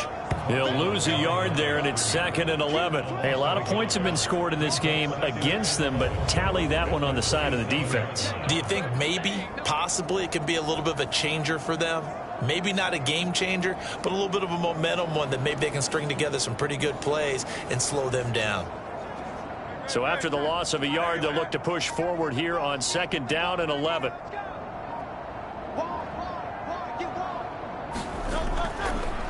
Now Hurts going to keep it running left. And he gets it inside the 10 to the 9. 18 yards that time to push him up 1st and goal. He's been pretty good with his legs in this game. A really nice gain there. Defensively, they've been okay covering downfield, but you got to account for the quarterback, right? Yeah, and that's the hardest part because normally when you play 11 on 11, it's truly not 11 on 11. Defensively, you don't account for the quarterback in the run game. You account for everyone else and hope that you can catch him before he gets to the first down marker. But as you noticed, he's been doing it a little bit. This time he saved his best for this run. Saving one of his best for the fourth quarter. Now they show jet sweep, but instead a run up the middle here. And he stopped immediately there.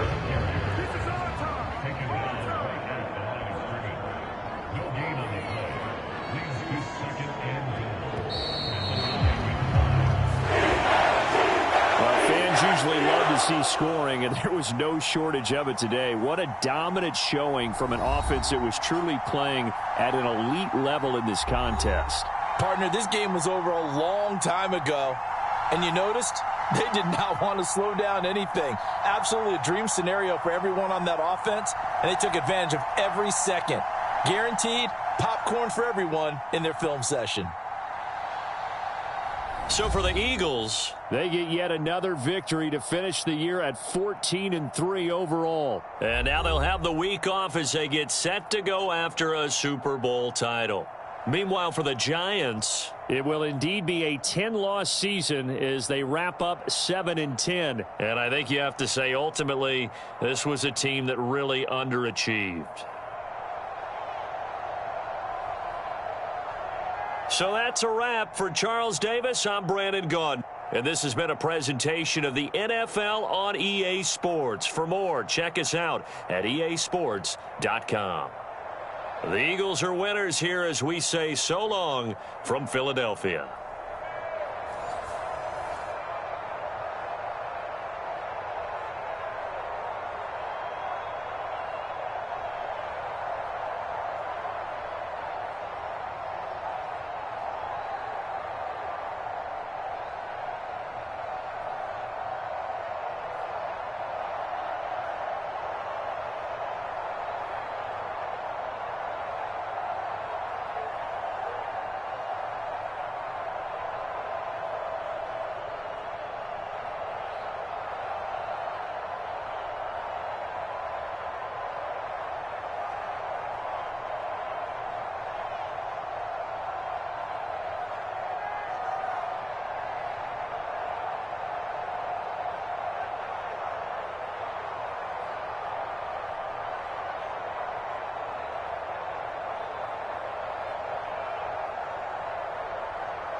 Today, from M&T Bank Stadium in Baltimore, Maryland, it's Week 18 of the NFL on EA Sports.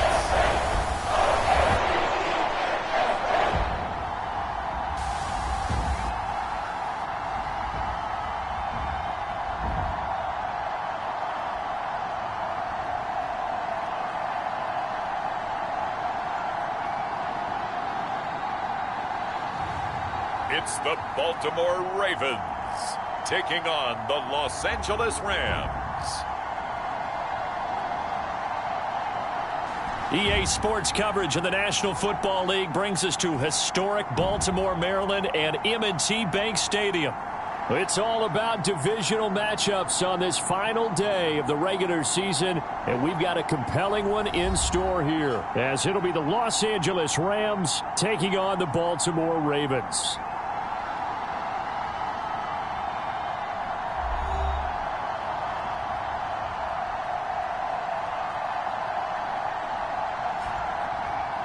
Alongside Charles Davis, I'm Brandon Gaudin. And, Charles, you look at this Raven team as they get ready here. They have certainly got it rolling of late. Winners of 6 in a row. And it's simple. The more you win in the regular season, the more likely you play at home in the postseason, and that can take you deep into January. Meanwhile, for the visiting Rams, they too were winners last time out, so something's got to give here. I love it when both teams come in off of wins. Great mindsets, and it usually leads to a really well-played game.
Justin Tucker set to boom this one away. And off we go from M&T Bank Stadium.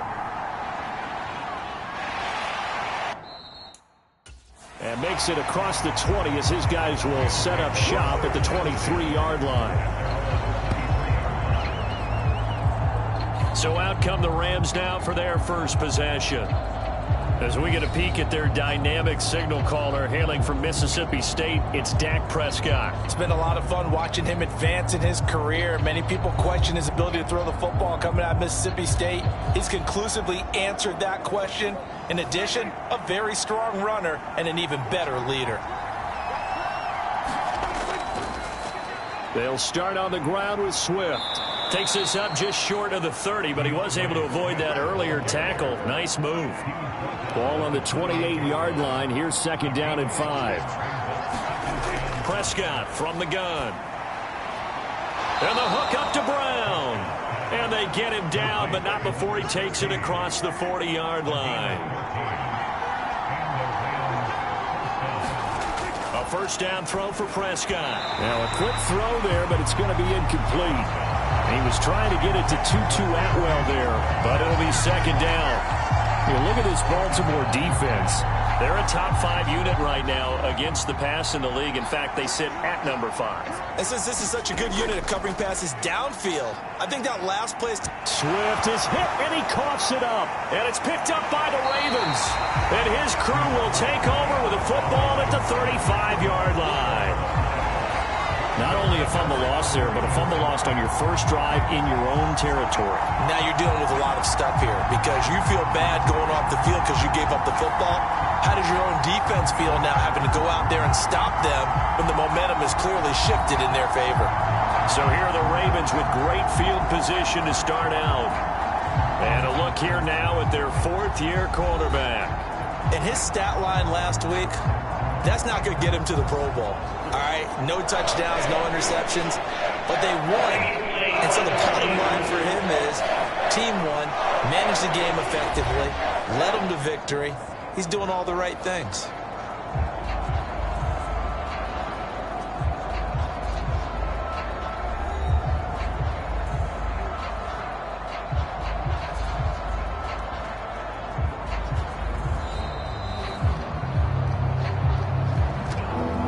So that one overturned. They say the knee was down, and that will not be ruled a fumble.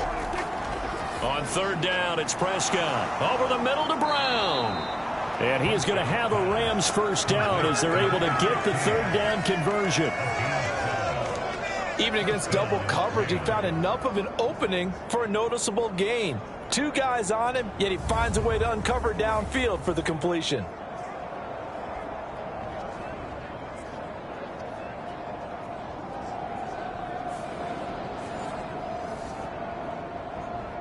So in Raven territory now. Here's a 1st and 10 at the 47. Here's a handoff to Swift running left. And they're going to stop him right at the line of scrimmage. Just no cutback lane to be found whatsoever. 2nd and 10. Here's Prescott. And that'll be incomplete. Took a pretty good shot as he tried to pull that one in. Couldn't hang on. Third down. Throwing. Prescott. Oh, that's into a sea of bodies, and it's intercepted. Picked off by Rocky Sin. And the return across midfield into the 46-yard line. Well, that is a quick lesson on how difficult this defense is to throw against. An interception on their initial drive of the ballgame. Now we know why their offensive staff spent the entire week awake trying to prepare for this one, because you can't totally shy away from throwing the football, but at the same time, you're looking at them and going, where are the weaknesses? How are we going to move it? One of the top defenses in the NFL for a reason. We just saw one example right there. On 1st and 10, it's Dobbins. And he fights forward for a modest 2-yard gain. 2nd down.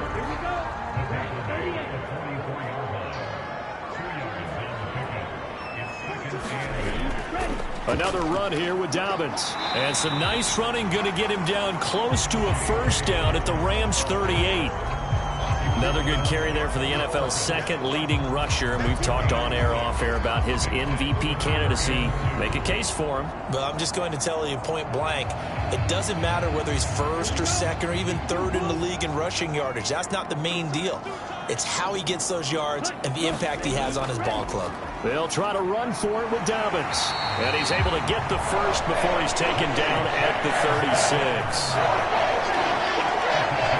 The Ravens are 13-3 now on the year, and they have certainly got it rolling as of late. Winners of 6 in a row. And I think this is where, as a head coach, you show your team some trust. Instead of just talking about winning, the very next game, you point out to them, we're on a nice run here, and if we keep doing this, we'll be playing at home in the postseason, and we know that could ride us all the way to the Super Bowl if we get that done.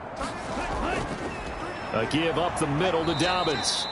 And forget about finding a lane. He barely had time to look up before he was planted in the backfield. It's a loss of 4 on the first down play. They went with the run-pass option, and I don't know if the option really mattered there because the defense was ready. So many times you put the defense at a disadvantage because you have those multiple options, but when they read their keys and play it correctly, sometimes the result goes in their favor.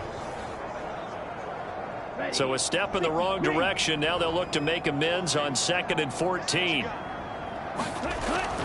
The first carry for the Memphis man, Antonio Gibson. A nice opening right away as he'll maneuver his way up to the 32-yard line. Call it an 8-yard pickup, but it'll be third down.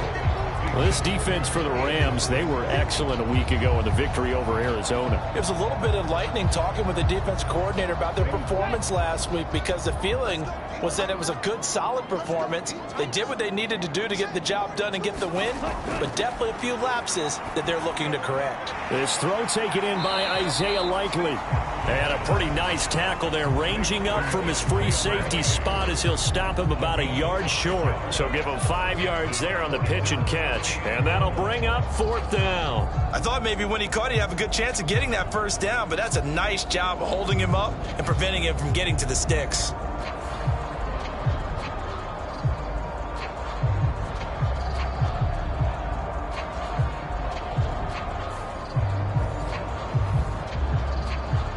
And no move to get the offense off the field. They'll stay put on 4th and 1. They're going for it with Dobbins. And he will have the first before he's brought down right on the chalk of the 20.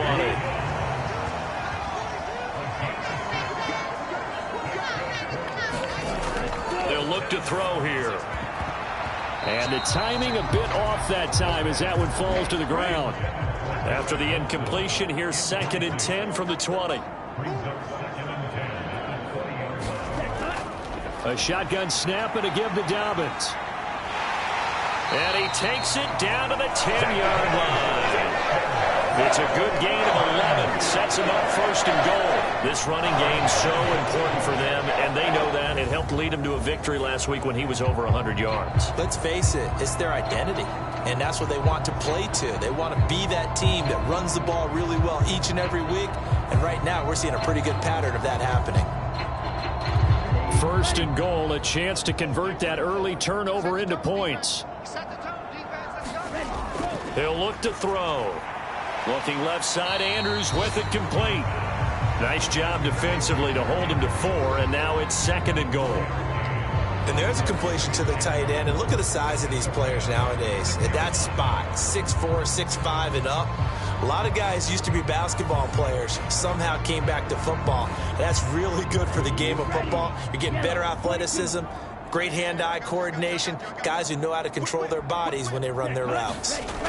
On 2nd down, a run with Gibson. And he is into the end zone for a Baltimore touchdown. Antonio Gibson with his 4th rushing touchdown on the year. And the Ravens use the early turnover to get on the board first here in this one. That almost looked too easy, and I think thanks goes to the offensive line for making it look easy. Yeah, I agree with you totally on that one. I'm not sure how much everyone understands the preparations that go into a game for an offensive line, because there's a reason that running backs and quarterbacks give them big gifts at the end of the season after a big year. The consistency and the continuity it takes to know each other and execute their blocks is pretty impressive. Tucker now to kick it away following the touchdown.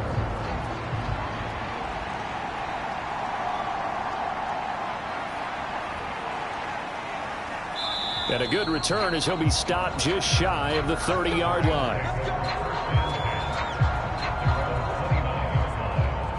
So the Rams coming back onto the field, their 2nd drive of the game.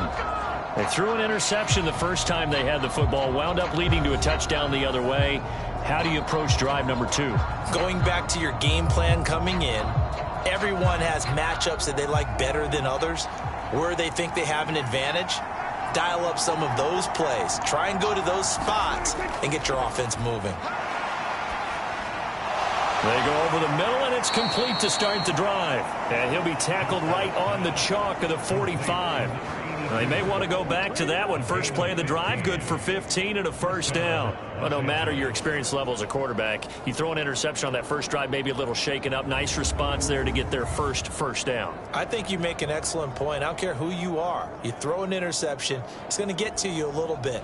But the ones that we've seen that are the best, you never notice it. They don't come to the bench, throw their helmets. They don't do any of that. They just go back out the next drive and act like it never happened. And that's what we're seeing here. On the Jets sweep, this is Eskridge. Getting in there for the tackle, Marcus Williams. Ball on the 47-yard line. Here's a 2nd and 8. Looking to throw. Prescott. And he coughed it up. And it's picked up by the Ravens. And they will take over possession of the football at their 42-yard line. The start of this game has me doing flashbacks and remembering when I was playing and seeing a similar start and seeing the head coach actually take a timeout and gather the whole team around him and tell him everybody to get it together. Let's get some focus going here, because maybe he just sensed that maybe the whole team wasn't ready to play. Yeah, well, they've gone interception, now fumble. The Raven offense set at the line for this next drive. This could end up being a pretty big drive. I mean, look, yes, it's early in this game, but they scored the touchdown. They got the stop. And now if they could get in the end zone here again, CD, they could grab an early stranglehold on this one. Yeah, they certainly can, and that's what you're looking for. Where's the advantage? Can you gain it? Can you press it? Now for them, finishing it off, because right now it's out there for them. They've just got to go seize it. From just shy of midfield, here's 2nd and 3. Looking to throw. And that is going to be incomplete as he led him a bit too much. So the incomplete pass on the last play, and that leads us to a 3rd and 3. They'll drop to throw. Able to find the open man. That's complete. And he will have a Ravens first down, and he was able to get it by play. A gain of 8 on 3rd and 3. And Brandon, from our time in college football, where receivers weren't running the traditional NFL route tree, one thing they did learn, find open areas, find soft spots, and set up and catch the ball. And I think we just saw that there. Yeah, we saw that indeed, picking up the first. They'll run up the gut with Dobbins. And he'll be brought down at about the 42. 2nd and 9. They'll go again with Dobbins. Not much there. Maybe a couple as he's taken down at the 40. The line to gain is the 33 on 3rd down. They're going to look to throw. He loses 4, and it brings up 4th.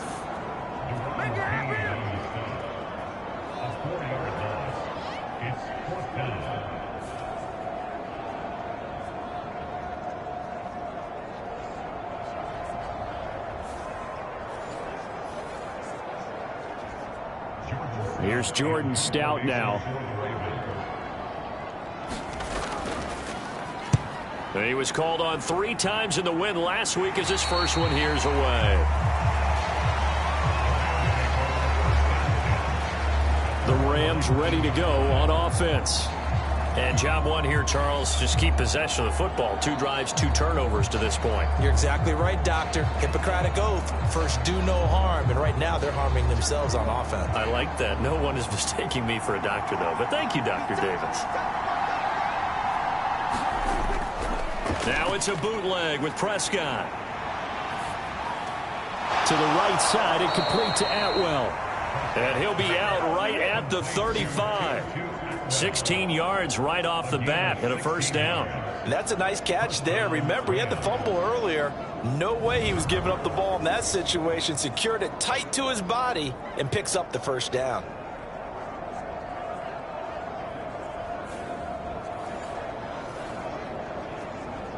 Ball up to the 35 now as they come up on 1st and 10. Swift going to try up the middle, and he edges forward, but only gets a pair of yards out of it, and it's 2nd down.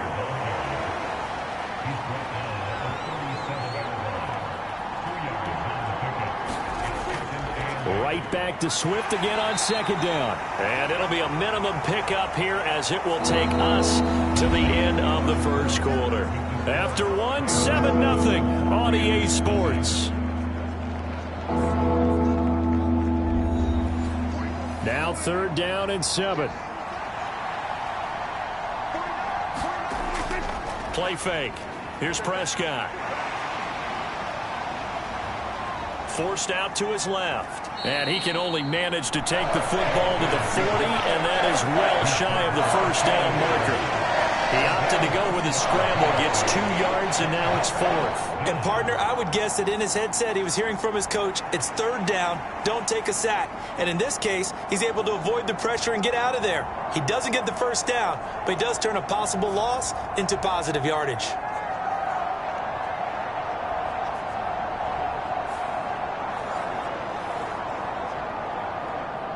So on now is the Clemson man, Bradley Pinion, to punt this one away.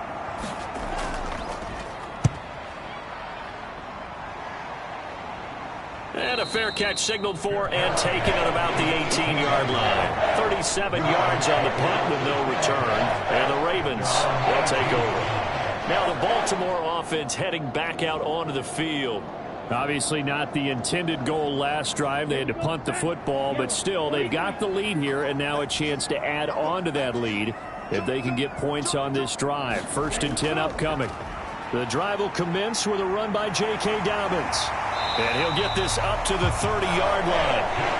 Right off the bat, it's a 1st down to start the drive, 12 yards.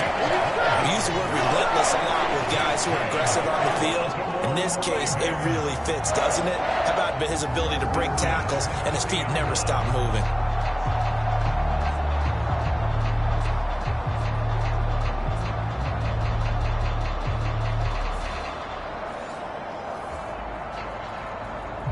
So 1st and 10 now from the 30.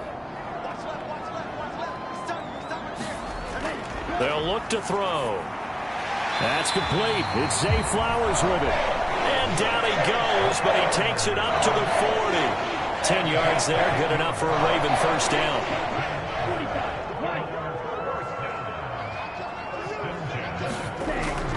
Back to throw here.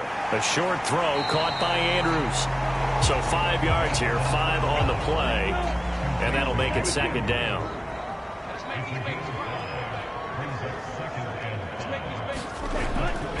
Now a handoff for Dobbins. And he'll get it down to the 47 here. 46 yards rushing for him now on what was his 10th carry of the ball game. They're making it look easy out there. Another 1st down. So far on this drive, let me do this little bit of math here. 4 plays, 3 1st downs. That's a pretty good recipe for success.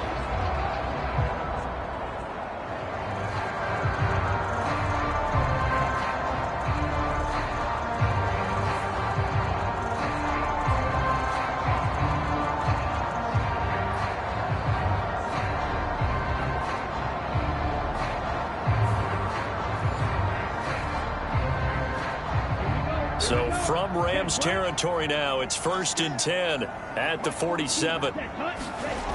Now back to throw. This one caught by his tight end, Andrews. And he gets this inside the 35-yard line.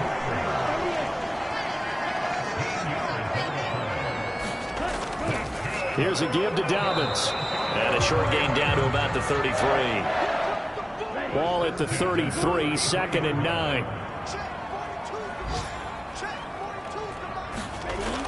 He'll drop to throw.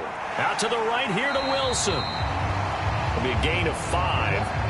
And now it's 3rd and 4. They'll set up a throw. They'll set up the screen for Gibson. Good contain. No gain on the screen, and it'll bring up 4th down. And I know that one didn't work out the way they thought, but I don't think it was a bad time to call this play. You're thinking on 3rd down, you might possibly see some pressure. You might see a blitz. So they tried to set up the screen, but that one was well read, and they stopped them for no gain.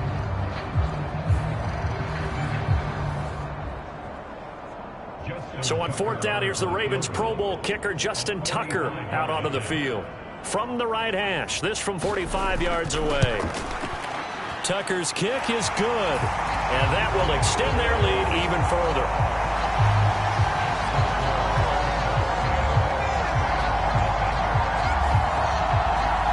So that one on target, and it adds to this 1st half lead. And maybe we're too early to worry too much about 1-score lead, 2-score lead, etc. But this is where you kind of start banking those points that come in helpful later on. And he's up past the 20 to the 22-yard line.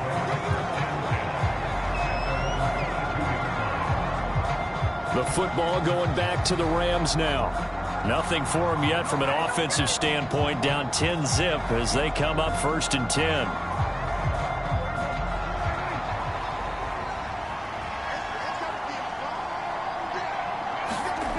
Now Prescott. He'll get this complete to Cooper Kupp. And they work this well upfield across the 45. 25 yards that time. You know I'm going to lean towards the defender, right? You know I'm going to do that. I know. That's a tough situation for him as I see it.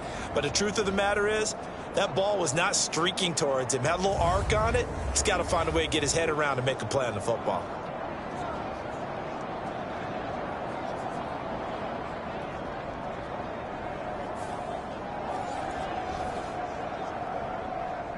This offense finding its legs now. Here's another 1st and 10. From the gun, here's Swift. And nothing much materializing there on the 1st down run. He'll get a couple, and that's it. Here's a 2nd and 8. Out of the gun, here's Prescott. That'll be caught by Foreman. And he's able to take it across midfield before going out of bounds. The result, only 4 yards there on the play. And that'll bring up a 3rd down. And the big guy catches the ball in the backfield, and oftentimes that's quite a surprise to guys playing defense because not ordinarily thought as a pass catcher, it often works when they decide to dial it up. Prescott. And the Raven pressure too much. Down he goes. David Ojabo able to get him down for a loss of 11. And it brings up 4th down. Well, many times when you talk about mobile quarterbacks, you get the sense that they feel like they can get out of any bad situation. They keep moving around and trying to emulate guys like the Scrambler or the Dodger. Instead, they keep losing yardage and digging themselves a hole that they can't get out of. Now here's Bradley Pinion now.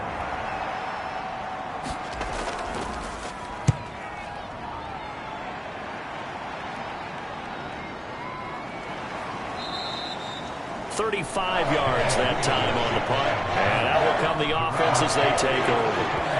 The football back over to Baltimore and J.K. Dobbins. He's over 40 yards here in the 2nd quarter. Been nice and effective for them, hasn't he?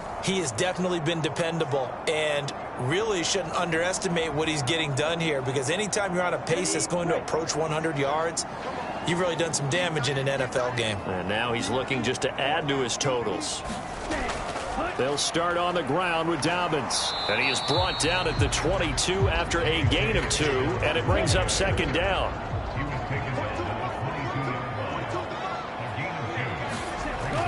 He'll look to throw. That's complete. It's Rashad Bateman.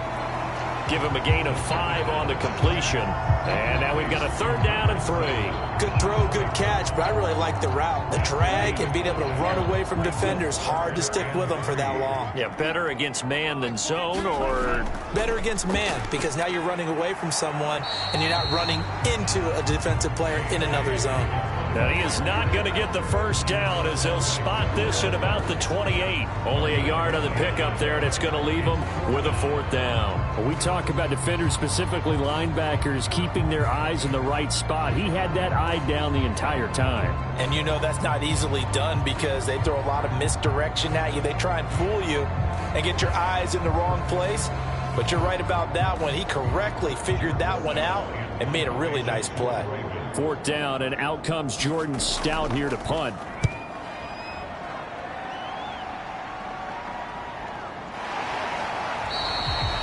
It's a 45-yard punt, just a 1-yard return. And the Rams will go on offense here with a 1st and 10.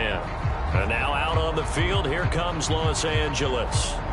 The last series for him, a little disappointing, forced to punt. And now they'll try to do better here and come away with some points as they begin this drive, 1st and 10. And the first play of the drive there is incomplete. Well, sometimes those cliches really come true, don't they, when they talk about it takes all 11 to play good defense. We've seen that in this ball game. I think the secondary has to be singled out, though. They are in the presence of every receiver whenever the ball's thrown, and this one they help force another incompletion. So following the incompletion, here's 2nd and 10 from the 25. Now Prescott. Oh, and his early struggles continue. Here's another one intercepted. Picked off by Marlon Humphrey. We don't see this often. A quarterback of his caliber, 2 first-half interceptions. It's absolutely surprising because it happens so rarely. You're searching for what reason, what's going on out there. It's not just maybe the defense is playing well. Is his horoscope off? His biorhythms? What is it? You went horoscope on us, David. Well, I was thinking maybe REM sleep was off. I'm trying to come up with something. Anything, right?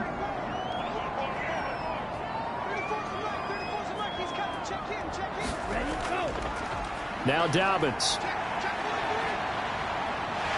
Flash the stick skills on that run, but then stop shy of the 35. And it appears we've got a member of the Rams shaken up on that last play. Boy, week 18, this is just when you hope everybody can get through the regular season healthy, but the medical staff is going to have to take a look here, and we'll step aside. Ball on the 36 now. Here's 2nd and 5.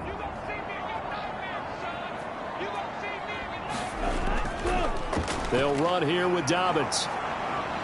And he's dropped just before the line to gain. 4-yard pickup leaves him with 3rd and 1. So they just need 1 yard here to pick up the first down. On play action, they'll throw. Work in the middle of the field, and he's got a man complete. And he'll be touched down here, but not before he does pick up the first. Well, forget the run on 3rd and 1. They shock the D and rip off a pretty big play. We always hear about the connections some quarterbacks have with certain receivers. I think this guy has a connection with just about everyone. Didn't mind throwing it in there against double coverage to him. Show some confidence, supreme confidence. Big-time confidence that he would make the play for him, and he did. Here's Dobbins. And he's tackled a yard short of the marker. Good gain of 9 on first down. Some good, strong running right there. Some power and some explosiveness just about got him into the end zone. We've hit the 2-minute mark of the first half. 10-0 our score. From the 3, 2nd and a yard. They'll set up to throw. There's Flowers. He's got it. Touchdown, Ravens. A great play there. His 5th touchdown now on the year. And his guy's now an extra point away from taking a 3-score lead. That's why you've got your star out there. Throw the ball to him. They did. That's simply saying we don't care what coverage you put out there. He's so good. We're going there with the football anyway, and there's not a thing you can do about it. Inside the red zone, they go to him. He gets it done. Tucker now for the extra point.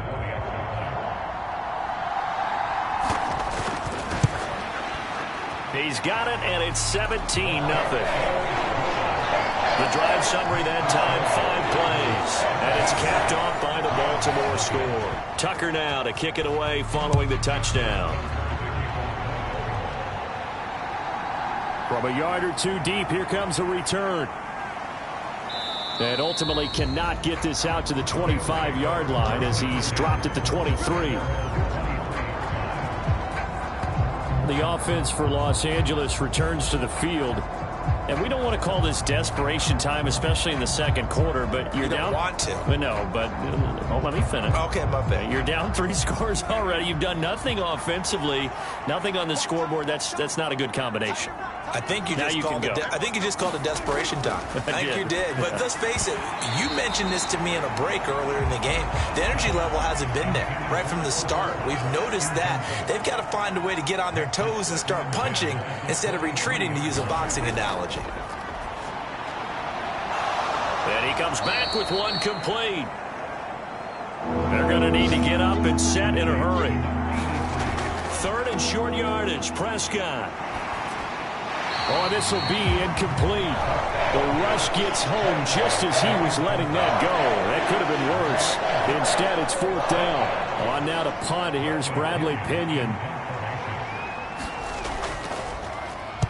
He's been a busy man here in this first half as he gets it away. That'll go as a punt of 34 yards that time. And they will take over 1st and 10. And now Baltimore gets set to take the field. Still more than a minute to go, so there is time if they want to mount something here. Not only time, but they have 3 timeouts at their disposal as well. So that changes everything that you're doing here. Without those timeouts, you can only work the sidelines, hoping to get out of bounds. Here, the middle of the field's still available because you can call timeout and regroup. They set up the screen for Dobbins. The first down screen pass, good for 5. Creeping up on a minute to play in this first half. 2nd and 5. Catch made right side by Wilson. They follow up the gain of 5 by only getting 1 there on 2nd down. They'll come up now 3rd and 3. Back to throw. And he takes a shot on the release as this will be incomplete. That might be the 3rd down stop that they needed because they've had a lot of trouble slowing down this offense in the first half. This might be their opportunity to get off the field.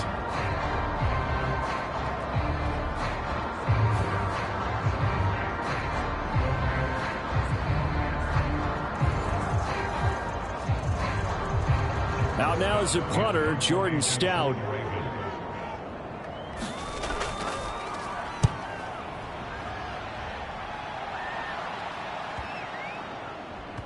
And a nice job here to down this one right on the 5-yard line.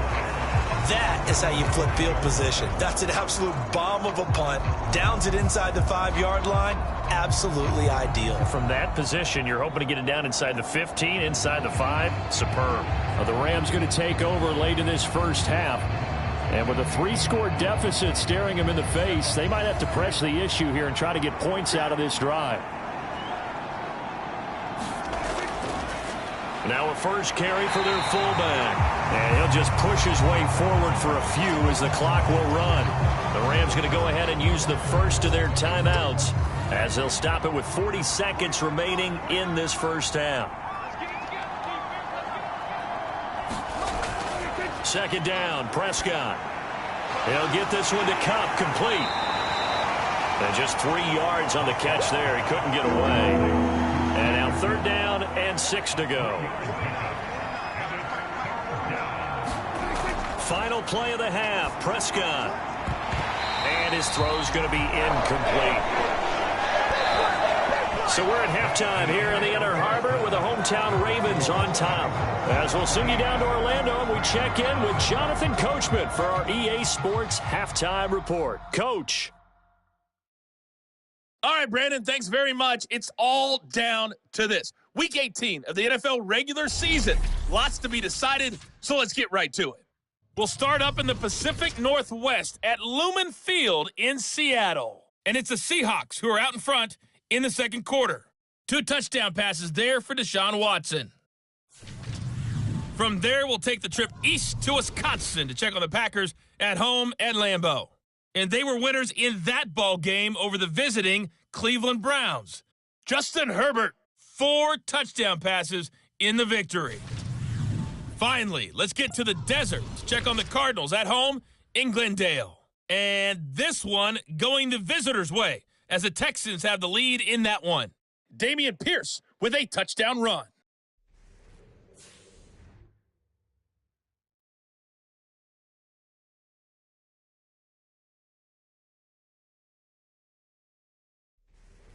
Okay, Coach, thanks as always to you and the gang in Orlando as we welcome everyone back in for quarter number 3. A very one-sided first half, 17-0 our score as we get going in quarter number 3. Devin Duvernay now returning from the end zone. And he'll be stopped right around where he would have been had he gone down to a knee, maybe a yard shy of there at the 24. Out come the Ravens now. They'll go on offense first here in this third quarter.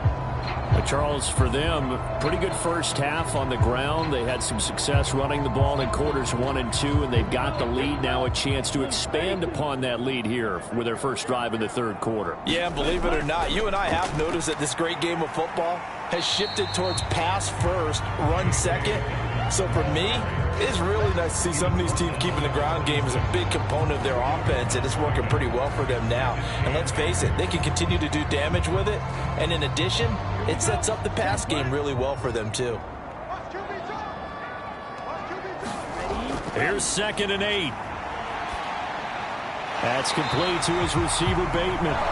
Did a good job to get him to the ground quickly right there at the 36-yard line. On 1st and 10, it's Dobbins. And he's across the 40, 3 extra yards to the 43. From the 43, it's 2nd and 3. Here's a play fake as they set up to throw. That is caught. Rashad Bateman. And this is going to be another first down as the tackle's going to be made at the Rams' 38-yard line. 19 yards to pick up there. Move the chains. Well, this is an awfully tough route to defend in man coverage because he lines up on the right and then runs a crossing route back to the other side of the field. So as a defender, you're not only trailing him the whole way, you're also looking out for your own guys to make sure you don't get yourself picked off. And then you can't catch up in time to prevent the completion. So from Rams territory now, it's 1st and 10 at the 38.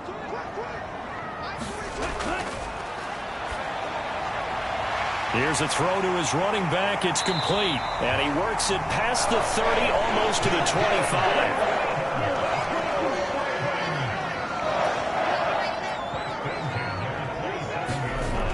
Back to throw now on 1st down. A full 5-yard loss that time. It's going to make 2nd down pretty tough.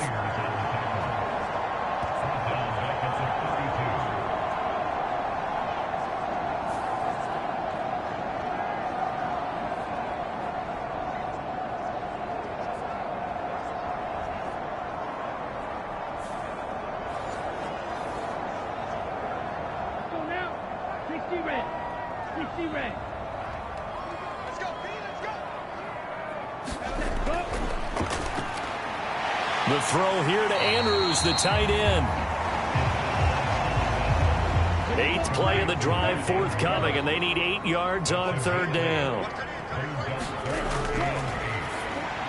And he'll go right back to Andrews. And he'll be taken down, but he does have 1st down yardage. What a methodical drive this is turning out to be. That time 9 yards, and the sticks move again. I'd have to say they're feeling like they are in rhythm right now. Things are in sync, aren't they? Team's winning, got a nice little margin on the scoreboard, completing some passes, and they just completed another one for a 1st down there to the tight end. So the ball down to the 16 here for 1st and 10.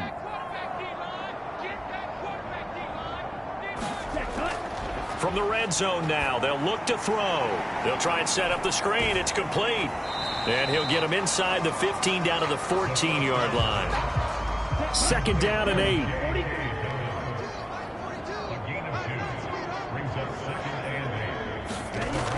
Back to throw again. Got his man complete over the middle. That's Andrews. And the Ravens are looking at 1st and goal as he's tackled all the way down at the 2-yard line. Now a pause, and there's an injured Raven in need of some assistance. Now this is just the last thing you want to see in the final week of the regular season. Well, I hope he's okay. We'll step aside and be right back. Let's go. Black, 95. They'll look to throw again. Sliding out of the pocket. And he's going to be swallowed up and taken down. Sacked back at the 5-yard line. Deron Payne able to get in there for his 2nd sack of the afternoon. That I'm struggling to understand a little bit. That close to the goal line, 1st down, run the football. If you want to throw it, throw some play action on 2nd down.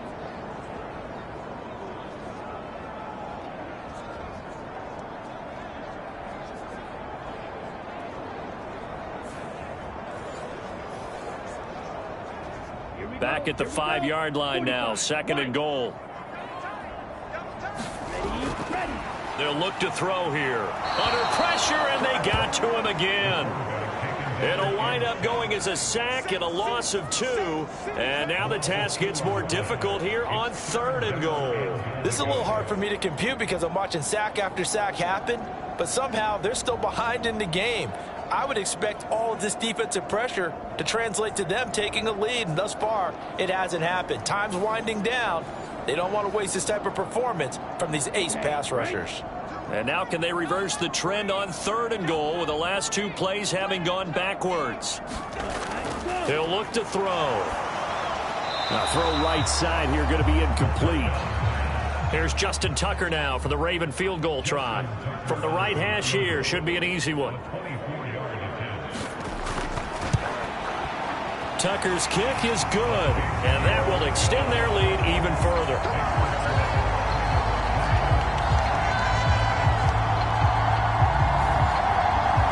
So little by little, the better of these two sides starting to become more and more apparent. 3 points is not a knockout blow in the third quarter, but when the other guys haven't shown they can do anything, they don't have any points, this is looking pretty good. Maybe not a knockout blow, but a good stiff jab, that's for sure. Now the attention turns back to the Rams offense as they get ready for their first possession of the second half.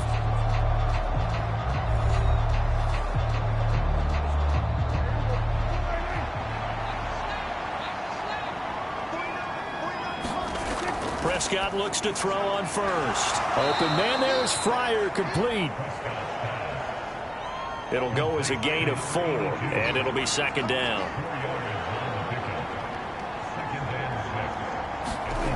Prescott now. And this one incomplete. Too much contact to hold on to that one, and it's third down. At this point in the game and the situation they're in, partner, these incompletions that we're seeing, they need to turn into positive snaps, and soon. And that is incomplete. Oh, he had a defender right there with him to force that to the ground. And fourth down now coming up. The punt team on now as Pinion sends this one away. It's a 44-yard punt, just 3 on the return. And it will be 1st and 10 as they take over. Here comes the Raven offense now, ready for another possession. And last time they were able to churn some clock. They got the field goal, added on to their lead. But that was a drive that was so long, it should have ended in a touchdown. You know that's how they felt. And we'll both be headed to the airport after the game. But we probably should go to the post-game press conference because someone's going to ask the head coach about this drive, and he's going to profess that he was happy to get points, and we know that's not true. Yeah. Okay, after this type of a drive, not getting a touchdown, a huge disappointment. They get 7 out of that, so they're left with a 3rd and 3. Coming up here looking for 3 yards to pick up the first. Out of the gun now on 3rd down. Throw right side here taken in by Bateman. And he will have a Ravens first down by a couple of yards as they're able to convert here on 3rd and 3. Would it be safe to say that as precise as routes are supposed to be run in the NFL, maybe they're not quite as precise in college ball? That's accurate, yeah. And I think we saw a college route in the NFL there. Just find the soft spot, find the dead zone, and find the first down. And that's what he just did. So here's a 1st and 10 at the 38. Again, he'll drop to throw. And he'll protect himself at the end here as he winds up getting pretty decent yardage. From the 44 now, here's 2nd and 4. Here's the option. And maybe the wrong read there as he's going to go down immediately. He lost 4 there, and it's 3rd down. Well, sometimes that option can get bogged down before the gears really even get into motion, and I think that's what we saw there. And I think what he saw defensive end right in his face because he looked up and he was right there. Didn't even have a chance to get going. 3rd and 8.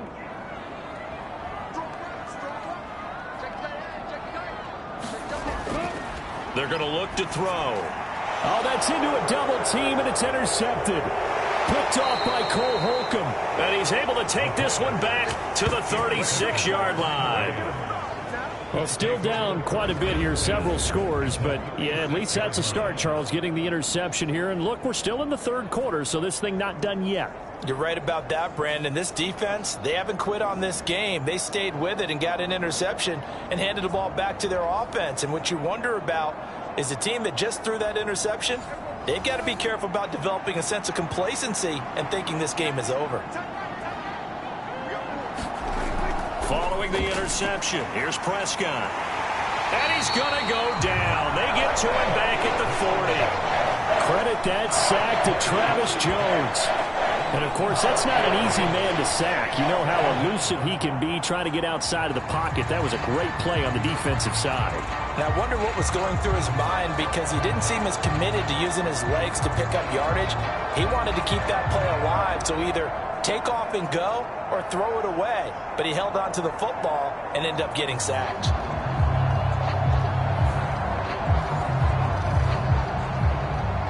So after the sack, here's 2nd and 14.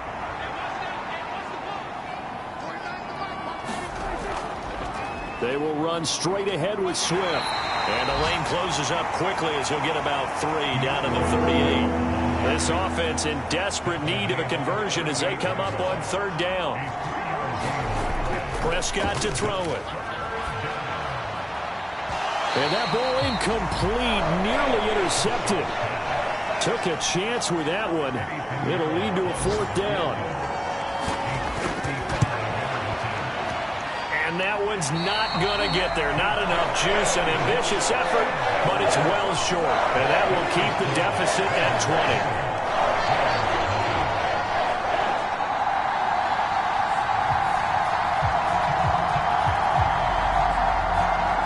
The Ravens ready to take over. And now you've got the clock winding down here in the 3rd quarter. Your 3 scores to the good. What's your approach on this drive? Too early to fully commit to playing the clock game. Yet at the same time, you're also not going pell-mell like you would in 2-minute offense. This is what NFL offenses call 4-minute football. Take the clock out of the game a little bit, wind it down, but at the same time, keep advancing the ball down the field. So 1st and 10, and if they score on this drive, might have to start digging in our second-half blowout material. And he is going to lose yardage here. Officially, it's a 1-yard loss. That's going to bring up 2nd and 11. Sometimes you just sit back and marvel at what he can do defensively. Speed, strength, quickness, he's the whole package. And that package just wrapped up the runner for a loss.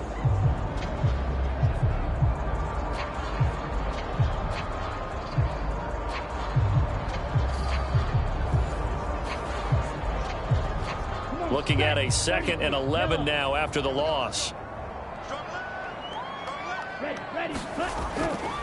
They'll try the draw here with Dobbins. It'll be a pickup of 5, and that leaves them with 5 more. 3rd and 5 now. Well, you certainly have to give a little credit here because they're playing this game now at their pace. This is ball control football, sustained runs, taking their time, and making it work. They'll drop to throw. And he will slide to a stop. He does have the 1st down. 9 yards on the pickup there, and it keeps the drive alive.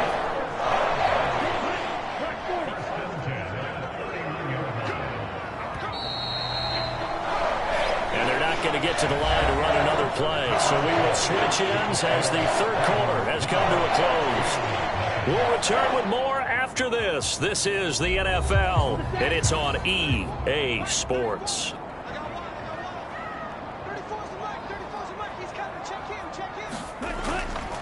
On the counter now, it's Dobbins. And he'll work this forward for about 3 at 2nd down.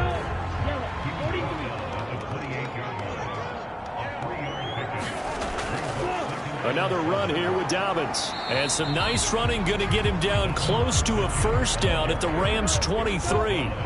Trying to keep the drive going here. This is play number 7 on 3rd and 2. They'll try to run for it with Dobbins. And this is not going to be enough. Was in search of 2 yards and only got halfway there. And the big fella stuffed that one up in a big way. I think doubling him has to be a priority because you can't move up to the next level if you don't take care of him first.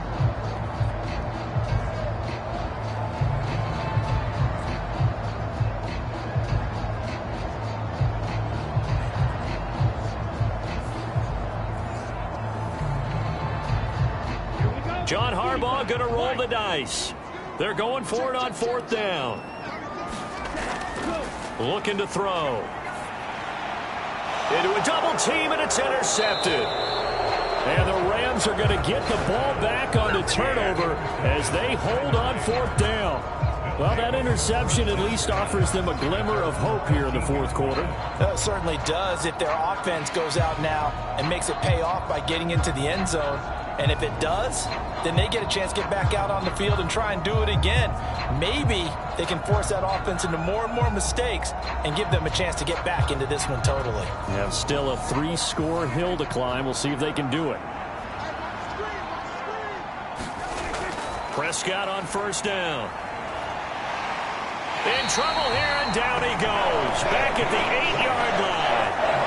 Buried by multiple defenders on the drive's first play. But one thing I do know, these guys on defense, they don't want this game to end. They're winning by multiple touchdowns. They've shut down the opposing quarterback in a big way, and they're still picking up sacks as we approach the end of this one.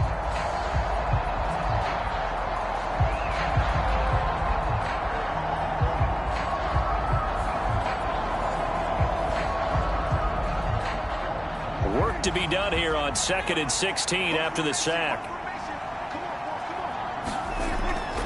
On play action, Prescott. And now Prescott is going to be taken down. He couldn't get away, and that's a safety. All right, partner, deuce is wild on this sequence. 2 plays, 2 sacks, and now 2 points thanks to the safety. Offensively, there just didn't seem to be much of a plan when they came out on attack. That let the defense create a little chaos up front and set up one of their guys to make a play and get through and record the sack.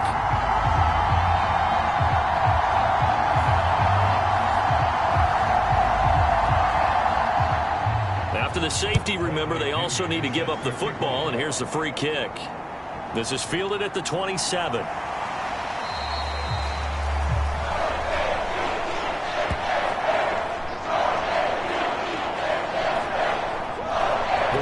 Heading out on offense as we look at the playoff picture in the AFC. Still a lot to be determined in terms of their final seeding. We do know they'll be in the playoffs, but in what shape, what capacity, we're not sure. But here, ready for a sports cliche, then just take them one game at a time, right? They have to. And look, the thing about cliches, they've been proven over time. All right, we know that. So, yes, take it one game at a time, but make sure that there's no let up. No getting off the gas, right? No mental letdowns, because each one is important for them to accomplish their goals. Now Dobbins again on 2nd down.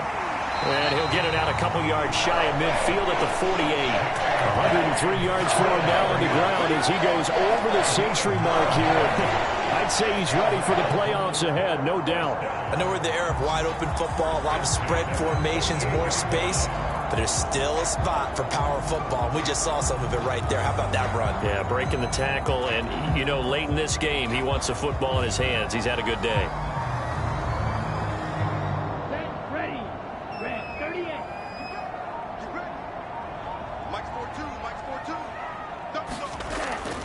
A give up the middle to Dobbins. And he's going to take this ahead for right around 3 yards, but no more than that. 2nd down.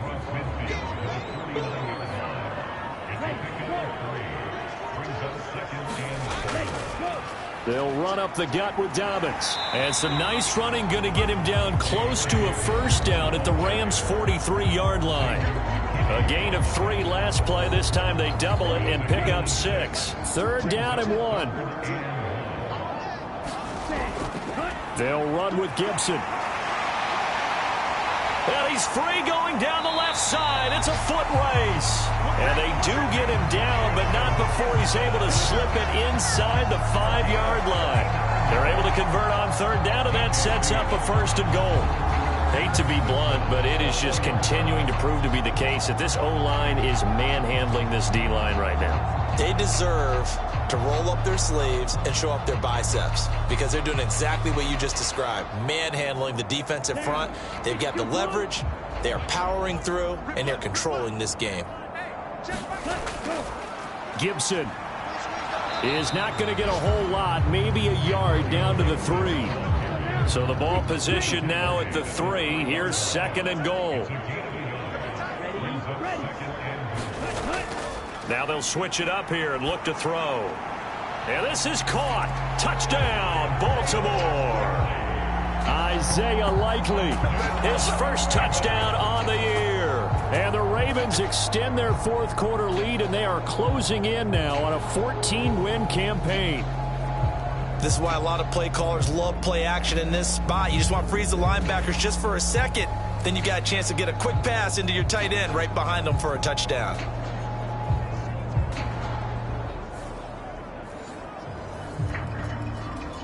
Now Tucker to add the PAT.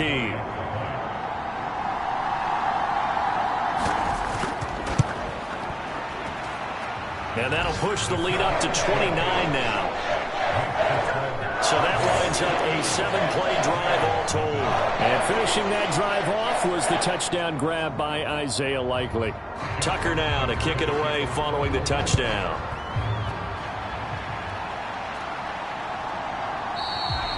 And no effort to bring this one out. It's a touchback. L.A. readies for its next possession. Well, I hate to say it, but at this point, I don't really know that they're playing to win with this deficit in the fourth quarter. They're just trying to erase that 0 on the scoreboard, Charles, and get some type of momentum to carry into the film session tomorrow. If you get any type of points on the board, it'll count as a moral victory, although no one will talk about that in the post-game press conference. That's not something you mentioned in the NFL. And this loss, it already stings and will for a while, but everyone that offense knows it'll sting a lot worse if they don't put some points up on the board. To throw is Prescott. Throw left side, complete to Cup. And he'll be upended at the 28-yard line. Just a 3-yard gain there. This offense so far on third down, just 1 conversion and 8 tries. Not good. This is 3rd and 7. Able to find the open man. That's complete. And he is going to have a Rams first down as they're able to get the 3rd down conversion. To win any route, you've got to break down the defender, and that's exactly what happened here on this really nicely executed curl route.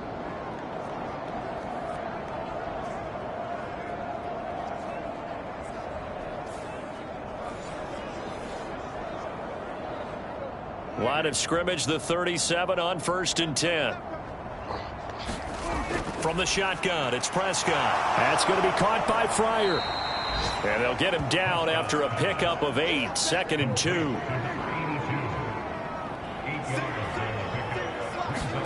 Prescott yet again. And he drops it incomplete. And their struggles continue here. After the incompletion, here now, 3rd and 2. Looking to throw. Prescott. Pass taken in by his big tight end. And he's going to be taken down with the first down at the Ravens 40. A sizable 16-yard chunk there. The drive continues. And with this game well in hand, perhaps we are seeing the coverage lighten up a little bit as they got burned there a bit for a first down. Well, we certainly know the coach isn't happy along the sideline, because he certainly wants them to finish this one out the way they started it. He doesn't want to give up any soft completions, no late points. He wants his lead to stay right where it is. A first down throw for Prescott. Over the middle to Brown. And he's able to break out of 1 tackle, but then quickly brought down. This a 2nd and 7 from the 37. To the air again, Prescott. He's going to get that to Swift underneath. And he'll go down at the 28.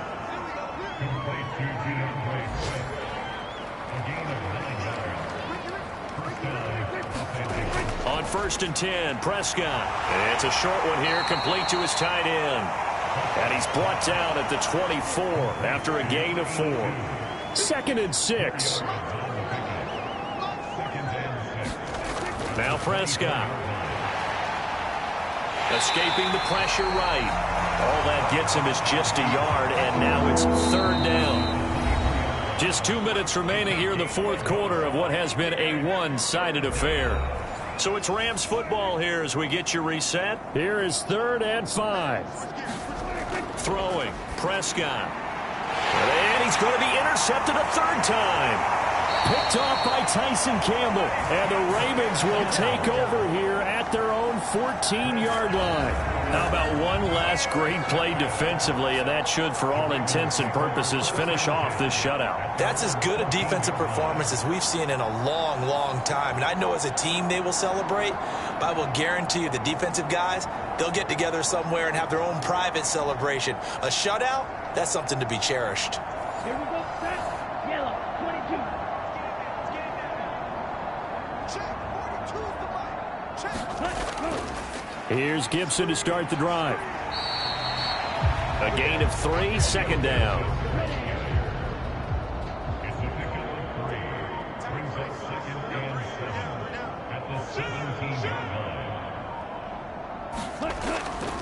Gibson again. And he's able to get up here to the 26.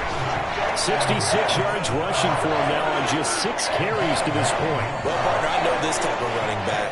I mean, this size, this intensity usually gets better as the game goes on. I can just tell you from experience, the first few quarters, oh, you're eager. You come running up there, I'm going to tackle this guy. By the fourth quarter, you're coming up and thinking about it. And D-line wearing down fourth quarter. Yeah, that's not a guy they want to see consistently.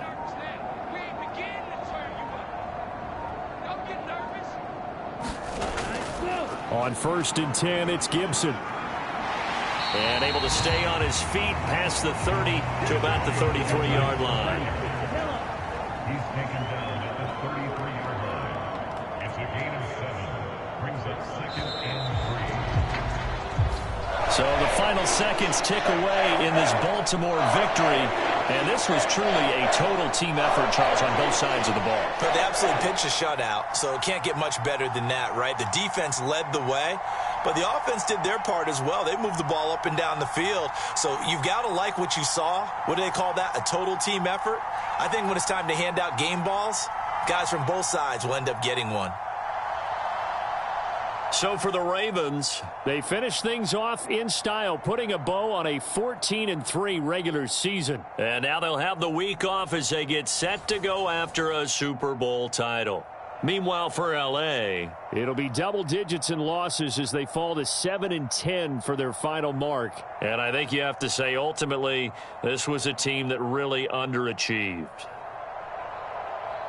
So for our entire crew, alongside Charles Davis, I'm Brandon Gaudin. Thanks for watching, everybody. We'll see you next time.